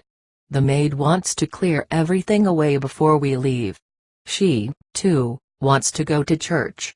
Clara gulped down the rest of her hot chocolate and handed the cup to the tall, grave-looking woman the twins had brought with them from Caracas. She was from the Canary Islands and had taken over the running of the house. Amelia was not in the least upset, for all she had to do now was to prepare Don Luis food. He absolutely refused to eat the vegetarian dishes the aunts were so partial to. Not even dogs would eat this food, he would say each time they all sat down for a meal. Clara wasn't particularly fond of vegetarian dishes either, but she thought it the height of elegance when Maria del Rosario had the chauffeur drive her each morning to the fields of the Portuguese farmers, so that she could pick the vegetables for that day's meal, and pay twice as much as Amelia would at the open market on Saturdays. The instant Clara heard the light tap of Luisito's crutches coming down the corridor, she climbed out the window and ran halfway down the terraced slope to the mango tree growing by the wall. Unconcerned about her yellow dress getting dirty, she stretched full length on the ground, and kicked off her shoes. Unable to find a comfortable position, she turned this way and that. She felt her blood hammering in her temples, in her breasts, in her thighs. It filled her with a strange desire she didn't understand. She sat up abruptly upon hearing Luisito approach. "Why didn't you answer?"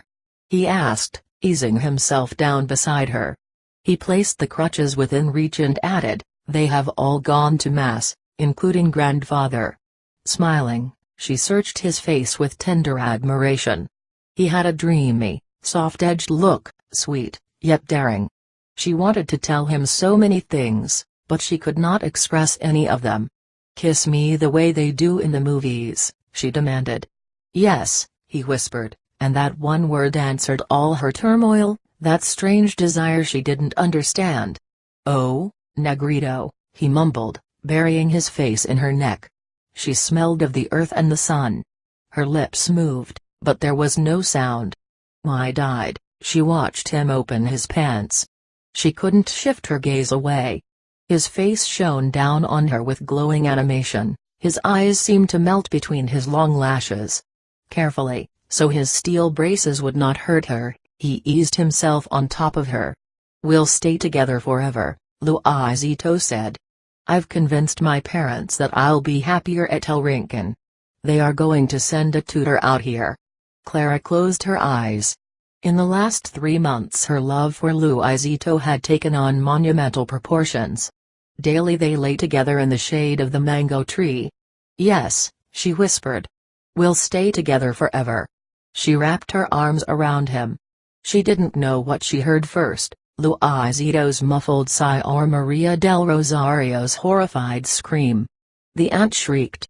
She moved closer and, lowering her voice, said, "Luisito, you are a disgrace to the family. What you have done is unspeakable." Her hard, implacable eyes never wavered for an instant from the red and white blossoms hanging over the wall. "And as for you, Clara," she went on, "your behavior comes as no surprise. No doubt you'll end up in the gutter, where you belong." She hurried up the steps. At the top, she halted. "We'll be returning to Caracas this very day, Luis. And don't pull any of your tantrums. It won't work this time. No obscene gesture, no foul language, could be worse than what you have done." Luisito began to cry. Clara took his pale face in her hands and wiped the tears from his lashes with her fingers. "We'll love each other forever. We'll always be together," she said, and then she let him go. Clara watched the evening shadows darken everything around her.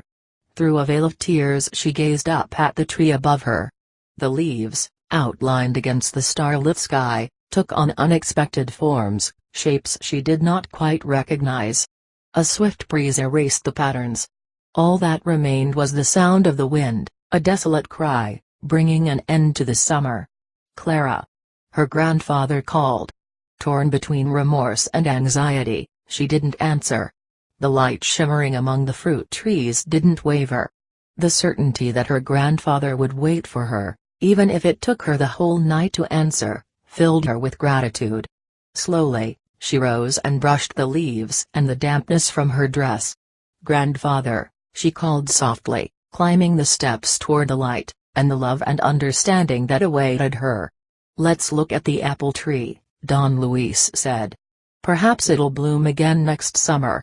Chapter 28. 2 weeks later, on a Sunday afternoon, Donna Mercedes announced that she had to go to El Rincon. "Has Clara taken ill again?" I asked, alarmed. "No," Donna Mercedes said, rising from the hammock in her bedroom. "I want to make sure she follows my instructions. She's a willful patient."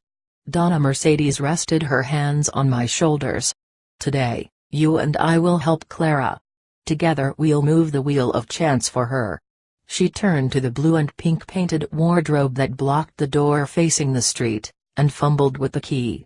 Before unlocking it, she looked back at me and said, "Gather all your clothes and put them in your Jeep. Seeing that you're packed, Clara will think you are leaving for Caracas. She may decide to take advantage of the ride. In the depths of her, she knows that she will be well only if she leaves El Rincon." I was really surprised at the scarcity of my belongings. I had brought much more, but then I remembered that I had given away most of what I had to some of Agustin's young patients. "Clara's story is a sort of bonus to you," Donna Mercedes said as she helped me put my bag in the Jeep. "At least I didn't expect it. It came out of nowhere, but it's very appropriate. I encouraged you to talk to Clara and to spend time with her. Under her shadow, I'm sure you have felt the turns of the wheel of chance in her life. She's another person with a natural gift, a natural control over the witch's shadow. Definitely, Clara was a very strong person. I felt that her emotional conflicts made her rather somber. She seemed, at least to me, always preoccupied, reflecting on something unsaid." Donna Mercedes agreed with my assessment of Clara, and added that Clara needed our combined help. "Let me put it this way," she said. "Clara is so strong that she has now engaged your witch's shadow and mine to move the wheel of chance for her." "What is the meaning of that, Donna Mercedes?" "It means that you and I are going to help her leave, not so much because we're good Samaritans, but because she is forcing us to do it." There was a strong compulsion in me to disagree with her or, rather, to set the record straight. "Nobody is forcing me to do anything," I said. Donna Mercedes peered at me quizzically, her glance half pitying, half mocking, then she lifted my bag, and gently placed it on the back seat. "You mean to say you wouldn't move a finger to help her?" she asked in a whisper. "No. I didn't say that. I merely said that Clara is not forcing me at all. I'd gladly do it all by myself without her asking me." "Ah, there is the link. Clara forces us without saying a word. Neither you nor I could remain impassive. In one way or another, we have been under her shadow too long." Through the rearview mirror I could still see Candelaria, a hazy lonely figure waving farewell. She had fastened a yellow, blue, and red plastic pinwheel to the Jeep's antenna. It whirled noisily in the wind. "Do you think Candelaria wanted to come with us to Caracas?" I asked Donna Mercedes. "No," she mumbled. Donna Mercedes had already settled in her seat to doze. "Candelaria hates Caracas. She always gets a headache the moment she reaches the outskirts of the capital." As soon as I brought the Jeep to a full stop in front of El Rincon, Donna Mercedes, not waiting for me to help her out, alighted from the car, and dashed into the house. Swiftly, I caught up with her, and followed her toward the swishing sound of a broom. It was Clara cleaning the patio. She looked up. She smiled but did not speak to us. She seemed to be sweeping the silence and the shadows, for there wasn't a single leaf on the ground. Donna Mercedes lit 2 candles on the stone ledge circling the fountain. She closed her eyes and waited for Clara to finish. "I did all you told me to do," Clara said, sitting between the two lit candles. Donna Mercedes did not look at her but began to sniff the air, trying to identify some elusive scent. "Listen carefully, Clara," she said shortly. "The only thing that will keep you well is to leave this house." "Why should I leave it?" Clara asked, alarmed. "Grandfather left it to me. He wanted me to stay here." "He wanted you to have the house," Donna Mercedes corrected her. "He did not want you to stay here. Don't you remember he said that to you before he died?" Seemingly indifferent to Clara's mounting agitation, Donna Mercedes lit a cigar. She smoked with slow, even puffs and began to massage Clara's head and shoulders. She blew the smoke around her, as if she were outlining her form against the air. "This house is inhabited by ghosts and memories that don't belong to you, Clara," she went on. "You were only a guest in this house. You ruled this place from the moment you arrived because you had luck and strength. These two forces were disguised in you as affection and a great ease with people. But there's no one here anymore. It's time to leave. Only ghosts remain here, ghosts and shadows that don't belong to you." "But what can I do?" Clara asked tearfully. "Go to Caracas," Donna Mercedes exclaimed. "Go and live with Luisito." "Really, Donna Mercedes?" Clara retorted indignantly. "How can you suggest such a thing? It's downright indecent." Donna Mercedes replied, "You sound like your aunts." And she regarded Clara cheerfully, then flung her head back and laughed. "Don't be an ass, Clara. What's indecent is to pretend to be prudish. Have you forgotten what you and Luisito have been doing since you were 12 years old?" Clara remained silent, seemingly lost in thought. "I can't be rushed into a decision." She smiled, tracing the cement cracks on the ground with her toes. "I can't just leave all this." "You can if you have guts," Donna Mercedes said. "The Museua here is also leaving today. We will take you to Luisito." "And what about Amelia?" Clara asked. Donna Mercedes replied, "Amelia will be happy with your aunts. Your aunts have been wanting to come back to El Rincon for a long time. This place holds all their memories, all their feelings. Here, the three women can set back the clock to an ideal time that never was. The shadows of the past will dim the present, and erase their frustrations." Donna Mercedes was silent for an instant, then she took Clara's hands in hers, perhaps to communicate the urgency of her words. "Put on your yellow dress. Yellow suits you. It'll give you strength. Change quickly. You need nothing else. When you came to El Rincon you had only one dress, you should leave the same way." Seeing Clara's hesitation, Donna Mercedes pressed her point. "This is your last chance, girl. I've already told the Museua that the only way for you to keep well is to love Luisito with abandon and completeness, as you did when you were a child." Clara's large eyes, bright with tears, closed in a hurt blink. "But I love him," she murmured. "You know that I have never loved anyone but him." Donna Mercedes regarded her thoughtfully. "True," she admitted and, turning toward me, added, "she had dozens of rich suitors.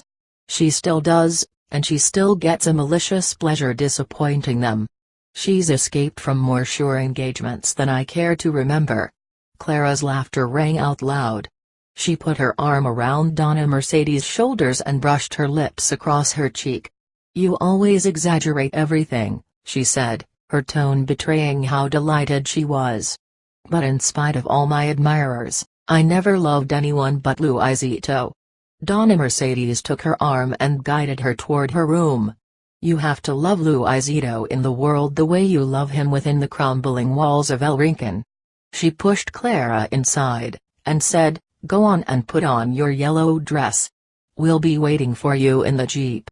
Clara's description of Luisito had not prepared me for the astonishingly handsome man who greeted us at his apartment door in Caracas. I knew that he was in his late 20s, but he looked like a teenager with black curly hair, green-yellow eyes, and smooth white skin. When he smiled, his cheeks dimpled. In spite of his pronounced limp, There was nothing awkward about his movements. His engaging personality and his self-sufficient manner did not allow for pity. Luisito was not in the least surprised to see us, and when he served us a sumptuous meal, I knew that Donna Mercedes had arranged things beforehand. We stayed until late. It was an unforgettable night. I had never seen Donna Mercedes in such an expansive mood. Her flawless mimicry of the people we all knew in Carmina, her knack for recalling the most absurd situations, her talent for dramatizing them, and her shameless exaggerations turned her anecdotes into memorable tales. It was shortly before midnight when, declining Luisito's invitation to stay for the night, Mercedes Peralta rose and embraced both Clara and Luisito at the same time. Then, with her arms wide open, she approached me with an exuberant gesture of affection. I said, "Don't embrace me like that. You're not saying goodbye to me, too. I'm going back with you." I laughed and returned her embrace. I reached for the ignition. Wrapped around my keys was a chain. With trembling fingers I untangled it. It was a long gold chain with a huge medal hanging from it.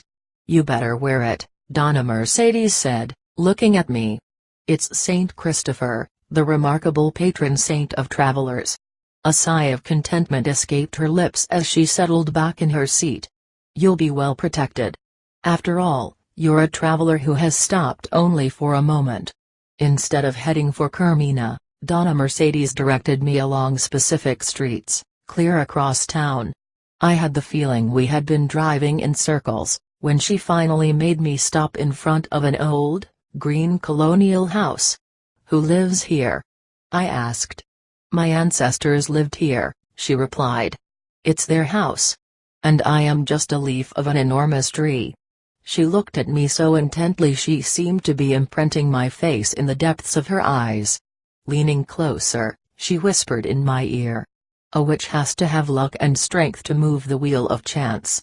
Strength can be groomed, but luck cannot be beckoned, it cannot be enticed.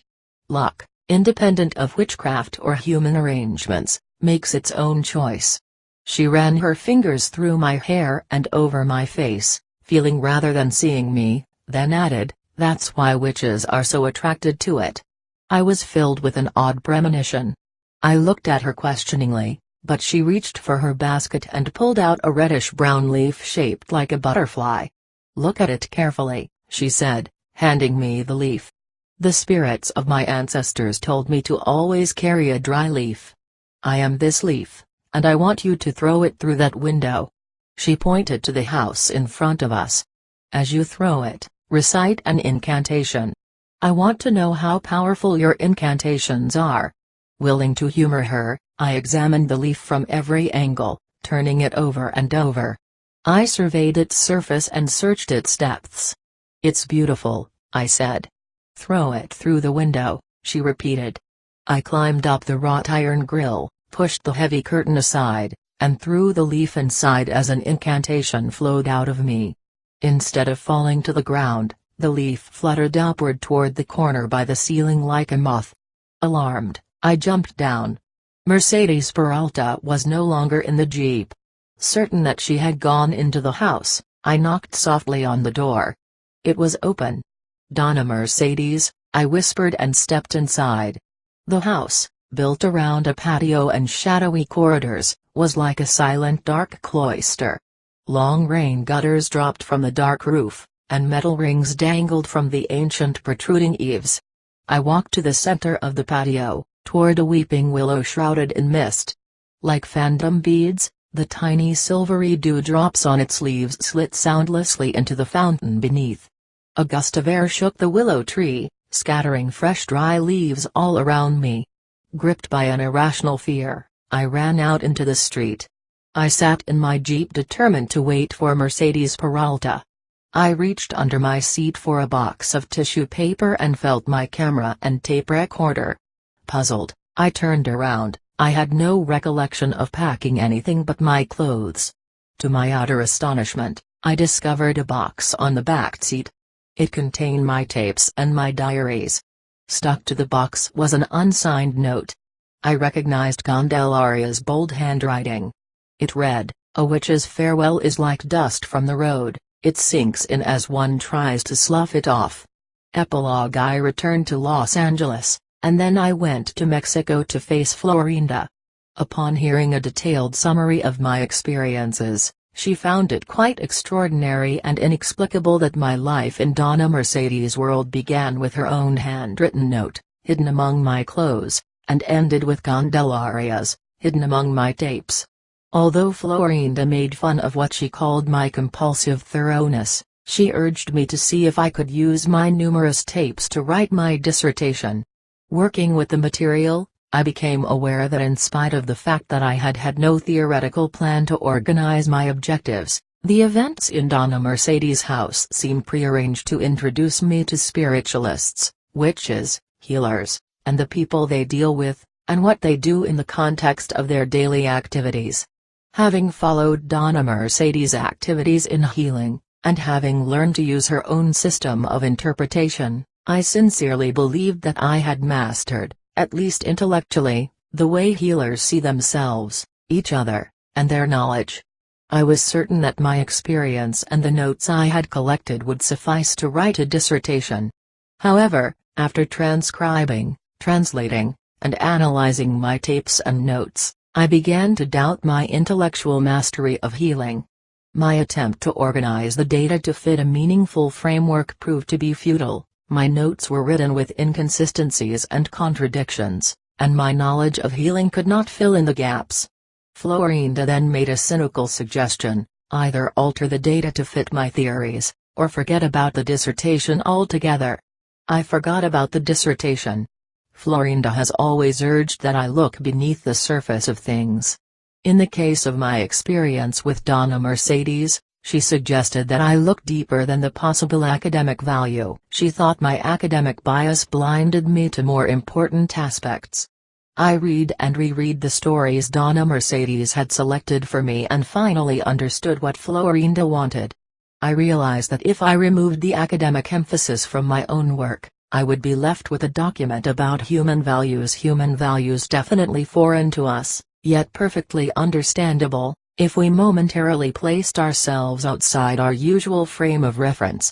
With those stories, Donna Mercedes proposed to show me that witches, or even ordinary people, are capable of using extraordinary forces that exist in the universe to alter the course of events, or the course of their lives, or the lives of other people. The course of events, she called the wheel of chance, and the process of affecting it, she called the witch's shadow. She claimed that we can alter anything without directly intruding upon the process, and sometimes without even knowing that we are doing so. For Westerners, this is an unthinkable proposition. If we find ourselves affecting the course of events without directly intruding upon them, we think of coincidence as the only serious explanation, for we believe that direct intervention is the only way of altering anything. For example, men of history affected events with complex social decisions.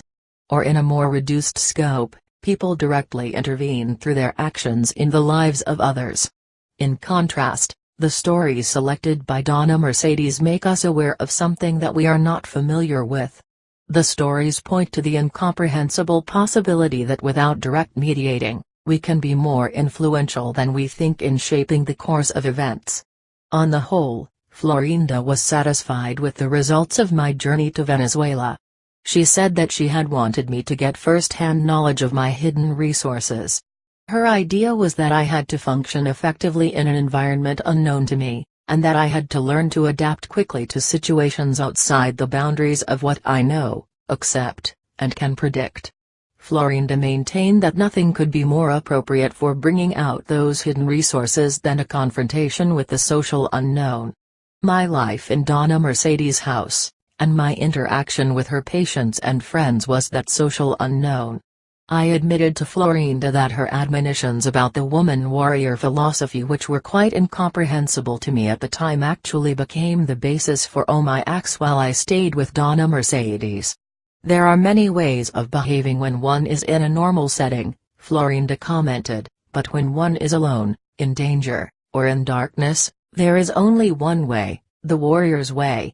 Florinda said that I had discovered the value of the warrior's way and the meaning of all its premises.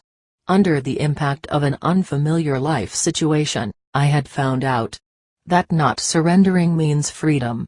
That not feeling self-important breeds an indomitable fierceness. And that vanquishing moral judgments brings an all-soothing humbleness that is not servitude.